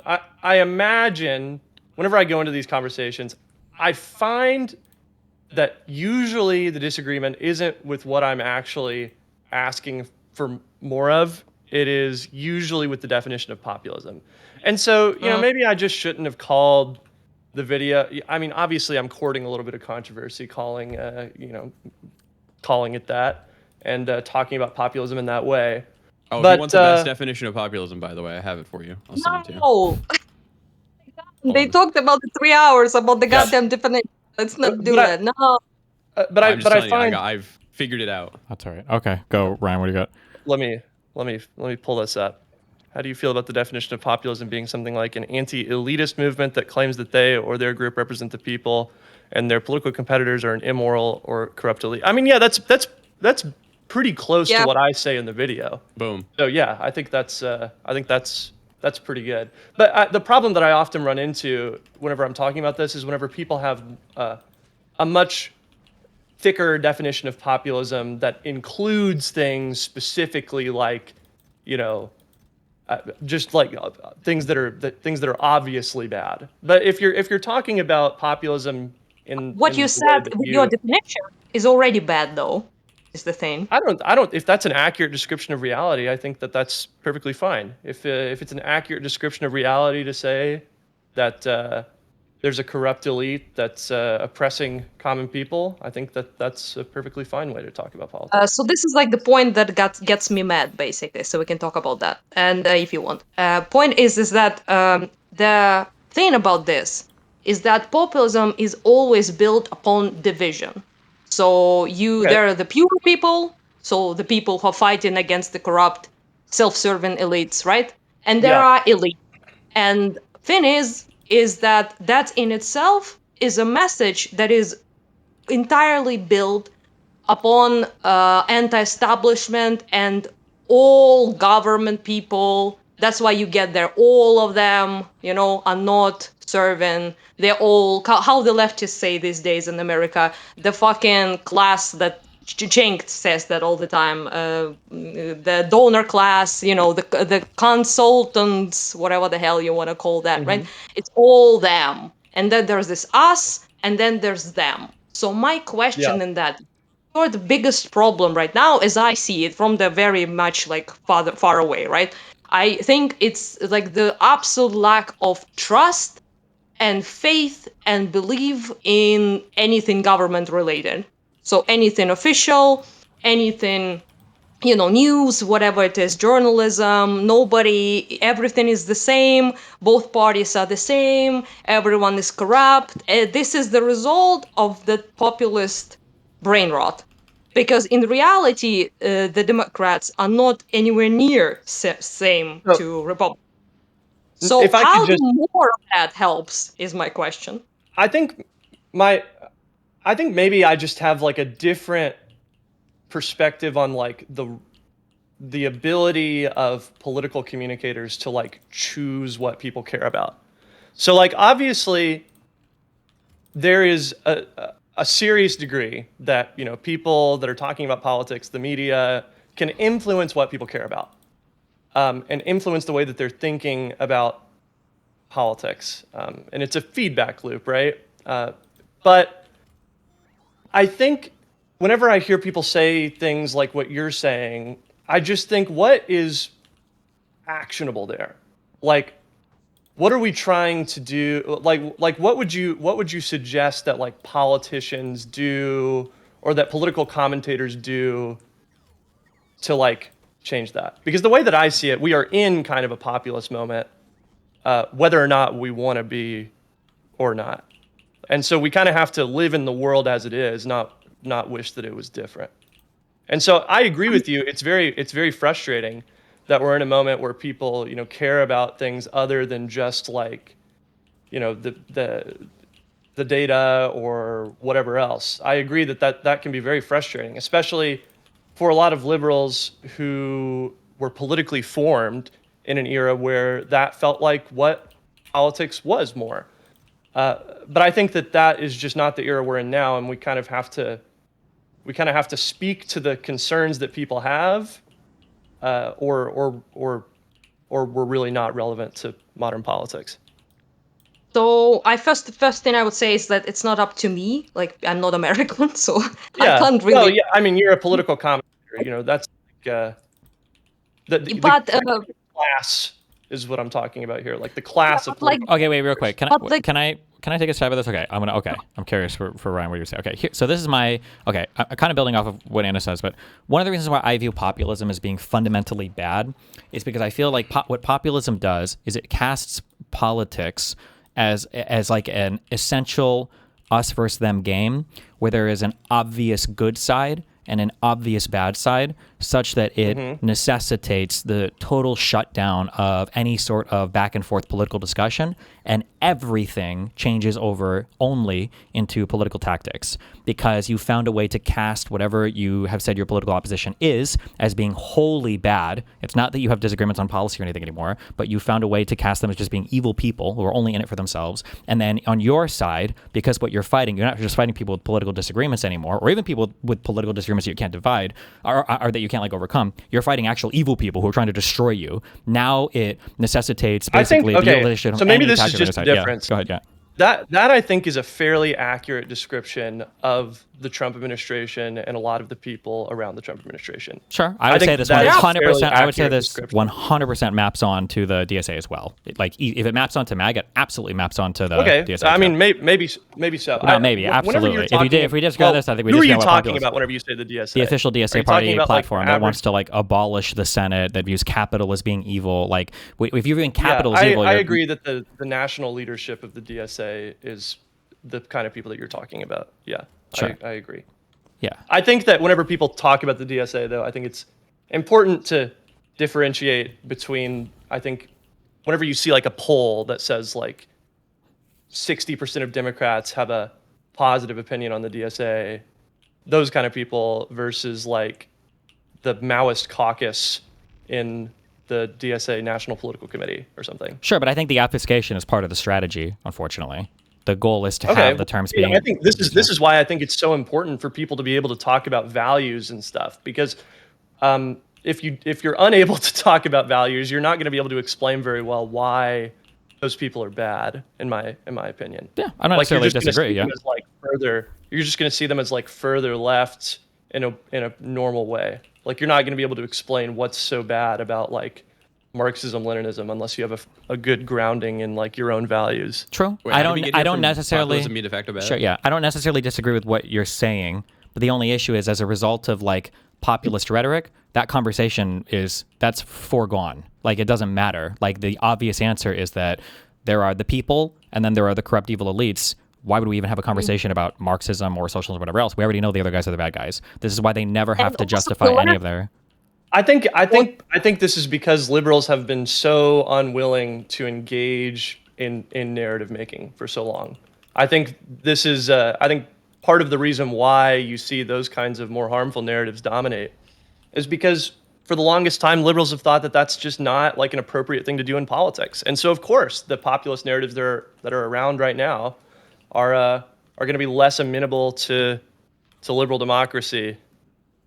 Sure, but why the answer to this is more fire? I just don't understand that bit. Like you're fighting fire with fire. Like because if people are saying if whatever percentage of the people believe that part of the problem with American politics right now is corruption, is elites, is whatever, you can't just lecture them about how they're wrong. That's not a very effective strategy. Sure, but I mean, like, Yeah, but if they are wrong, then that's... Well, I don't think that they're wrong. They are. Wait. This is like, hold on. There's my huge issue with the way that you frame populism. Okay, we do not have a corruption problem with the elites right now. We have a corruption problem with a very particular group of people. There are tons of if every single billionaire right now was transformed into Bill Gates, do you think that our political system would look even remotely similar right now to what it is? The Peter Thiels. No, of course not. But if we're going on the definition of populism, that and let me just say, because we're about to get into that kind of boring of definition of populism conversation. But if I'm understanding populism as anything remotely similar to the definition that Mr. Mooten sent here about a movement that claims to represent the people against like a political elite, I think there's absolutely no reason why you wouldn't call complaining about the corruption between the Trump administration and business elites and all the people around the Trump administration populist. I mean, I think that very clearly maps onto that definition. Because definitionally, hold on, wait, quick. Definitionally, populism does not map on ever to a specific group of people. It identifies a set, and the set is the enemy. I think that's the issue. And I think that if we wanted to run this down, this is reflected every single part of the populist messaging. The issue is not with certain types of data centers that are infringing on community rights. It's all data centers. The issue is not that some people are exploiting their wealth in order to buy, media companies. Whatever. It's all billionaires. The issue is I just don't think it's true that populism has to be vague. And I think this gets really obvious whenever we think about historical examples of populism that very obviously targeted specific people or specific groups of people. I often talk about the American Revolution. The Declaration of Independence was addressed to one person in particular. That was not a generalized thing. But we don't need to argue about that. But the point is that it frames society by definition as a division between ordinary citizens and establishment. And the establishment in that situation is evil. It's self-serving, it's corrupt, and the people who claim to be the populists who are with the people, they embody the will of the people with that fight against those corrupt. But it's a very amorphous. It's all of them. That's why you hear, for example, when DSA people speak, right? They don't speak about just Trump. They don't speak about just his like administration, which is corrupt, and that's what you're talking Yeah. about. Like, what's wrong with pointing out the truth that they are corrupt and they are self-serving and they are cons, right? So that's all true. But thing is, that's not what DSA is doing. What they're doing is talking about all of them. Right. Democrats. But the reason they're doing that is because they're ideologically committed to socialism. They believe that they are fighting for like the interests of the proletariat. people, yeah. Right. Yes. But that's that's what I not. But that's. I don't think that that's the only way that populism can be, or the only way that populism has functioned historically. Well, that's how. Again, I will say that we define things quite differently. I sometimes, just don't understand why you define things as you. Not you personally, but just Americans or like Westerners have their own goddamn definitions. So like arguing about definitions isn't fun for me. But it's just that it's happening. Like what I'm saying Sure. that it is happening when Sure. you listen we to don't those people. disagree on that. We don't disagree on that. So I guess Yeah, so but, like like, a question why or a question I guess I would have. So you brought up like the revolution, right? The American Revolution, right? Like that this was it was a revolution against a particular monarch with a particularized set of grievances. That called for like a particular set of actions. So I feel like to say that like the American Revolution was like populist, it doesn't feel the same as today when it's not like certain companies. No, it doesn't feel the same as today. I think that's one of the reasons why we should try a little harder. Well, sure, but what I'm saying is that let me be more specific. I don't think I would call that like populism in any way, size, shape, or form. Like you can just you can be pro democracy or pro republic and anti monarch. I don't think that makes you a populist. That just makes you think the American Revolution wasn't like a populist movement? I don't think with any like understanding that I have the word populist, not really, because otherwise it sounds like we were just saying. I think that you're defining populism in a way that is so parochial then that it ceases to be of really any practice. Well, sure. Wait. I know. Wait. Let me just run this down. Sorry. Okay. I feel like that you're defining populist in a way though that is so reductive. It's necessarily true of literally every single revolution ever. Would you say that Lenin and Trotsky? No. Well, wait. Okay. So for like Lenin and Trotsky or whatever, for the Russian Empire, when they overthrew the czars, was that a populist uprising? Well, they didn't. Well, the timeline's a little off there, but yeah, I think that the Bolsheviks were. Yeah, they were a populist movement. Yeah. Is there any type of like revolution that's not like a populist movement? It was though. I agree with Ryan on that one. That was popular. Sure. But hold on. Are there any kinds of uprisings that aren't populist uprisings? Because it feels like by the definition of what you're saying, you're basically saying anytime there's enough people to enact a certain political change or to enact some kind of like violent revolution, it's always a populist thing. No. I mean, there's most revolutions in the world have not been popular revolutions. They've been something more akin to like a palace coup. And those things are not populist. When you say popular, then are you saying that anything that has like broad support of the people is populist? No, I would say that populist is pretty similar to the definition that Mr. Mooten provided about being a movement that against the corrupt elite. Yes. To represent the common the corrupt elite. Yeah, I would say that that's the defining trait of populism. I think that the problem is that when we're looking at that definition, we're saying like a corrupt elite, but like populists. From my understanding and then from my real world engagement with them, populists do not talk about like a particular corrupt elite. The elite class is always a lowercase e, very, very, very, very, very broadly defined. Always, it is literally the noun and the adjective itself. That's it. Like the elite is everybody. And I think that it's who they brand as the elite as well.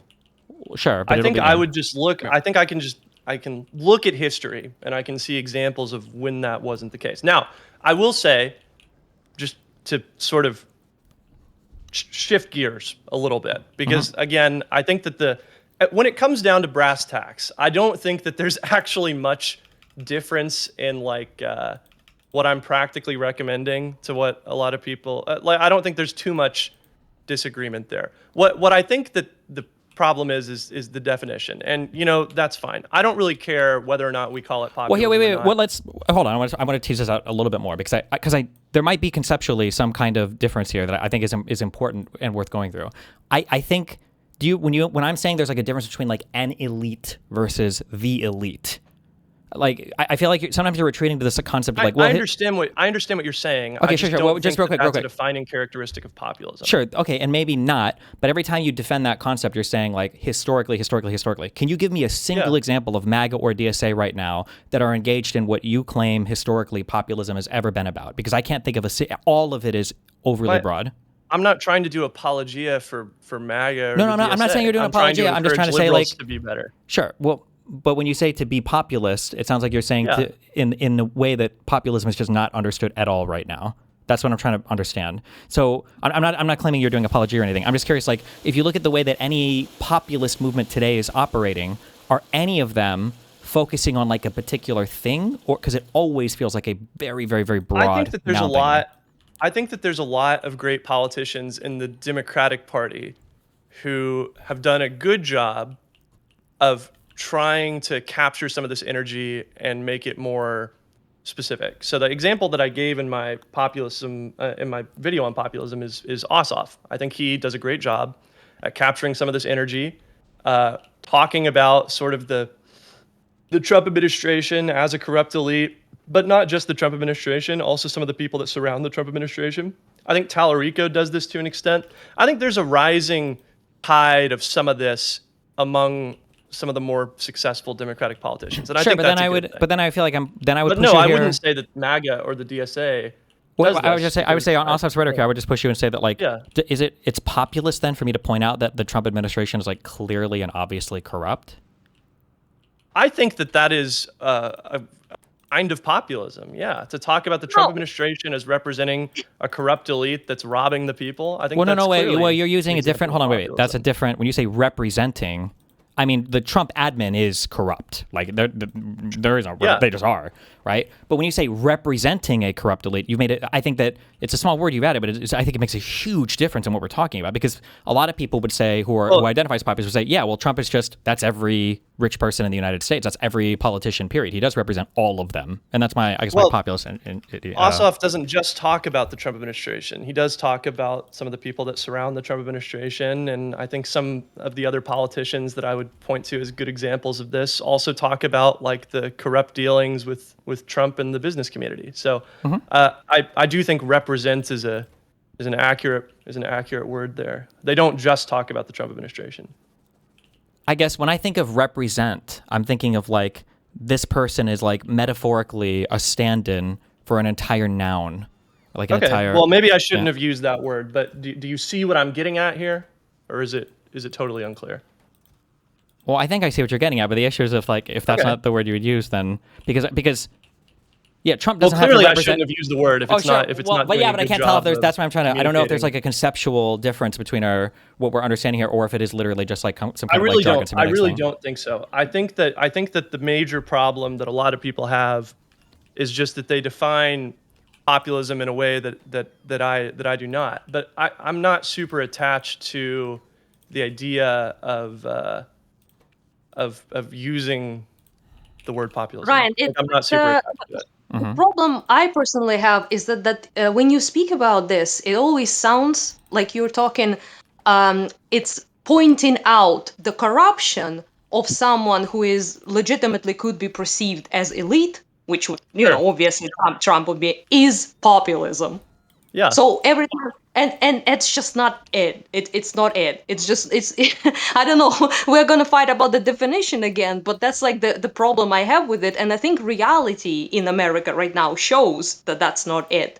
Because I think if we're going by the definition that I really don't want to keep doing this. Sure. I think it's super boring. Yeah, I mean, I agree. Yeah, I also don't want to fucking talk about 3 hours about definitions. I think that there's great examples of Democratic politicians doing things that I would call populist. You don't have to call them populist. I would call them populist. I think it's important.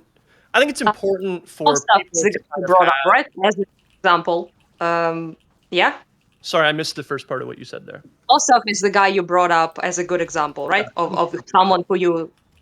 I heard some stuff from him, but it's just that, does he ever... I obviously, I don't watch your every politician, okay? But does he ever say something like... what would be the example? the people are tired of the corrupt elites.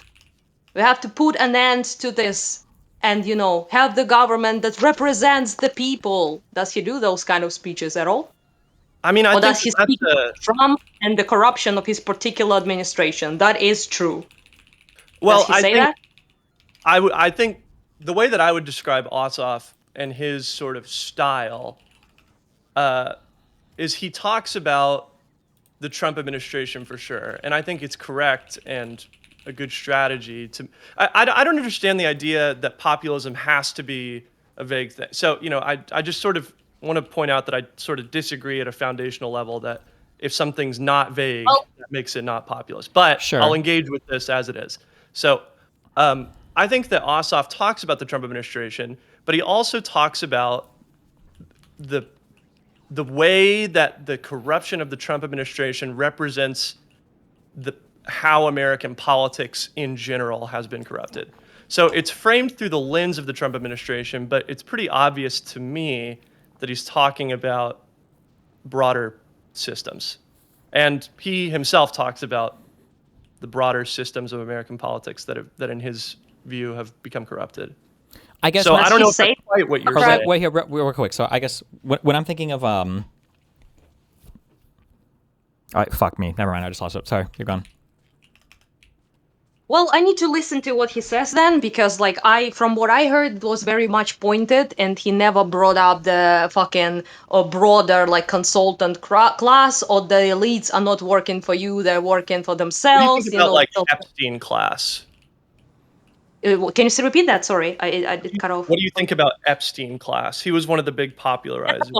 That's a populist, definitely populist move, I would say. Yeah. He was one of the guys that I think Ro Khanna might have said it first, but it really took off after Ossoff used it in a speech. I see. Well, I can't say like I told you. I only saw a couple of speeches from him, and I was like, damn, that's an attractive dude. That's all I thought. So I need to watch some more videos of that. Okay. So here's we need more hot guys. Sure. So here's like a question. Here's a question that I would have, I guess. So like when I say that I have an issue with kind of like the branding or the labeling for populism, what do you think my concern is? I think. Could you say that again? If I see people like you, so if I see you kind of like defending the concept of like, well, there can be like liberal versions of populism, or there are ways that we can engage with populism that's beneficial to us. What do you think my issue is? Like, how could I possibly have an issue with what you're saying there? What do you think my issue is? I think that your definition of populism is, and it makes sense why it would be this way because we live in the world that we live in, is inherently tied to things like lying and illiberalism and probably to some extent like an authoritarian personality.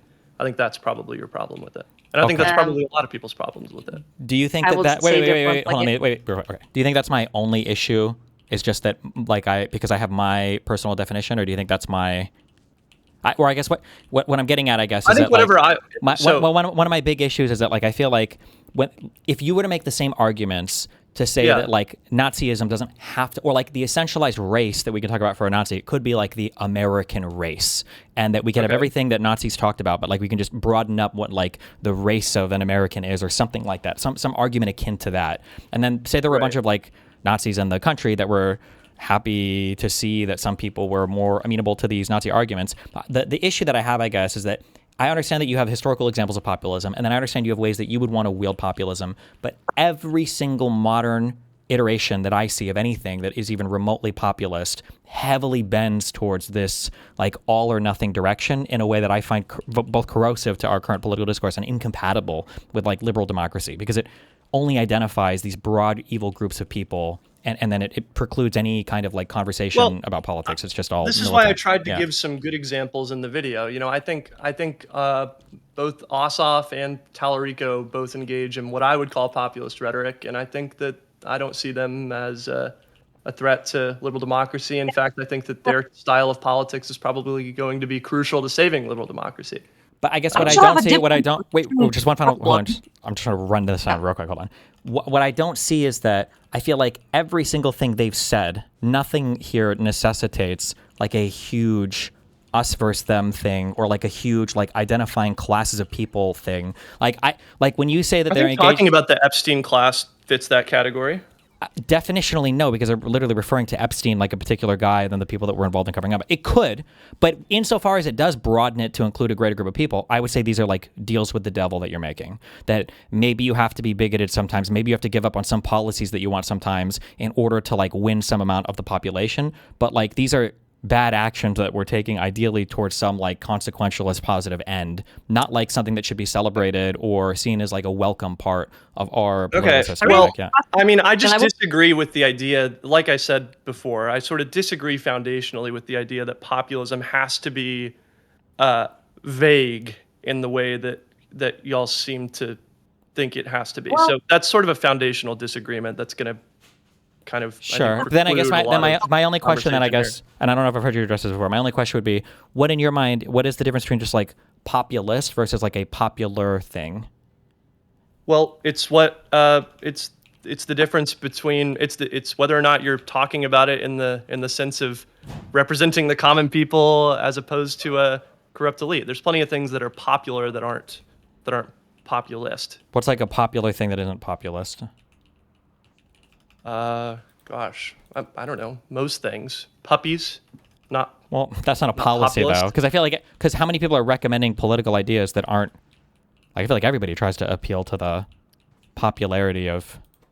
That's what I'm saying, man. We live in an age where that is kind of the style of politics. Talking about okay, so a good example of something that's to be less facetious about it. Mhm. Talking like I would not say that talking about like deficit reduction is like a typically populist policy.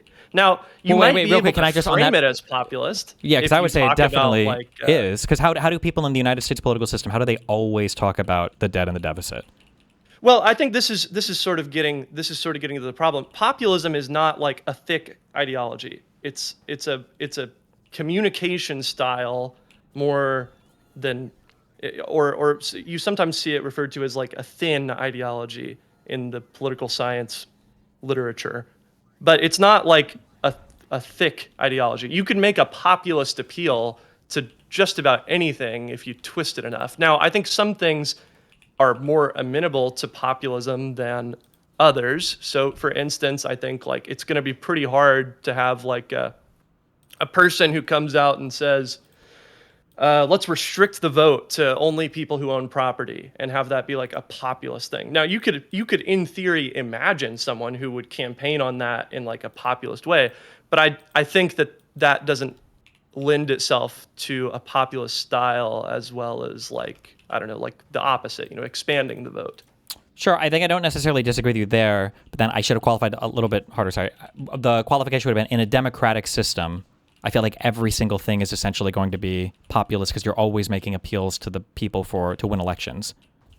I think there's a degree to which that's true, but it's important to qualify that by saying that making an appeal to the people is not the same thing as claiming to represent the people against a corrupt establishment, right? So you can try and convince people that a policy is good on any number of merits, right? You can try and convince them that it's better for their wallet, better for their family in some way, it's the morally correct thing to do.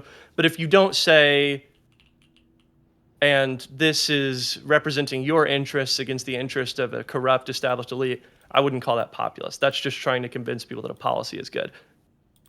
Okay, I need to ask this. My brain can hold the thought so long. Okay, my question though is to Ryan mostly, but also pretty much to everyone. So we have this problem, everyone noticed that, right? That there is a conflation in people's mind that the Democrats and the Republicans are the same. And if our job is to equally corrupt or they're all the same, all that language is very popular in America right now. And a lot of people feel disenfranchised, disillusioned, and our job, your job, not mine, but your job is to kind of make them excited about the Democratic Party, supporting Democratic Party, like going to vote, all that sort of stuff, right? So Trump does it. That seems like a practical thing, right? Yeah. And you think by appealing to the populist stuff, that's how we're gonna energize them, right? I think it's So my question it's is a potential option. one of the options Yeah, to, one of the options. Yeah, I so don't want everyone. I think it's totally fine for people to disagree with what I'm saying. In fact, I think it's probably necessary, or else we'll get to the same yeah, that's what I'm about to situation. do. Yeah. Go ahead. So my question is that if that's the core problem, why is that happening? Why do so many people in America consider those two things to be the same when they're not? And that's my biggest problem with the populists, because they conflate those things by design. That's why people like DSA people like Crystal Ball, for example, right? Breaking points. The I think it's conflation is by design to make people see that those people are the same. That reduces their energy and their willingness to participate. Because why the fuck would you bother if all the people are basically the same sort of shit? If Yeah. voting for Trump is the same as voting for Kamala, if you listen to people like Hassan, for example, right? Like, For who sure. cares? What's the difference? So that's my problem with populism. It's not exactly the same as what Steven says, but that's because that, in my opinion, that's the best tool to make people not support the Democratic Party, not No, support. I agree. I agree that is a horrible, but probably more importantly, just incorrect description of reality. The Republican and Democratic parties are not the same. I think it's important though to be so that is a very popular framing of things in American politics. But I think it's important to think about what are people actually saying whenever they say that the Republicans and Democrats are the same. I don't think that the average voter literally thinks that the Republicans and Democrats are the same. I think we can see this by the fact that people express clear partisan preferences. They clearly don't think that both parties are the same because they vote for. They do think that. A lot of them think that Yeah. there's no difference. So what do we do? But I don't know. That's a great question. I mean, I think that if they're saying that they don't feel like people are standing up for the average person, if they don't feel like people are working for them hard enough, you have to appeal to them. Yeah, but the populists, the guys you say are good, are the ones doing that. They are the ones who imprinted that thought into people's mind that there's no difference. If they're all Gaza genocide, whatever the fuck, or the APAC, or like all of that language, Epstein class, whatever, right? If all of them are part of it, then like what's the difference?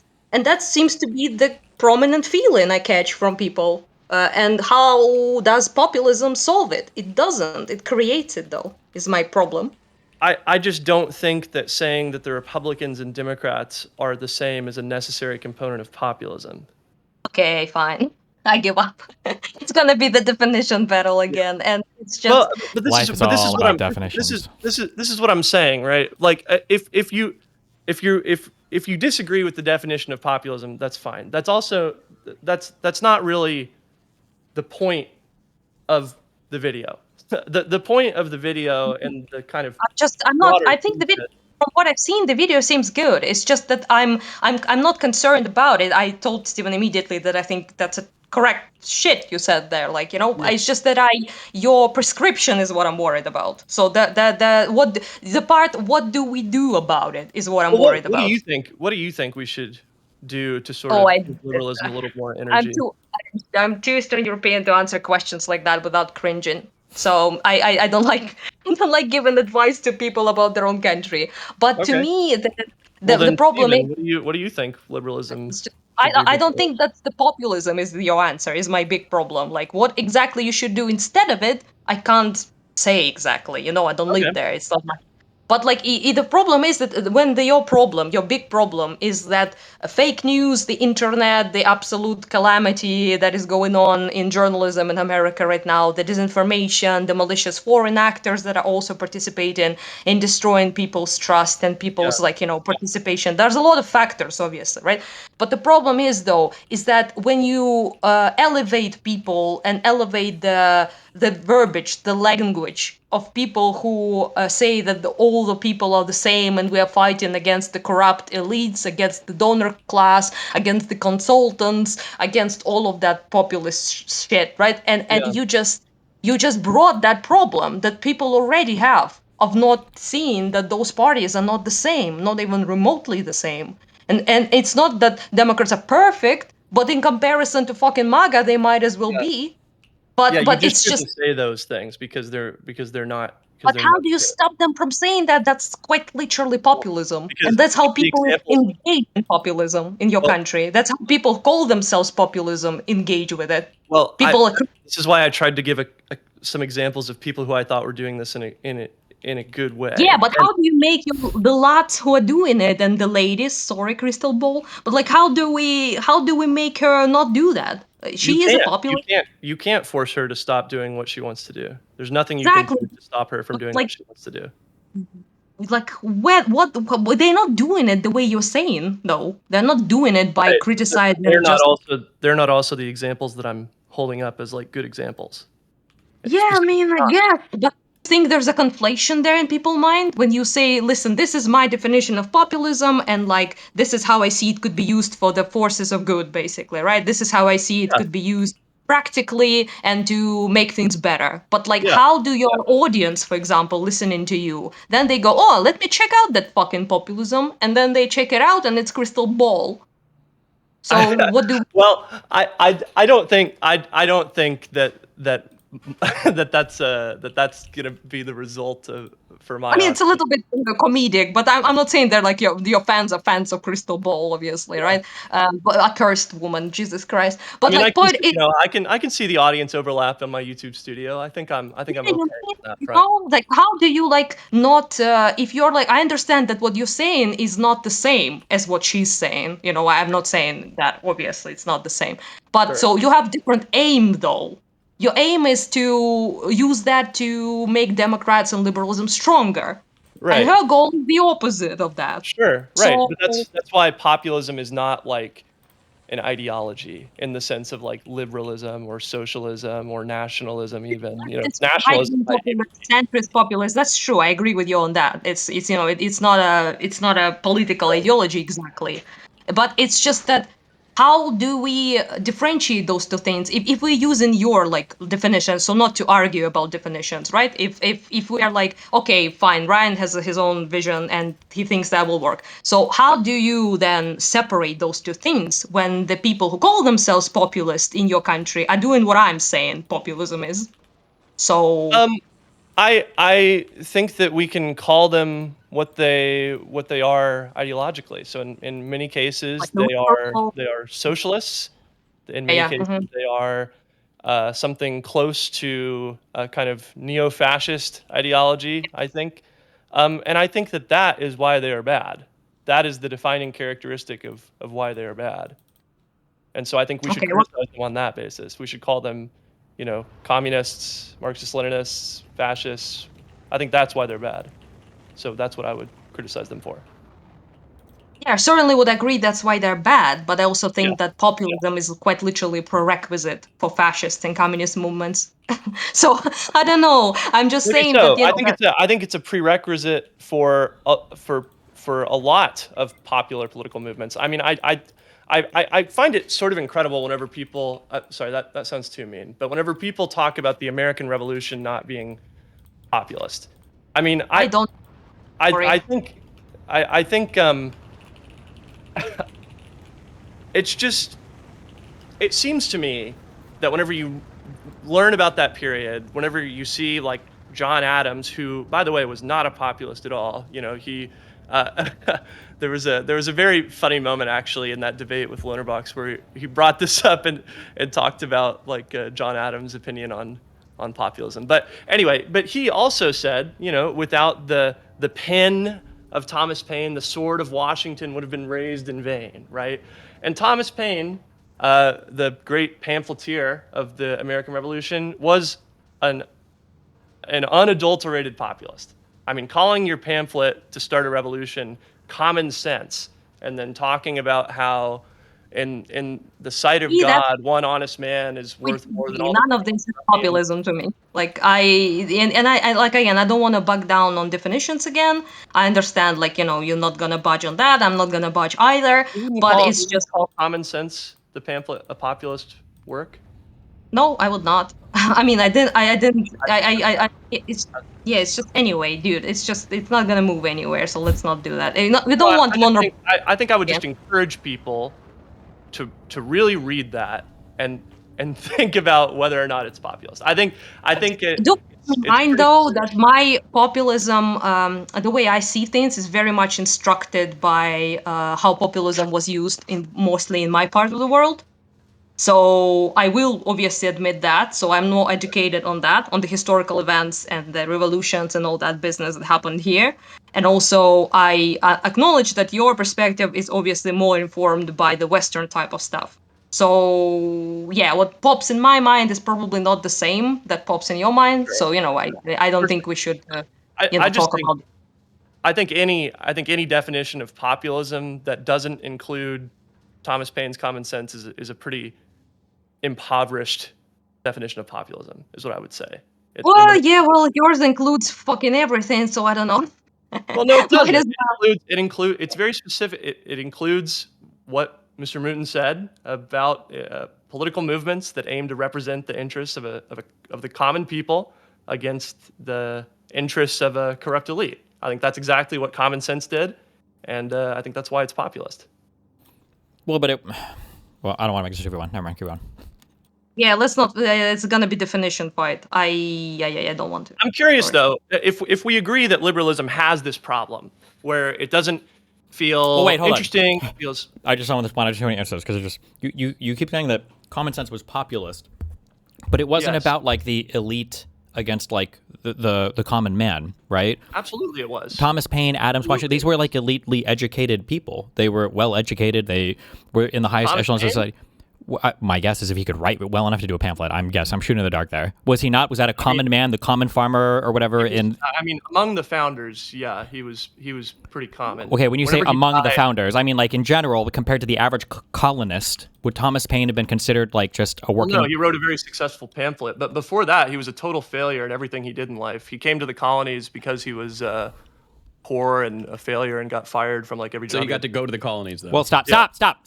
I'm not trying to fucking make this a 2v1 3v1. Okay, sorry. Okay, the reason why it doesn't seem like a populist thing as much is because it sounds like whatever definition that you're crafting here is essentially making it so that any kind of uprising against any kind of thing can be a populist thing. Whereas when I look at the American Revolution, that was not like what. Okay, well, No, I guess when I think it's it's only if you're claiming to represent the interests of the common person against the interests of a corrupt elite. That is the defining characteristic. Sure, but it wasn't the common person. So, for instance, like not for instance. On the American Revolution, that wasn't the common person against a corrupt elite. That was the colonists in North America against like the English crown. You think that I think that is exactly how they understood it. That is exactly how they understood it. Okay, I mean, I'm sure. Wait. Hold, I'm not trying to make this a dog pile. Sorry. Hold on. I guess what my issue is that like I'm looking at like a particular political situation, and Hold on. The crown was not necessarily like corrupt, right? Like it technically these colonies existed as colonies of England, right? Like if the king wants to tax you some amount, you have no say in it, right? He's the fucking king. If that's how he wanted to, I guess if that's how they treated colonies at the time, the revolution was against like that political thing, like that idea of a monarchy versus we wanted more Tyranny, of a right? republic. It was against the tyranny of the monarchy and against the system of being under But I'm the saying it was monarchy. against like a particular form of government. Like it happened to be popular because we Yeah. gravitated towards like a republic or a democracy afterwards, of course. But I guess it didn't look. That wasn't like just like a corrupt. Or do you recognize or do you think? Or do you agree with me? I shouldn't say you recognize because maybe you disagree. Do you agree with me that like revolting against like a monarchy because you want a democracy, that the monarchy is a thing, that's not just like a popular appeal against like a corrupt elite? Or is that like in your mind, is that the same thing?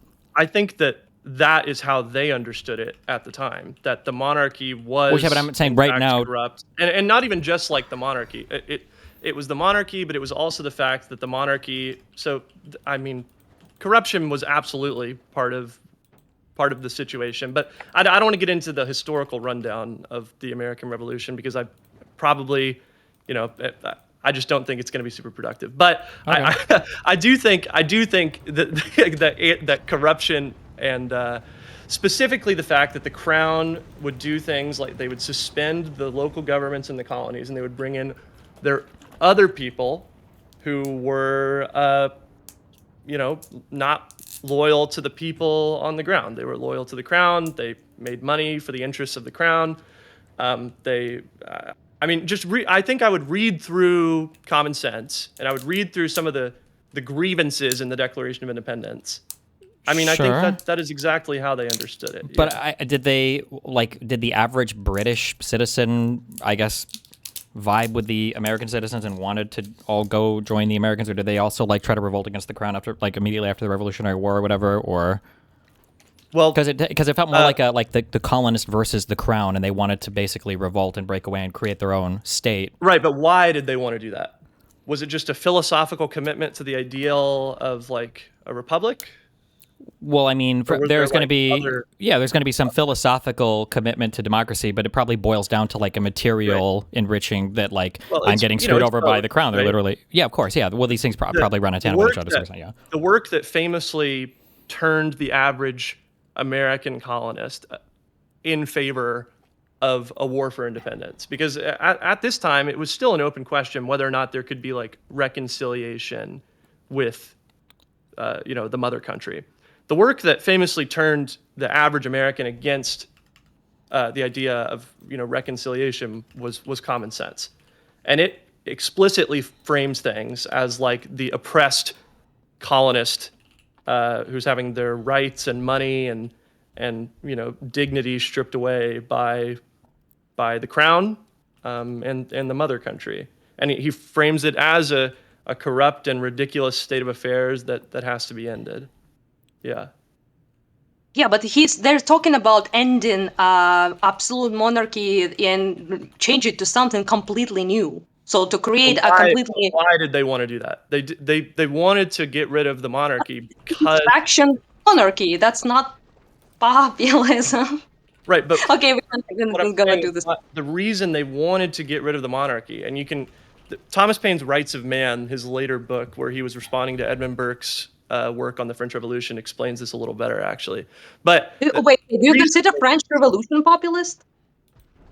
Do I consider? Well, French Revolution, yeah. It was a long period of time. There were populist moments and decidedly not populist moments in the French Revolution. It was broadly, not that it had some elements that you can qualify as appeals to the common man, because pretty much every revolution would have appeals to the common man. But because you want to energize the fucking common man to do the revolution. I would say in 1789, that was a pretty. I would say the period between 1789 and the. Well, gosh, yeah. I mean, I think until the Thermidorian reaction, it was a pretty populist movement, and then there were spurts, fits and starts of populism between the Thermidorian reaction and the end of the Napoleonic Wars. Okay, I think I see the problem now. That it's just that why we disagree pretty much. I don't think it's salvageable, because in your mind, basically, if you have the people who present themselves as representing the common people against the current elite power institutions, right? Then that's populism, basically, and just it's just not. In my opinion, it can have an element of populist rhetoric for sure. That's what I've been saying the whole time, right? That populism, the essential element. But I just don't agree with it, and there's nothing we can do about it. So there you go. Okay. Thanks for the that's sort of how I expected it to go. But yeah, I mean, I would encourage people to read Common Sense. Tell me whether or not you think that is a document that is aiming to represent the interests of the common people against a corrupt elite. I think it pretty obviously is. Do you think that if the crown had been, I guess in your sense, corrupt, but just operated within all the boundaries, or how are you defining corrupt here? As a monarchy, do you think that they'd be okay with it, or? Yes, I do. I think if the crown had not behaved so poorly towards the colonists, there would not have been the revolution. Yeah, and we can see that based on the fact that there was no revolution in. But that's always how revolution happen, though. They don't happen when people are satisfied with the order they have. You know. So Maidan revolution, for example, in my country, was not fucking populism at all, but it sure was popular. You know. So those are two different things. We were fighting against the government and the regime and their attempt to make the country authoritarian, but we're not fighting against the corrupt elites. We're not fighting against the particular the government in itself was not ever presented as the domain of the corrupt elites who are oppressing the common people, and the common people need to rise up against them. Yeah. And Yeah, And there I will- mean, well, I think that's a good example of the difference between any sort of revolt or revolution or popular movement and populism. I mean, so I'm certainly not going to sit here and lecture you on your own country. Sounds like it wasn't. Sounds like that was not an important component, and I take your word for I it. will say though, people did speak about corruption quite a bit because obviously we're a post-Soviet, poor as fuck country, so the corruption is a big problem. And people talked about corruption back then, and they still speak about it quite a bit. And it's something that everyone cares about and cared about back then. But the problem is that there is one thing to speak about corruption in general, right? And there is a completely different spin would be if all the elites are corrupt and the ruling class is corrupt, and we need to scratch that shit and change it and destroy the institutions because they're corrupt and they're not working for our benefit. That was not how it was ever presented. Okay. So I would say that's not, would you agree that that's not populist then? In nature, even if there are appeals to the people. Absolutely. If certainly if that's the way that it was, then yeah, of course. Okay, I feel like Yeah, we've hit and then there was philosophical another I feel like we've hit philosophical bedrock. I think we're circling the drain on it. Yeah, I also think so. Yeah, I don't want to be. Ye wish to preserve your native country uncontaminated by European corruption. Ye must ye must in secret wish a separation. That's like the kind of language that Thomas Paine talks in common sense, talking about the bribery, corruption, and favoritism of the crown, taking a tenth of your. That's what I brought through my Maidan example for you. Okay, we're because never that's the same. agreeing on this. We're never agreeing on this. We're circling the drain this so hard. Okay, we're good. Okay, fine. I'm sorry. I don't want to be for but still, thank you. I appreciate the conversation. I think I understand what do you mean exactly, and I will be less pissed off from now on. Okay, well, good talking. Yeah, that's a bonus. I think that's a plus. Yeah. Anyways, I shall go then, I guess. Be careful. Stay safe. Yeah. Bye. Well, Stephen, I don't want to sit here and bogart the stream time. Bogart but, away. Is there anything else? Is there anything else from the video that you had questions on? I think one of the broad things I've said, I don't know if we talked about this or if this is just what I was talking about before you hopped in, is sometimes it feels like there are certain things in society that have significantly changed us that don't play into a political side very well. Meaning, nobody can weaponize the issue for a political end. And one of those huge things that I point to a lot of people kind of agree is the internet. It has dramatically changed so much of how American life is. And then as a result of that, we try to, sometimes I think we're looking to get things out of other things because something is missing, but we can't quite articulate what that thing is. So in a broad sense, I would say looking for meaning from our political ideology, like liberalism, and then maybe in a narrower sense, I could give an example of I'm sure if you follow any politics, you've heard of the insufficiency of Ken Martin at the DNC or whatever, right? Mm-hmm.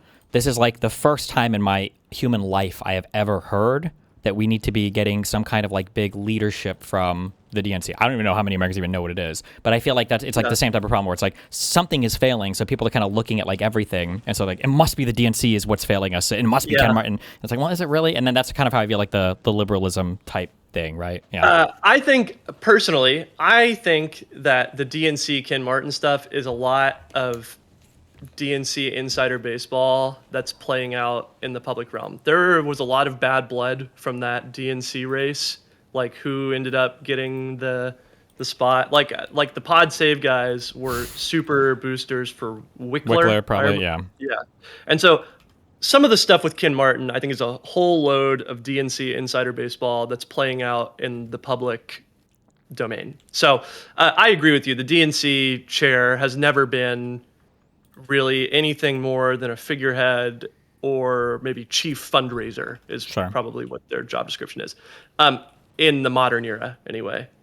So yeah, I agree with you there. I do think that there's a little more credibility to the attacks on congressional leadership for not doing a good enough job being leaders. That has been a role that congressional leadership has taken in the past. So I think that kind of criticism has a little bit more legitimacy. I mean, famously on the Republican side, Newt Gingrich was like defining the Republican Party for his generation. Sure.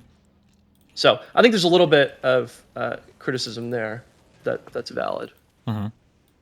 But there might be. I think that. go ahead. I don't disagree with you. I'm like a broken record when I argue this stuff. So I know. Yeah. I don't know how much you've heard it, so I don't want to drone on too much. But like, I guess to reiterate, I feel like one of my big things that I fixated on is kind of this how much the Republican establishment is kind of aligned on objectives. And so there are things that the Republican establishment does really well that the liberal establishment doesn't do well. So we end up looking at things like, what is our message? How did we talk about this issue? Like, did we signal on this thing correctly? When the reality is the Republicans kind of think about that, but the most important thing they have is like the messaging apparatus, right? That if I were to go, can I complicate this a little bit? Yeah, go. I think one of the things that the Republicans have that Democrats don't have is a sense of like conservatism. I think that there is like a whole apparatus of people who are like into conservatism, and obviously that's affiliated with the Republican Party, but it's like ultimately like an ideology that is sort of apart from, it's like it's not an appendage of the Republican Party. They see conservatism as the ideology that like should be controlling the Republican Party, not the other way around. I think I would have. I think, or you finish if you want. Go ahead. Oh no, I just think on the Democratic side, it's hard for me to. There's very few groups, think tanks, whatever you want to say, that are out there talking about like liberalism as an ideology that, not concerned necessarily with electoral politics, just talking about making the best case possible for the ideology. Whereas on the right, you have like the Heritage Foundation that makes a very clear ideological case for their brand of conservatism. And they are not so concerned about like just the electoral politics of it all. That's not what they see their role as. But electoral politics, I think, has really swallowed a lot of the kind of infrastructure behind the Democratic Party in a way that I think is unhelpful for the vitality of liberalism as an ideology. Sure. So I can agree in part and disagree in part. I do agree that they have these things that are operating in such a way that where they don't just see themselves concerned about kind of with ideology, or I'm sorry, not with ideology. I'm sorry, with like political, I guess like voting or whatever. But I think that the reason why it's so effective over there is because it is all connected. So, for instance, it's connected for sure. But the important part, people they go and work in the. But the only reason why it works is because it's connected. If it wasn't connected, nobody would know. The only reason why we care about the Federalist Society or the Heritage Foundation, or whatever, is because Project 2025 is real, and that's where all the justice the judge picks come from for the Republican side.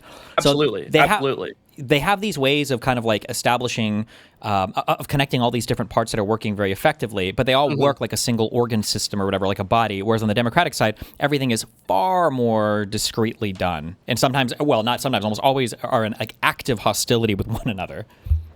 Well, yeah, no, I mean, I agree with that, and I think that's an important thing to point out, that they're connected in that way. I think one thing that's important to note is that, like, the Republican staffers that come up through these things, like the Claremont Institute or whatever else, they see it as like important for the future I guess, leaders of the Republican Party to have the proper schooling in the conservative ideology. And that's something that they take very seriously. And I don't think that that's something that liberals take very seriously. I think liberals don't have a very good sense of themselves. Sure. So I understand exactly what you're saying, but I'm going to feed it back exactly into what I was saying before. And that the reason why liberals don't have that is because we don't connect all of our infrastructure around. So, but why don't we do that is what I'm saying. Like, I would contend that the reason we don't do that is because for a long time, liberals didn't think that ideology was very important. They didn't think that that was an important part of politics. I understand what you're saying. I guess this is such a macro, multidiscipline argument. I mean, obviously, you have your idea. I'm like, I'll give my opinion, but I'm not any more confident necessarily in mine. But like, I would say it was because there was a good trick that was played, obviously on the media side. I think I'm going to focus on media. That Republicans saw the media that existed in the United States, and they made this decision for all of America that the media is the left wing, and we're going to make our media that's the right wing. When in reality, the media was just people trying to do media generally with some partisanship. But now, after doing that, now you have like CNN, MSNBC, all these people are, and the New York Times, the Washington Post, these are all cast as like left-wing media, while Fox News is right-wing media. And then the average American sees these two things as equally partisan, not realizing that the entire right-wing media apparatus is all working in sync with the Republican Party, such that even if we go down to fundamental things like, think about like college kids. College kids are oftentimes very at end with the Democratic Party because they're more radical to the left. But then if you look at like, imagine like Turning Point USA, this might as well have been an arm of the official Republican Party, right? Like it, Absolutely. And so I think that Republicans have this, now that they figured this out, they have this top down, and I think I would argue the MLs, the tankies, the far lefty, the DSA types, they figured this out as well, where you have this top down structure, and the center left people still see themselves as objective, and as long as they see themselves as objective and not trying to be part of like a political or political activist movement, they will always be behind the. Even you're speaking my language. This is my whole deal. So I'm totally with you on this. This is my whole deal. So I very much agree with you on this. Yeah, I don't know then, but the problem then is that like, so if I have conversations with really large people that I think everybody in the United States consider on the left, they will say what I just said. They'll say, well, I don't see myself as an activist. I see myself as a journalist. I see myself as a video essayist. I don't think it's my job to work for the Democratic Party, which I respect. And in a well-functioning environment, I think your job is essential. That should be the case. But in a media environment where everybody who's on the right sees themselves as an extension of the Republican Party, and 90% of people on the left see themselves as like trying to be objective journalists, that system is like fundamentally flawed because it always favors the right-wing messaging there because they're not even trying to be honest, you know? Yeah, well, I think, I agree that people shouldn't just, I think that the pretense that a lot of people have about being like journalists or objective reporters that can be like outside of the political process, I agree. I don't see myself, someone asked me the other day, how I think about my role in the space, like, do I consider myself a journalist? And I said no, because I don't do any original reporting. I do like analysis. Like I'm not out there making calls trying to uncover like Watergate, like Woodward and Bernstein. I'm a political commentator. I think I was quoted in an article one time as a political analyst, and that's maybe as far as I would go. Sure. I think.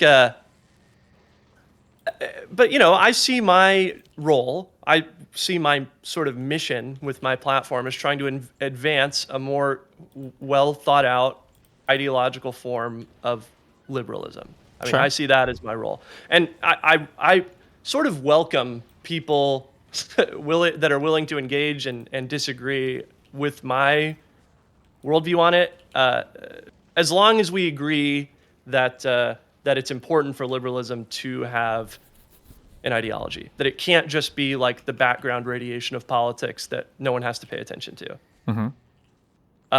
Because if everyone just agreed with my sort of idea of what liberalism is, I think we'd get to the same point that we're at now, in my view, where liberalism is viewed as this kind of stale thing with no motion and no blood and no energy. So it's good to talk to people on the kind of liberal side of things that disagree with my worldview for liberalism.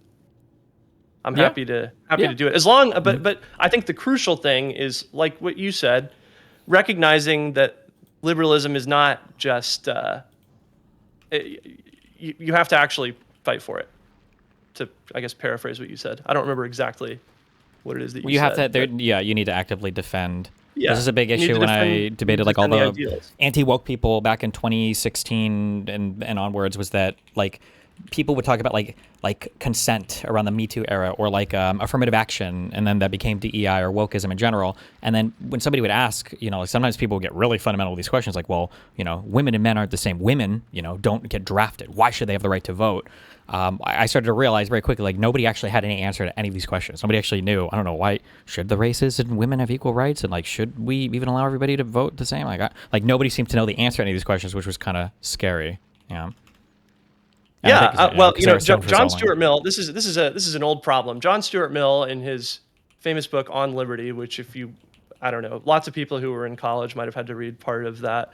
He talks about this idea of dead dogma. Whenever something becomes so accepted that you no longer think that it's important, you don't have to argue for it anymore, and you don't get inoculated against like basically the bad ideas because you never have to contend with them. I think that's kind of what happened with liberalism in the period of like the end of the Cold War to now, now in a broad sense, maybe till 2016, where the basic tenets of liberal democracy were basically accepted, and we just didn't know how we lost the ability to contend with ideas like communism or ethno-nationalism, because they were not active participants in American politics at the time. Sure. The whole game was talking about policy, how to make the marginal policy improvements from where we are now. That's very important. I mean, that's obviously very important work. That's where the real bread and butter of politics, that's where things actually get done. But whenever there's not a broad agreement on those fundamental principles, someone has to be arguing for the principles. And that's, I guess, what I'm trying to do on my YouTube channel. Not always in a way that that everyone agrees with, but doing what I think is best. Yeah, I mean, I don't disagree. I think those should absolutely be done. Yeah, I guess I would argue there are bigger like forces right now that are preventing, I would say, like the best faith engagement with that from happening, which I think is where a lot of the, or at least for me, that's where a lot of my populist hatred comes from. So like an example of this might be, and I've said this before, like my main contention, and I'm not trying to drag you into the fucking internet wars between me and Hassan. I don't want. Please don't. I don't need to be. Let me tell you, man. Yeah. Anytime I'm looking forward to it after this. Anytime I talk to you, I get emails. Yeah, I know. It's fine. It's all part of the strategy. It's all part of the strategy. Yeah, that's unfortunate, but that's how they function. Yeah. Anyway, so so what I'm saying is that like if somebody wanted to come to me and somebody was like, I am a socialist, I think we should abolish all capital, I don't like, I think that there's like fundamental flaws with the natural tension between whatever, then I would fiercely disagree with this person, but let's have the debate. Fuck it. I think I could defend a liberal capitalist system really well. I don't think most capitalists could. My issue right now politically is because and we don't have to get into the populist thing. I'm not asking you to agree with me, but I'm just saying from my perspective, the reason why I have an issue with a lot of the populist framing is because I would argue it lets them set things up as like an us versus them. It gets them past the policy arguments, and then it makes it so that they can start to make a bunch of arguments that I would argue aren't being made in good faith. So like a big example of this would be somebody like, I'll just make up a person and call them Masan, would say something like, oh, like, I just want people to have affordable health care. And it's like, well, that's not, most of the Democrats already believe that. There's a lot of liberals that believe this, but they want to get past the policy argument and just argue for their figures. But then we don't actually have any of the, like, the mode of economic production arguments or anything like that. And it's that, but because their political project, and then again, I'm not asking you to accept this, I'm just saying it from my perspective, because they are populist, they see themselves as like, because this is such an us versus them thing, we can start to use what some people might consider less than savory forms of argumentation to further our things, even if that means misrepresenting our point of view, misrepresenting our politics or whatever else. And then that's like the huge hang up that I'm in. If we were having a massive debate right now in the United States over like, should we become socialist versus should we remain capitalist, whatever, I think that would be a fascinating conversation. And like, I'm not one to push back on a society and say, this is evil for us to move in this direction. If it truly is what most people want, assuming you don't have like slavery or some, fundamental like, use Kogan's or Melliman say horrible thing like that. But when the conversation is being misrepresented, then it almost doesn't matter to me what the policy thing is or what the ideology is. I would say, well, this is not good. I think that this type of like lying is not like a part of what I would ever want in any political system. I think what I would say is that liberals have not had to contend with those kinds of ideologies for we're stuck in the mind prison. We're stuck in the mind prison that the most important thing that someone like that the most important thing that someone can believe is like their specific policy views. Sure. You know, like that is not the most important thing about someone like JD Vance. His specific policy views are not the most important thing about his ideology. It's not the most important thing about the Marxist-Leninists on the DSA National Political Committee or whatever it's called. Mm-hmm. That's not the most important thing about them is not their opinion on whether or not the Senate should exist or whatever. Sure. That's not the most important thing about them.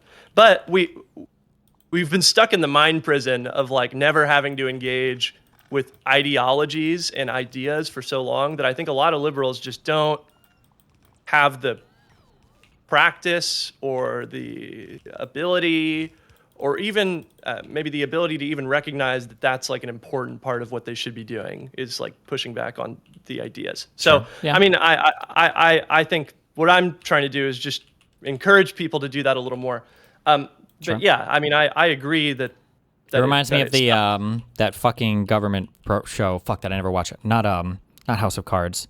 Oh my god, the other one that everybody talks about. That's like from the 90s. Yeah, the West Wing or whatever, where they show the guys the fucking Constitution and they're like, oh, you know, they found problems in it and they don't know if it's a good enough Constitution. And then the guy tries to express like, well, it's not really about like the particular form of government, or it's not about the particular rules. It's like imbuing on people some broad idea of, you know, what it means to have a system like this. And like, that's the really important thing that people need to take away from it more than any particular rule or whatever. That's, you know, straight out of Enlightenment philosophy. Rousseau talks about how the most important law is not written on any piece of paper. It is written in the hearts of the citizens. And that is basically to mean that if people don't, in their hearts, support the ideals that underpin a government, the government will eventually fail. Sure. So if we don't have people out there making arguments for the fundamentals of liberalism and taking seriously what those ideals mean for politics, then I think liberalism is at a dead end. Sure. And it should be, right? Because like, the people, it's literally a government, you know, buying for the people. And if the people no longer vibe with it for whatever reason, then exactly. Yeah. Sure. Exactly. Yeah. Okay. Well, I don't want to take too much more of your time. Thanks for chatting. Yeah. I love you. Be careful. Stay safe, buddy. Everyone go watch the video. Okay. Bye. Peace. That guy, am I right? Sometimes the call turns into like a fucking, like a Thunderdome. We just gotta take deep breaths and be chill. That's right. Yeah, that's right.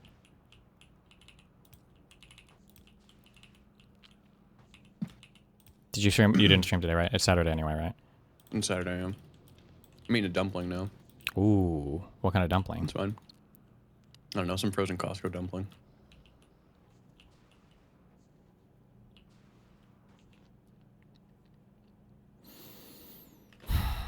So? The embed wars. Begun they have. Oh yeah, what was your solution to that? God, I don't remember now.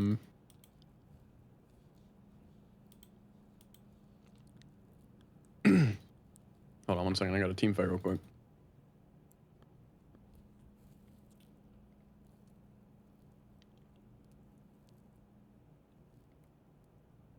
Good team fight. I don't know. I don't think that there's like a catch-all solution. I think you're probably just gonna have to give people certain inalienable rights that they'll have to use. Like I think Darius has earned it. Jesus. Parsek's done the emote slots for a long time.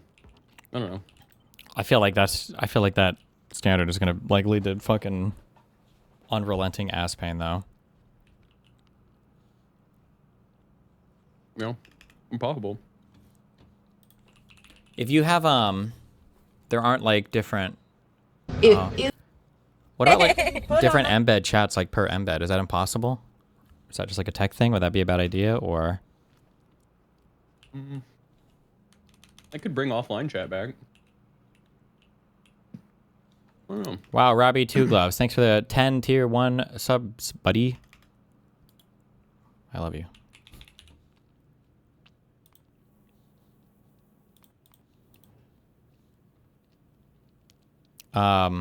So you would just give them to people that you feel have been long enough. That's what I do. So or I'd make them pay you. I thought about, but this feels Sure. like just like auctioning them off, basically, being like, listen, this slot, a lot of people want it, so we're selling it for this amount. Whoever wants to fucking. Do you think it should be like 24/7? Like there should always be some push to embed, or and should it ever be movie chats and stuff, or? I mean, I like movie chats on the weekend. But hold on, I just got a sick hook actually. Oh my god. So hot.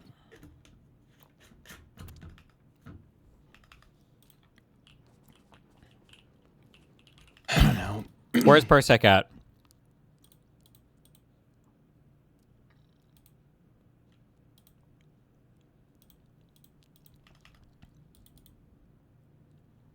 Did you go over Jessica supposedly got arrested at the end? Stop with these stupid fucking names. It's not even, unless I've seen a lot of this retarded shit. Like, oh, somebody got arrested because he like tweets out some retarded shit. Unless there's like actual proof of this, shut the fuck up.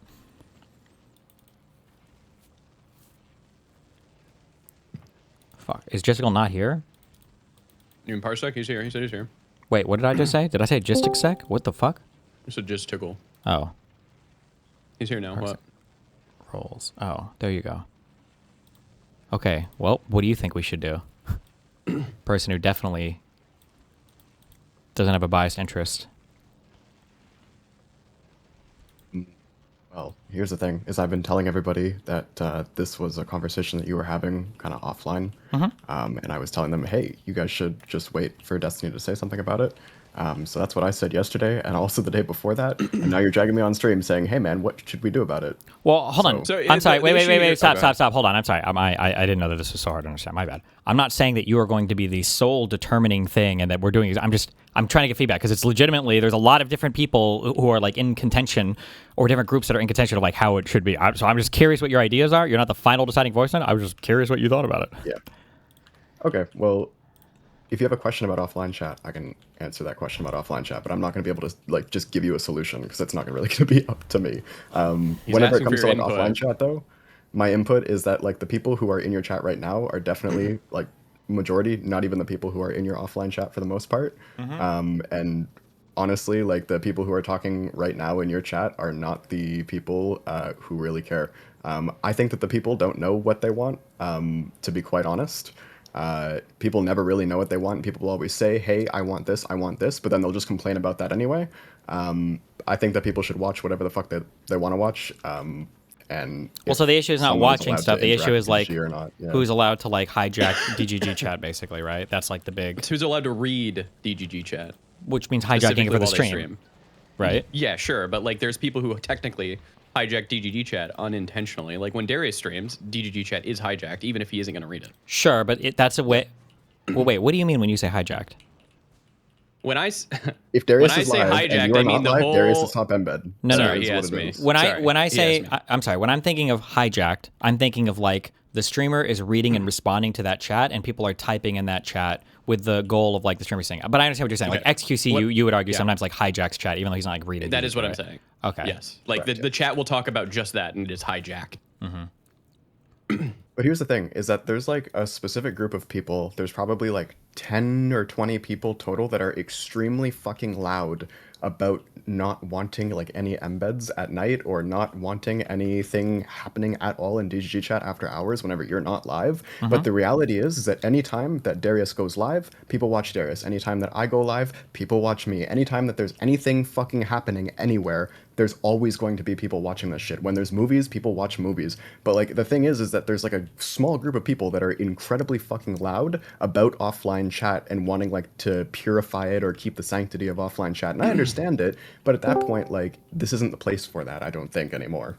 I kind of agree here. I think that like you should let the people watch what they want. I guess the issue comes down into like, should they be able to read DGG chat? I think the people who want like the old days of offline chat where there's like 3 of them hanging out and talking to each other, they should just go to Discord. Damn. I have an idea. Technical idea. Tell us, Dan. We're very interested in hearing it. We're waiting for you to speak. Yeah. Okay. Yeah. So, how about this as an idea? There's a new chat option, okay? And it's basically a setting where whatever embed you're watching, the chat, you could choose to just see the chat messages for that specific embed, okay? And then the idea, well, hold on.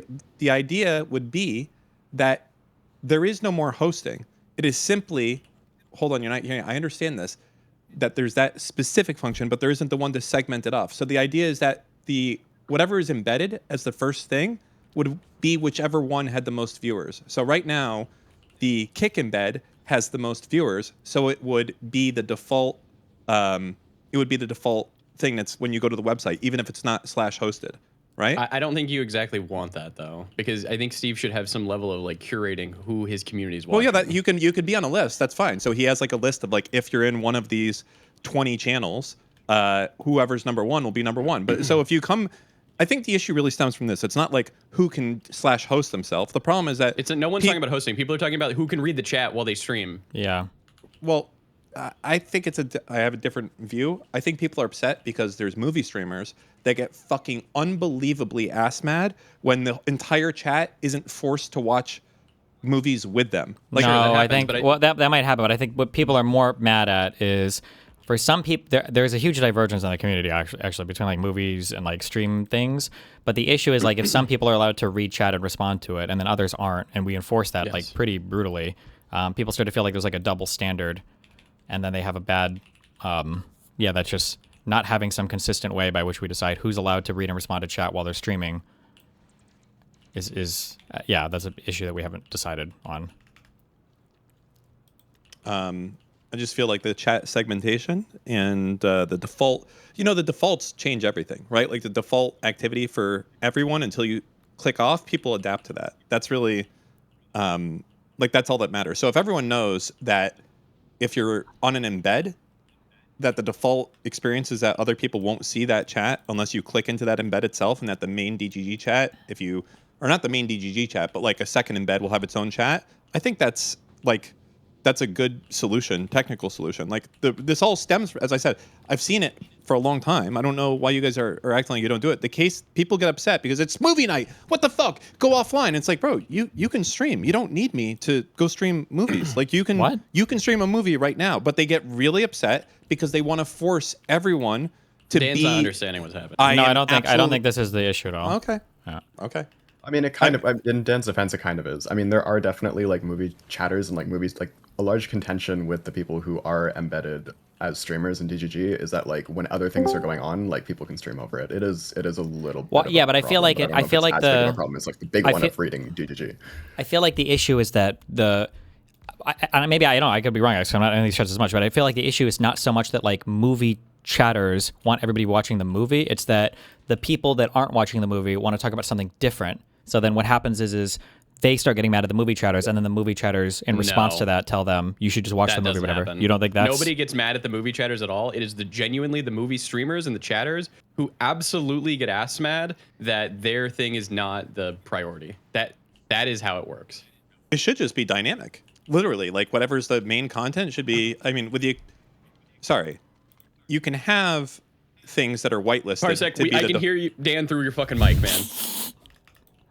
There can be like a whitelisted thing, because obviously you don't want people to come to DGG and it's just like some fucking kick booty stream, right? So there can be a whitelisted set of streamers that go in there, and that's something you can discuss who gets in there, who doesn't. But I just think it should be dynamic. Like whatever has the most viewers when people come to DGG, that should be what people are watching, and like that's it. And there is no more what the fuck, it's movie night, why are you streaming? It's like, go watch your movies. Second tab right there, click in. No one's stopping you. And then their chat doesn't harass. Hold on, their chat isn't harassing the person in the first slot, and the person in the first slot isn't harassing the one in the second slot. The issue all stems from the fact that they don't want anyone else watching anything. They want all of chat to watch the same thing. That's literally it. Okay, well, here's the thing then. I don't want to be hosted because I want people to like watch whatever the hell that is that they want to watch. If Darius is live and I'm live at the same time, and Darius is doing better content or he's doing something that's more interesting, that's cool. And then if you go live and you self-host, then I mean you're kind of taking away the choice. And I understand that was like a little bit of like a troll, which was funny. See what you're saying there is actually the point, right? Okay, I'm just gonna be honest. If we go live, we don't need to self-host. Yeah, like that's what I'm saying here. Is like the hosting thing doesn't matter. But you're upset. You're like, Dan, if you go live, it's gonna kill the movie stream, and then the movie streamers will lose their shit. Why? Well, the movie streamers are the ones that get upset. I don't get upset. Why? Yeah, but why would they get upset? Because they just don't have like the unilateral control over the chat. Everyone watches movies at the exact same time. Yeah, well, yes, right. The reason that a movie streamers get so fucking upset when Darius goes live during movie night or whatever is because now the entire chat is not forced to watch the movie. That's it. It all comes down to that. I don't know. Like, yeah. I get. Is it really that they're not forced to watch a movie, or does it have more to do with that? Like there are other chatters then that disrupt the movie chatters watching the movie. It would be the second what you just said. Okay. I assume that is why movie chatters get upset. Yes. Well, I thought this option already existed to just only have the chat for that, but they still get it complained. Is that an option that exists? There's an eye icon that you can click, and then I guess it'll just go for the chat for that movie. I don't know. That's what people are saying in chat.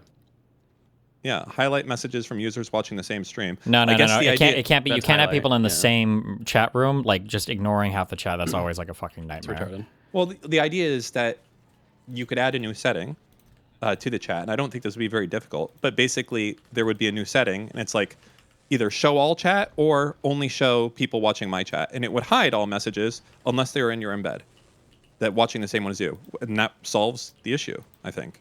Well, but you don't ever want a chat room where people are typing at each other, not even sure if people are seeing the same messages, right? Well, that's why the default can be for everything off. Why or do you? everything It's on. not. You don't ever want it. I don't know why you're saying the default. You don't ever want this to be a behavior that anybody can choose or participate in. It's not about it being the default. Then why do we have multiple embeds at the top? If that's the case, because that's always going to happen then, right? So it's just people are going to spam chat. No. What I'm saying is you don't ever want a chat room where some people are typing messages, not even knowing if other people are seeing them or not. Shadow messages. Well, the idea is that for each embed, right now we just show the name in the site that it's on. You could also show how many people are watching that. You could even do a user list if you want for each embed as well. Like that's. Like I feel like at this point you would just create a separate chat. Like you would just have it branch off into different chats for each thing.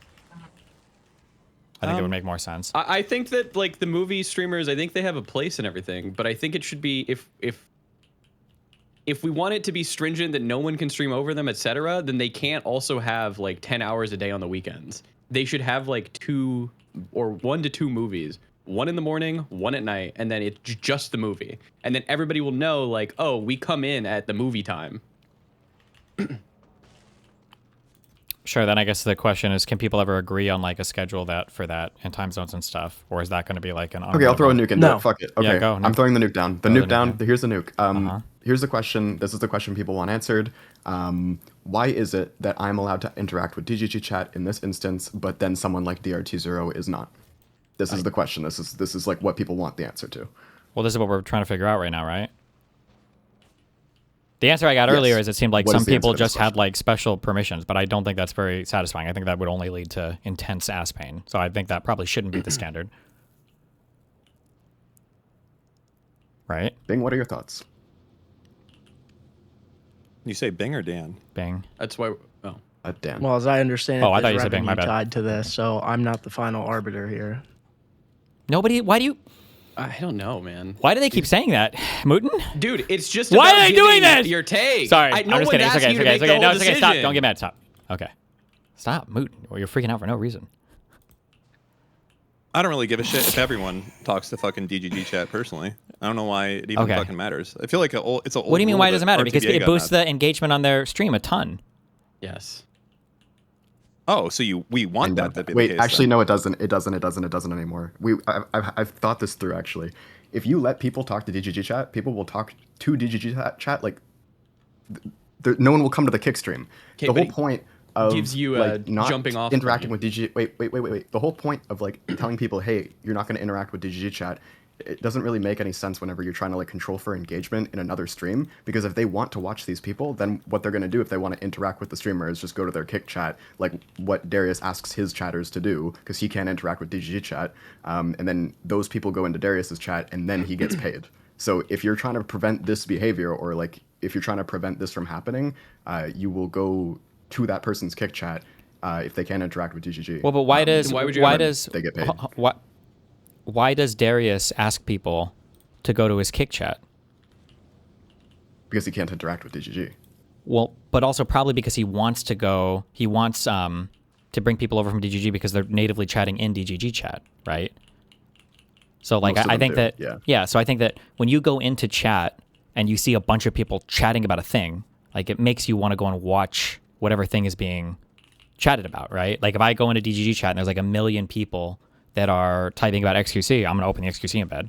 But if I were to go in and there's a million people talking about Darius, I'd open Darius' stream. But if I go in and nobody's talking about it because they're all over in his kick chat, then nobody's going to open it. Why would then I don't know what people are talking about or watching, right? Maybe I could click the embeds and look, but like I'm not going to see all of that whatever hype is there, you know?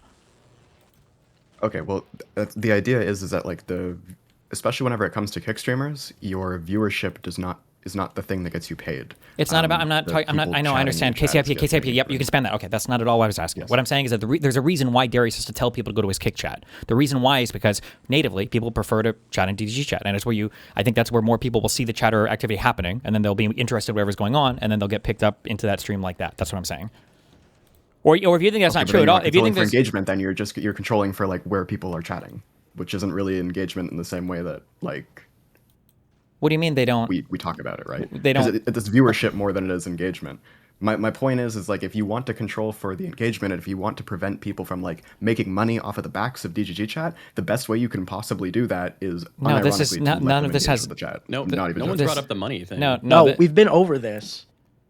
It's a type of system. Darius going, I want you to join my chat for KPP is completely irrelevant. Yeah, he gets way fewer people from doing that than if he just had unfettered access. He gets way less revenue from doing that. Yeah, and also it's like a secondary. It serves point. as a filter system. People want to chat in DGG. They don't want to go to Darius's chat. Yeah, and it's a secondary issue. Like we can think about the chat stuff past that point. Like that's like a later on thing. I think right now, do we agree or disagree with this? Maybe people disagree with this. Maybe I'm just a bad chatter. But like when I go into chat and I see 50 million people saying like epic, blah, blah, blah, blah, blah, right? And I see that, I want to click on whatever the embed is because I want to know what people are watching. But if I go in and it was just silent because they were either siphoned off into some other side chat or they were all had to chat on like Kick or whatever, I just probably wouldn't be as interested. So like not having your chat back and forth there. Why are people spamming fucking retarded emotes? What did I say? It's because J Doctor said he's shutting down the chat in 30 seconds. Okay, based. Yeah. Okay. Whatever I just said. I don't know if that made any sense. I think you're making sense. Your argument is literally like I'm not trying to just. I'm not trying to argue for something. I'm saying that this is my impression that this is what average chatter behavior would be. If I'm wrong on that, maybe people actually don't give a fuck about who's chatting about it. Then in which case, then ignore what I'm saying. That's not relevant. But that would be my assumption. I think people do care about what they're chatting about. This is a normal human behavior. Like it would be a major determinative factor. Like it would be a huge thing. Like this is the reason why embed I go to. Yeah, and this is the reason why people in the past, before we ever had any kind of embedding feature, like years ago, people would always chat with DGG chat, and we had to make rules for people to not do that because when people would be chatting with the people in DGG chat, they would also watch the stream and it would increase their viewers and all that. Yes, is my impression. But if I'm wrong, yeah, then, no, you got it. Okay. So then what do you What's the problem with letting the free market choose what they want to watch? Well, the problem is that if everybody's watching different streams and everybody's chatting about a different thing in the past when multiple people have interacted with the DGG chat, it just turns chat into like a schizophrenic clusterfuck, and people seem to get really ass-pained about that. So if Darius and Parsec are both streaming at the same time, it'll be annoying because like half a chat will be at Darius's and maybe like half a chat will be at Parsec's, and it's like, well, what the fuck are we doing? Yeah. I don't think that would happen, to be honest. I think there's like a power law. I think it's like always going to be 90% towards the top number one stream. This always happened in the past, and this was the sole reason why we had to make the rules that you weren't. Jeez, all right, fine, all right. Sorry, I gave a fucking opinion. Where is RTBA? My understanding is that this is literally where the you can't respond to chat rule came from. It literally originated from if people are responding to chat, it turns chat into a clusterfuck nightmare. That was my understanding. That's literally where that rule comes from. Otherwise, everybody could just respond to DG all the time, no?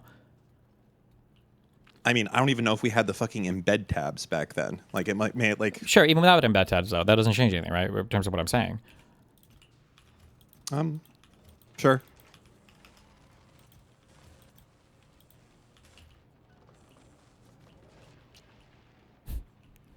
What does chat want? Like that's the big thing. What the Well, fuck the problem does is chat I want? legitimately think there's like a 40-40-20 split. So whatever decision is made is going. I don't know if there's like a compromise here. I think one group is just going to end up being Someone's gonna get ass mad. Yeah. severely ass pained. Well, Yeah. we do a vote. So what are the three? If you said there's 40-40-20, what are the three options in your mind?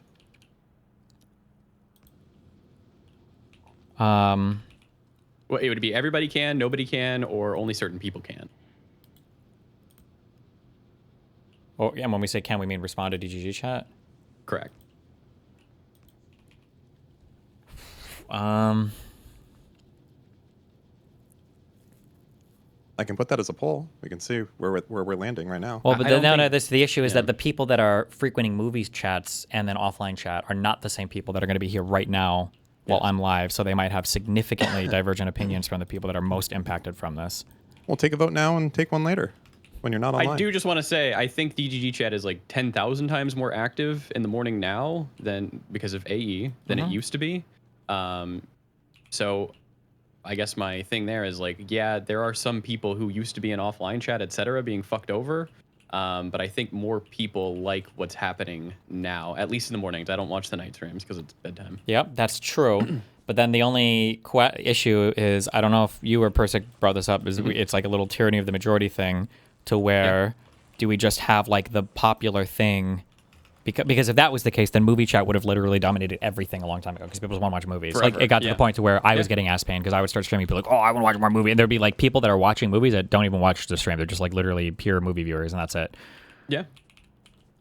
So then the question is how much do we throw under the bus but I don't even know who the offline chatters even would be at this Shawarma point. Fury. Oh, And true. Hamster Hawk. Them. I will say, I think that there are some offline chatters who just come here and hang out, but don't watch you anymore. Yeah, and for those people, so like I yeah. love Shawarma. I don't know if Proteus is around as much or others chat, but like if you're somebody who just like stops by to just do like offline chat and that's it, I don't think I care much about those people in terms of like trying to protect their whatever, because it's like what? That's like the entire fucking Discord. I don't even know if anyone in there watches. No, most of the people I Destiny know, anymore. that's me. But I think for offline chat, I think why significantly alter the entire chat just for those people? So then we're saying then that who gets to respond then to DGG chat? Should there be like an official like? Wait, here's a question: who does the forced embeds? Is it just me and anything else? And I guess Persec has done it once. Persec did it I not can't on his do it. own. I'll do it for you. Not on his own. It's because Rinlux hosted him as like a meme. As a meme, huh? I mean, I paid him, but yeah. Stop. Why would you do that to yourself? Okay, sorry. Also, the difference to describe what the hosting thing is, because it's not just like, oh, you get up there. It's the idea is if anyone lands on DGG big screen, your thing will play automatically, as opposed to if you're not like that, even if you're the top embed. If anyone else goes to DGG and you're not live, even if they're the top embed, nothing will be playing. Mm-hmm.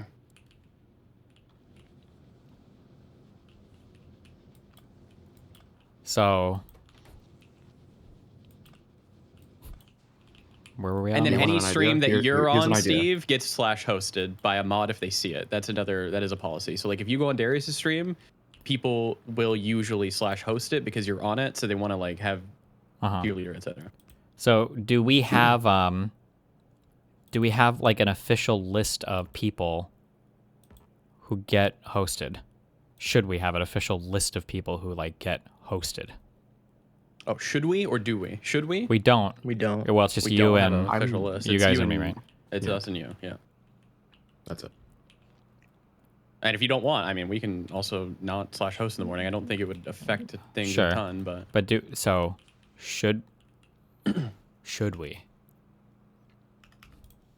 Should we have a list? I think the best way to go about it is like if it is literally just you. Like if you're on another stream, it gets hosted, and then like your stream gets hosted. But I don't know if like carving out exceptions there is, I don't know if it makes sense. I feel like hosting is a later step. You should first, do you create a list of people who are acceptable to interact with chat or not? Which And we then kind you of can have already determine done with hosting. like the movie streamers, kind of, right? Like that's, hello? Hello? What? Don't fucking exhaust yourself. This is Wanna use my the bathroom? Hold conversation. Oh my god.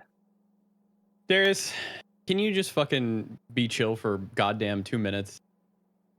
Okay, you guys are talking about a non-issue. You guys have literally brought up an issue that doesn't It's even obviously an need to be talked about. issue because Steve's bringing it up and he wants to solve it. So you Steven's coming only in here bringing and it up being, because Persec's that's not freaking like spurging that's out not about it. true. He's literally not spurging. If you want to call anybody a spurg, it's you right now.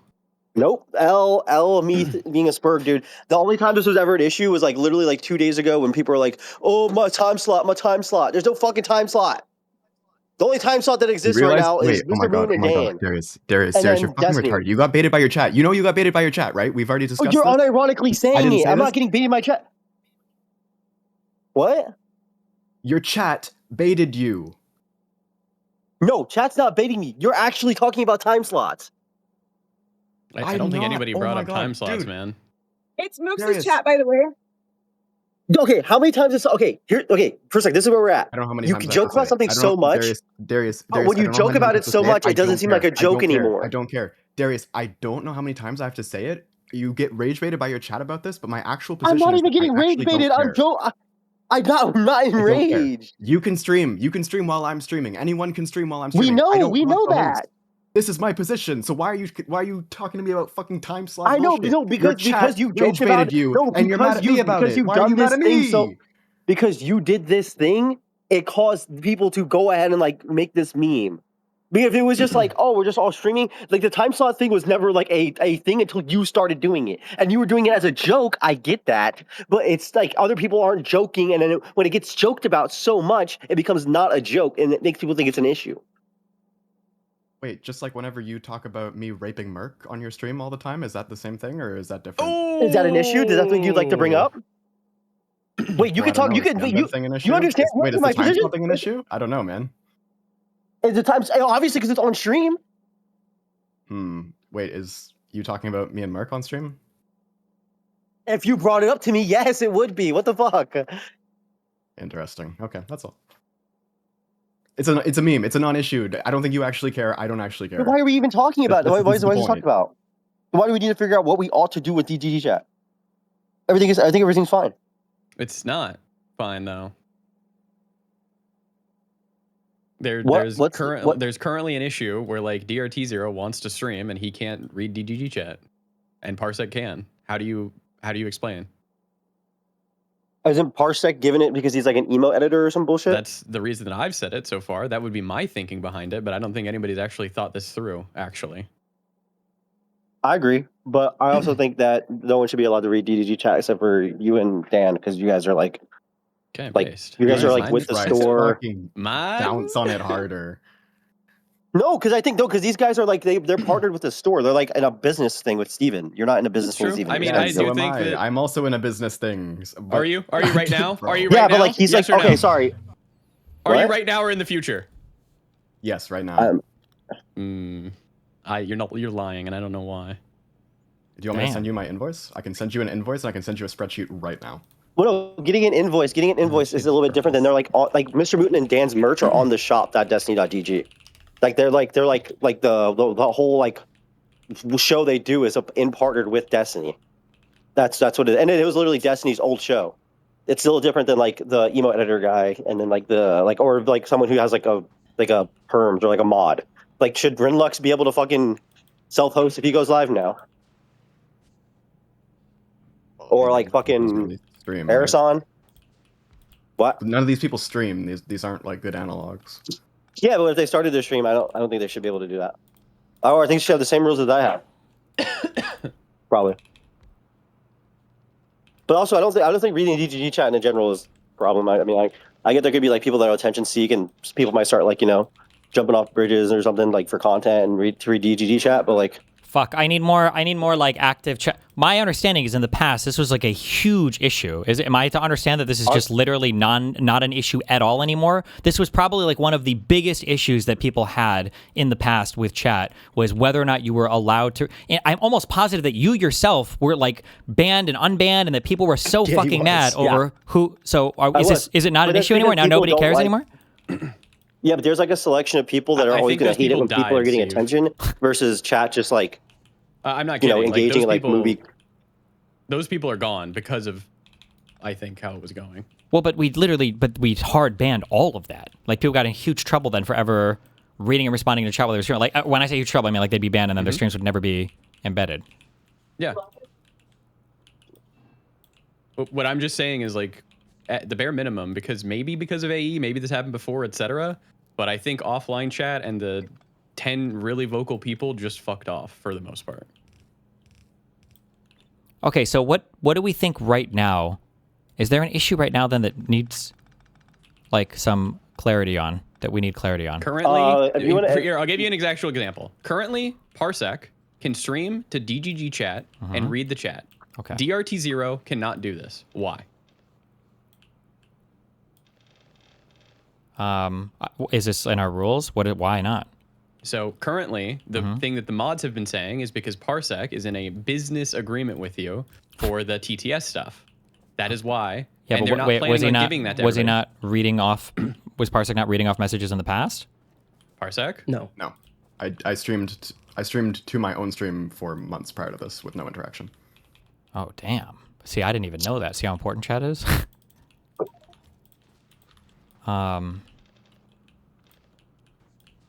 Wow. So if you want my business take, it's in Dark Triad group chat. Jesus. I think Persec's idea of a time slot is a great. I think we should go by. There's not enough time in the day. It's impossible. Not enough time in the day to what? To have individual time slots for all these Oh streamers. no, I was just and joking. I movies, was thinking it's not Persec possible. would get mad. Yeah, no, I was just joking. I wanted to see if Persec would yell. I didn't do it. Why would Persec yell? Because he gets mad. I bring up the time slot thing. What's wrong? Wait, and why is the time slot thing not good? Just not enough time in the day. It's not possible. Well, wait, what? No, I mean, like, wait, couldn't you have like a curated list of streamers, and these are the only ones who are allowed to like read chat, and that would be the time slot thing? Or is there a reason why this is not a good idea? It'll put you in an But awkward spot. It's you, anything else, and then my stream, and then you stream in the afternoons, I stream overnight, and then anything else streams in the morning. That's how it is right now. Sure. Wait, why would this put me in an awkward spot? Oh, Because you have to decide who gets access. Yeah, like Haven't we already done this game one time with the movie streamers? I mean, I'm putting an example in the GC of. It's a little bit different when there's like an army of movie streamers and it's fine because like someone else isn't streaming movies, no big deal. Versus like we're talking about Persec, me, or other people that like make money off the internet, and then if that's something that dictates the money and you're streaming over it, it's going to be a little weird. But I mean, you have to get over it. But I mean, there's a lot of weird things involved in that. Actually, I don't think that you should be doing unless you're getting money for that, in my opinion. If somebody is allowed to respond to the chat, do you think that they should be pushed? Like have the embed like auto pushed or whatever? Do you know what I mean when I say that? Yeah, Probably should not. be manually hosted. Oh, sure. Okay, yeah. Or no? I would say no. I think unless you're on it, I think whenever they do an hour, when you're on a stream, they'll host it sometimes. But if you're on Wick, they'll host Wick. I think that's good. Yeah. I think there should be just something in the website that makes it that way it can switch to kick chat. That'll just make it a lot more easier for people to engage. But to automatically and also switch to kick chat. Is this just for the? Oh! You're saying that like when you're on big screen. You're saying when you're on big screen. Yeah. Oh. Like make rooms. Yeah. Like you remember you wanted that thing for like movie chat and there's like also regular chat. There's like a way for that, but they could like switch over to kick chat. The embed for that, who's ever has hosted, that'd be great. Because right now there's like Wick will be like top embed, and he doesn't make anything off of it because no one's in his chat, and it always just seems like these people are botting. Like anytime per second. I don't even know if I believe you about this kick chat thing. What do you mean? With what?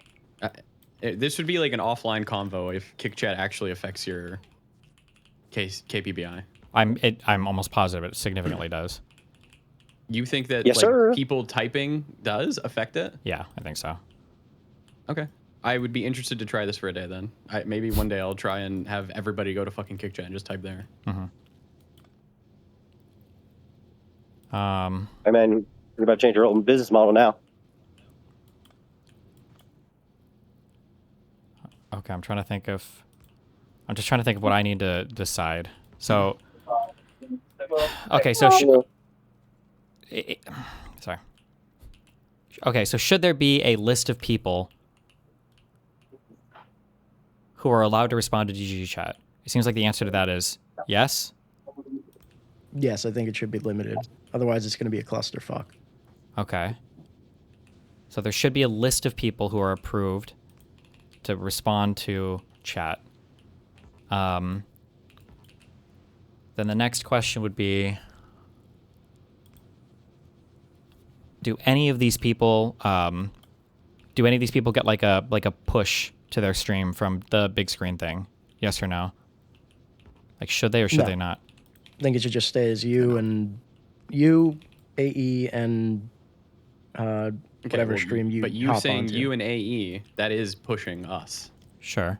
Well, I think you guys getting pushed in the morning as a morning show is fine. I think a happy compromise is you don't auto host your late night streams if you do them. Sure, that's fair.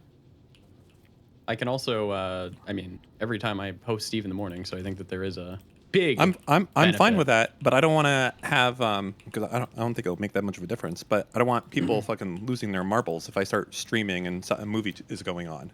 They're gonna do that anyway. Yeah, but cannot that's satisfy So wait. So everybody. here's the next question that I was going to ask. Because if we do this thing where we say that people can, I'm going to make a list of people to respond to DGG. Do I need to do time slots? Because are we really sure that this is just not an issue where if there are multiple people streaming who are all responding to DGG chat, it's not going to be a huge clusterfuck? That's just not a real issue anymore. We Nobody's have a gonna care about that. microcosm of this. I'm not there for it, so I'll ask. What happens in the very late night when Parsec and Darius are streaming at the same time? And then I decide to go live. I don't know about you, but I know for Parsec and Darius, as a late night viewer, I feel like people generally just gravitate towards one thing wherever the stuff is happening.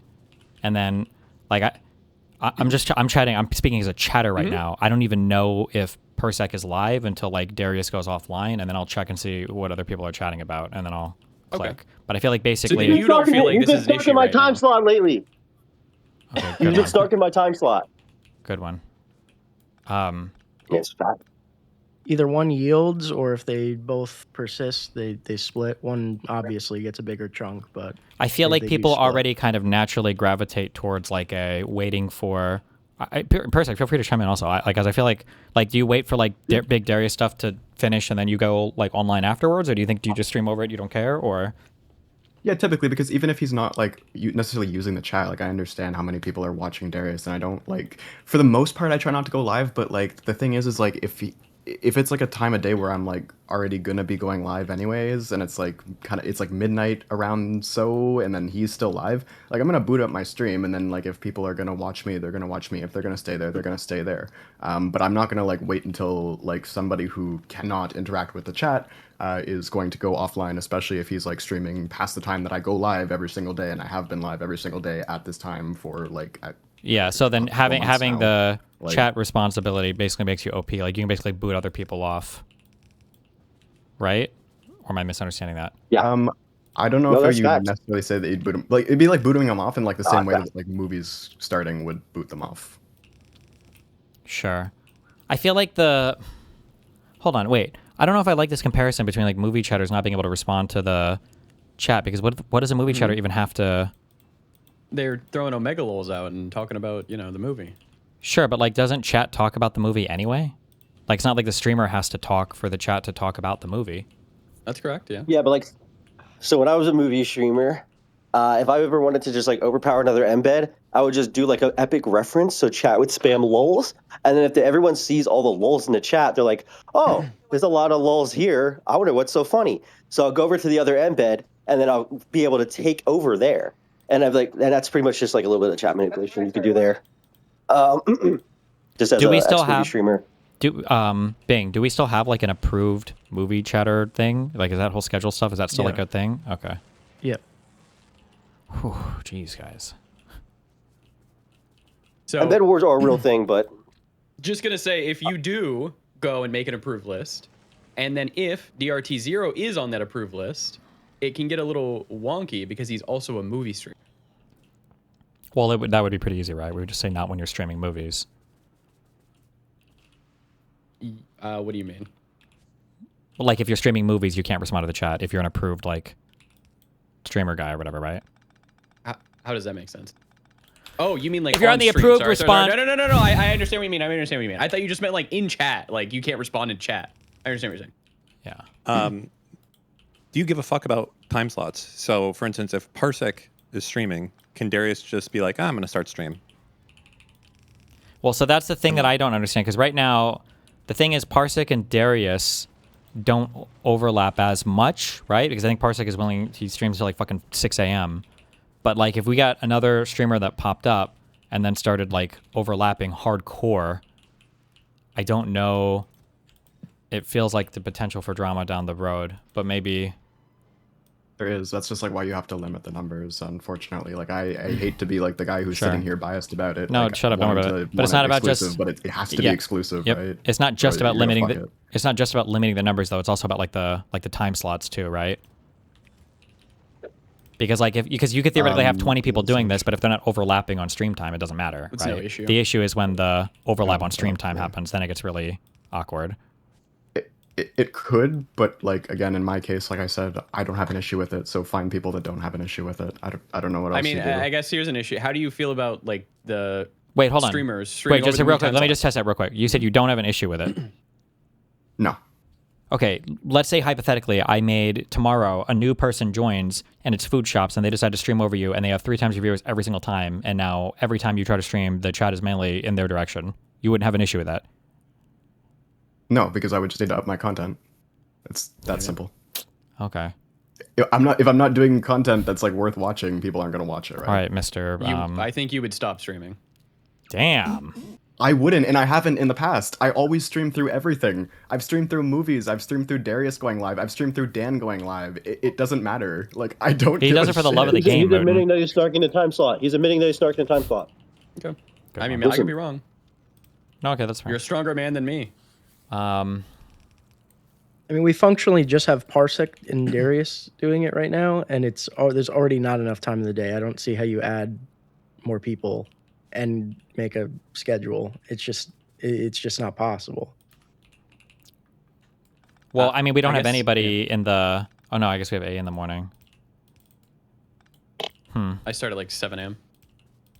How do you feel about, I guess, movie streamers being cucked by these quote unquote new streamers? Like, there's a movie schedule. And then Darius or Parsec stream over that movie schedule. That's a bad... I'm not a good person. I don't like the movie streamers. I feel like that's just a huge source of drama in the community. So I'm a bad person to ask that. I don't understand that one. I mean, I agree. I think there should be just Friday and Saturday movies that are at Yeah, but I a think certain then time, and there's like 2. Those people would revolt if we just had like... They absolutely there's, would, like- and they're gonna say, "What about the European chatters? And Look, that we too, don't get yeah. a That's why I time said you slot." would have one in the morning, one at night. They're gonna have your head for that. Warzone. Moot. That's funny. He's very upset. Oh, my bad. Sorry. Is that You know, TTS? can we actually make a content house for Yeah, me me and too. Persec just for the times? Like I'll wake you up. Like you just like have like a DGG house. We can move in with Mootin and Dan. I would never. Oh wait, live actually with speaking any of Dan, you. am I coming over to your Don't house tomorrow or today? Maybe I'll meet you somewhere. Oh what? Can we sort this Okay. out before you start making fucking Yeah. plans? I'm gonna set the time slot. Wait, so we don't need a time slot. So then we're just going to say, okay, so as to who can respond to chat, I need to make the list on that. And then... I mean, Yeah. here's how I came across it. It was in relation to the TTS access. I had asked for it. I thought I would just like pay a subscription or something for it. Then it came back to me that it would be TTS plus access to DGG in exchange for a percentage of revenue, and that the people who got in on that were specifically AE, Parsec, Wait, like a percentage and of then I all guess your myself. revenue? Either Dono or all of it, yeah, something like that. That sounds It is crazy. not all. That's how it came back to It me. is not all. Okay. I'll tell you that. Yeah, but I imagine it would And- just be the TTS thing, but It is the TTS. okay. And so that's why Parsec would get access, but the TTS thing isn't built out yet. So my suggestion would be we just go back to how it was before until Jada Fernanda gets off his ass and makes it. Damn. And then in the meantime, you can curate that list however you want to.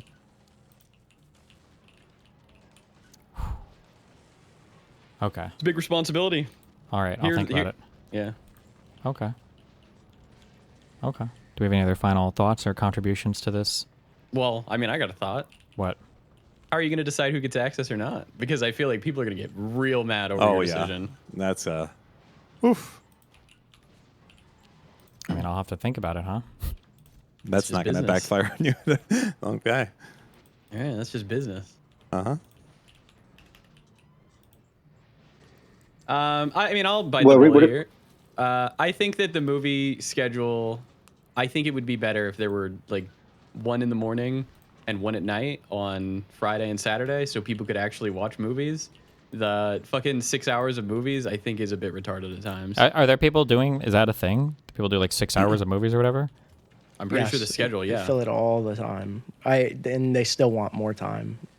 I'm happy to cut it back. Like it's just. How many hours of movies would you say on average we stream a day right now? What's this? It's only on the weekends now, I think, unless you're gone. Oh, it is only on weekends right Yeah. now? Yeah, unless Oh. you're gone for longer than 2 days, then Mhm. it does vacation. That's when it gets shit. AIDS. But I added like double-digit hours worth of time because before there was just dead air.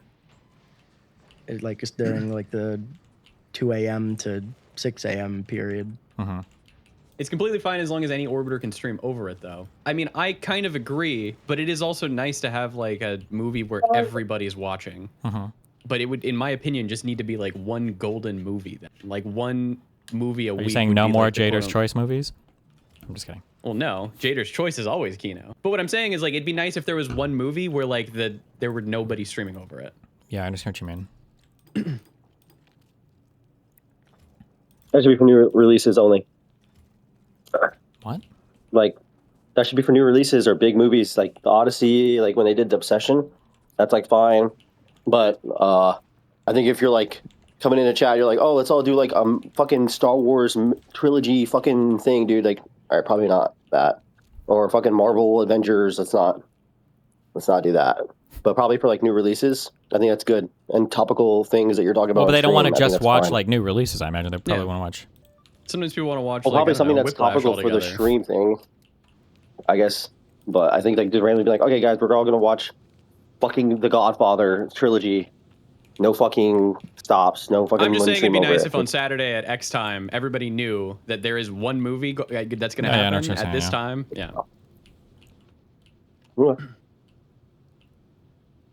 Okay. All right. Well, we're good. We're good now then, right? For now, we're good on We're that, all yeah. happy. I'll figure Well, out. I think the dual actually, tracking will fix kinda not. everything. What are we not gonna? So do we revert to the previous standard where no one interacts until that's sorted? No, I think right now. Oh, so right now the only people are me, AE, and Persec.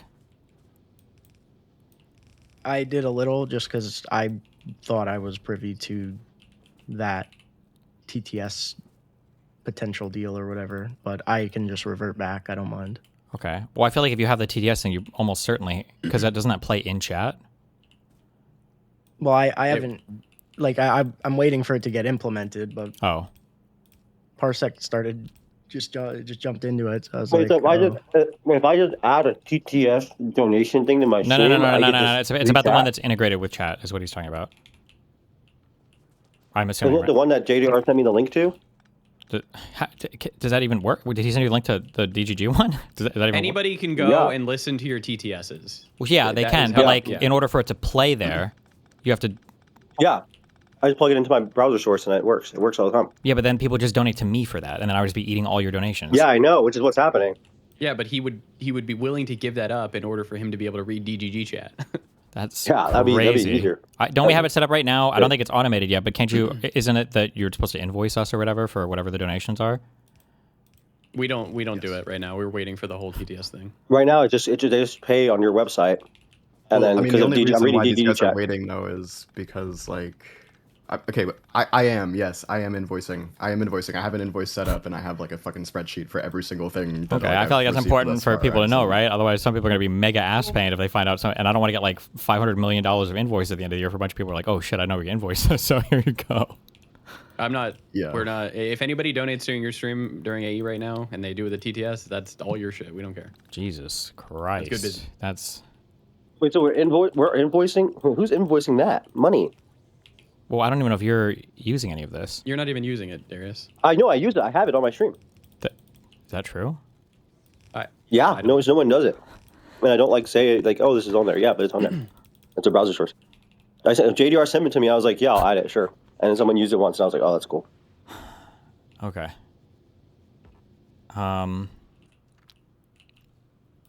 But I have my own TTS, so people just use that because it's like sub only. Okay. I will. Yeah, we'll figure that. We'll figure that bad boy out for sure. So I can reach out. Is Darius on the list? He's not right now, right? I don't think he's not right. You're now. not on the list right now, Darius. But I'm adding the TTS. If the standard is just adding the TTS is not. I don't think that's ready to go. I think Jader is like thing. it's like that's like an alpha project. It's like DayZ. Then what the fuck are we talking about? Where Persec's allowed to do it because of? I don't know why Persec can do it, but he can. Okay. I'm a, right now, my stream is a community stream. It's a community there stream it is. for See? DGG. Here's what I would say. Stream is You know not. what? That's Here's the it rules is. right now. Okay. Right now, anybody can react to or respond to chat until I say otherwise, and then I'll think out a thing, and then in the chaos that follows, this is gonna be awesome. Then at least I'll see what people get mad at and what works and what doesn't work, and that's what we'll. So anybody can. Dude, Moot is gonna dominate chat. Dude, she's gonna twerk his substitute for like Omega Lol and shit. Well, that's fine until you figure it out. This is gonna be sweet. Good. All right. I'm pumped. Well. So Darius, you can interact. It's not gonna be sweet. It's gonna be a fucking clusterfuck, but it's gonna be I was fun. just told I'm that happy. didn't matter anymore, so it should be fine. Okay. Yeah. It'll be fun. It'll be a fun couple of days. That's good. for sure. That's what I want. I want fun in chat. Okay. Anything else? Are we good for now, gentlemen? Yeah, I have one last thing. Listen, this is gonna test people's theory because there are a lot of people. I'm not gonna name names. I'm not gonna name races. Why? It was a Jewish doctor. Okay. Listen, there's a lot of people in this fucking chat that think that they have the cojones. Listen, I fucking dare you, okay? I dare you to go live, and I dare you to be top embed. If you can do it better than me, listen. Jesus Christ. By all means, don't do that. motherfucker, go ahead, bitch ass. Bitch ass what? Stop. Okay. I can't say that word. Am I shrinking the movie schedule or You what? guys must have like. Persec, back No, in keep the day, movie man, schedule we the same. had- Keep all the movie shit the same. Whatever you're doing now. Yeah, it's fine. Fuck it. Oh boy. Why? What's oh boy? What's the Persec, problem gonna be? Back in the day, we had streamers that were going live and they were entertaining. Fancy Sloth, I think, went live on Angel Thump and broke up with his girlfriend at a park at like 12 o'clock at night. Back in the day, and it was really awkward. He just had his phone in his pocket the whole time. Illegal recording, by the way. And he was just breaking up with her, being weird. And we had these people up there. There are people that will cater to DGG chat. I don't think you should challenge them per se. And they'll be crazy. They'll be retarded. That is true. There's that one guy. You guys remember Brandon? Who remembers Brandon? All right, No one remembers Brandon. The Japanese Tinder guy. Who remembers him? Any old heads? Wait, you mean Bombgen or whatever? He means not Bombgen. Bombgen. No, it was a guy. He wasn't Japanese himself, but he lived in Japan. And he would go on Tinder and he would match with girls. And Wait, that's where is I this saw my from idea our from, community, Tinder. or do you just mean like? Yeah. No, he was from here. He would be hop in bed at night at like fucking 2 a.m. Okay, I don't know, but I'm And sure he it was would do epic. fucking Tinder in Japan, and he'd be like a white gauge and just getting bad bitches. Okay, all right. It'll be an interesting couple I'll of days. keep an I'm eye excited. on all the drama fallout, and then I'll make a decision about stuff, and yeah, Yep. yeah. Okay. All right, get out of here. Okay. Sounds like a plan. Scram. Wait. What? Give me perms. Oh, he said he'd never asked for it, and now look at him. Oh my god. There you go. You already have them. What are you talking about? Thank you. Okay, bye. I didn't. Oh, okay. Be careful. Bye. Okay. Okay. I'm playing my TTS. Oh god. Fuck your stupid auto-mute, and fuck OKDude9 for having a name that auto-tabs to an emote. Okay. Do you think clout makes you less empathetic? This girl's messages seemed like she really cared by ABBA was very nonchalant and didn't give a fuck. Does having options make you care less if you lose one or two girls? Because, you know, you'll replace them. Only for the truly evil men.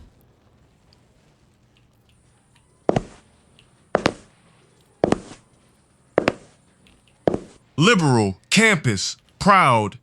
The covenant signed off. Bum. Gave Lady Liberty the booses splashing. She whispered life, liberty, and property mid-stroke blood clot.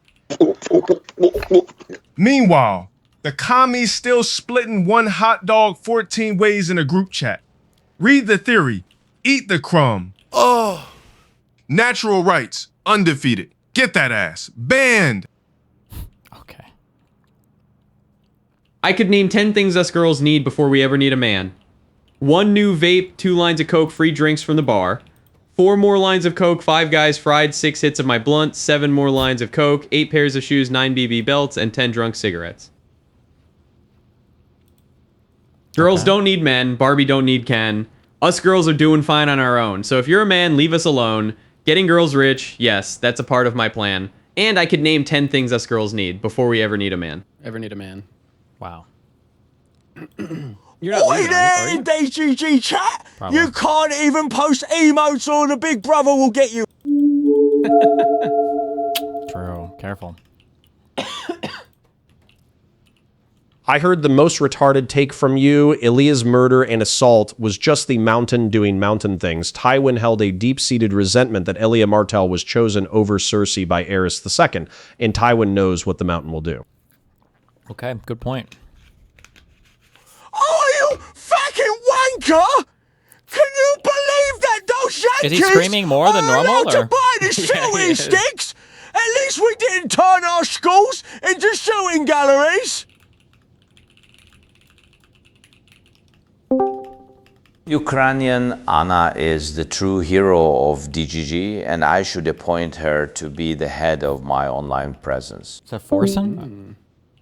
Come back, Forsen. Oh, good one. Okay. Oh, that's Zelensky. Okay, same thing. Destiny populism is good. Look at Brexit. Thanks, Hassan. Who's excited to boot up their The stream important after Steve goes distinction in offline? populist methodology is your adherence to the truth. Post-truth actors have forgone any coherence in the lies told. This depoliticizes people and drives them away from politics as a whole. Wow. Good point. Hey, Jake, quit being a pussy and stand up for yourself. Ryan is chopped at Counter-Strike anyway. Also, let's play some Vintage Story. All right, Jake, you heard him. Metalloid sword here! Mm-hmm. Wait, did you really give the Odyssey a meh? Metalloid sword Yeah. here! Oh my god, man. We can talk Where'd about you it see for 1 in? minute if you want. I saw it on IMAX. It 7K. looked good. Metalloid sword here! Did you just not? Oh, you were saying you didn't like the character. All right, yeah, I mean. Well, no, I mean the characters are okay. Metalloid sword here! I just feel like he's bad at making me care about people. Showcasing emotion, making you care. Yeah. Metalloid sword here! Out of context, out of context, out of context, out of context, out of context, out of context, out of context. That watch costs more than your car. I made $907 last year. How much you make? You see, pal, that's who I am. And you're nothing. Nice guy. I don't give a shit. Good father, fuck you. Go home and play with your kids. You want to work here? Close. You talking about the ABBA drama? Voila! Another In one. view, Another one. A humble Volvillian veteran cast vicariously as both victim and villain by the vicissitudes of fate. This visage, no mere vanity, is a vestige of the vox populi now vacant, vanished. However, this valorous visitation of a bygone vexation stands vivified, and has vowed to vanquish these venal and virulent vermin vanguarding vice, and vouchsafing the violently vicious and voracious violation of volition, or summit like that. Okay, thank you. Oh yeah, Dud, stop Mr. Maltone. Dud. Mocha doo Weeche, Inchi, I eat, Inchi, eat.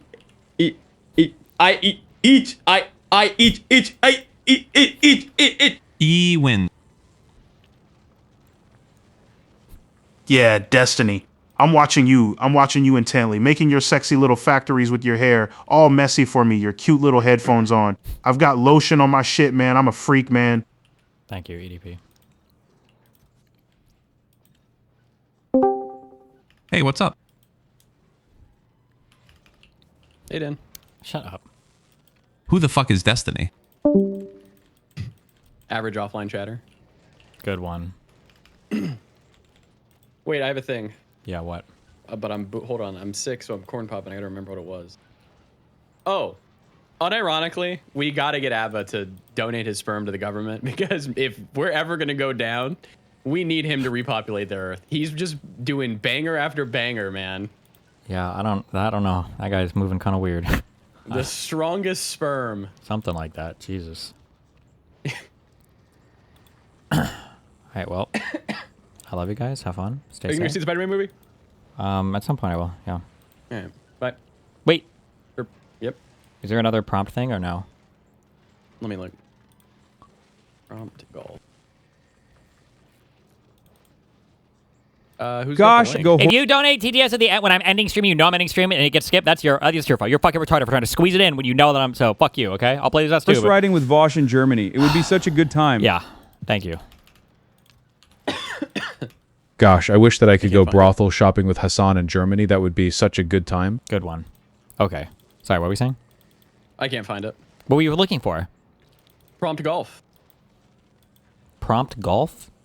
That's what you said, right? Oh, the prompt thing. Oh, yeah. Yeah. Well, just look it up. I looked it up.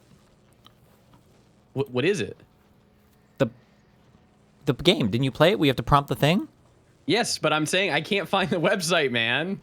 Oh, it's jugalmystery.com, you idiot. But it's still the same prompt. Why did they never update the site as a daily or whatever? I don't know. Probably hard. But there's another site, Prompt Golf. This one.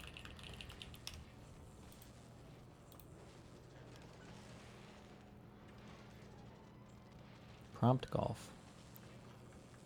Does this get updated daily? I don't know. Okay, maybe. We'll check it out tomorrow. All right. Big arrow. Love you. Bye. Thank you for the gifted subs in Kick Chat by Vijv. Okay. Represent cappuccino, cappuccino, right news. I'll catch you guys next. If we're doing movie recommendations, Stream I want to arena. recommend Schindler's Be careful. List. Yeah, no, just keep that one on a loop. It's my favorite feel-good movie. I-E-R-E-A.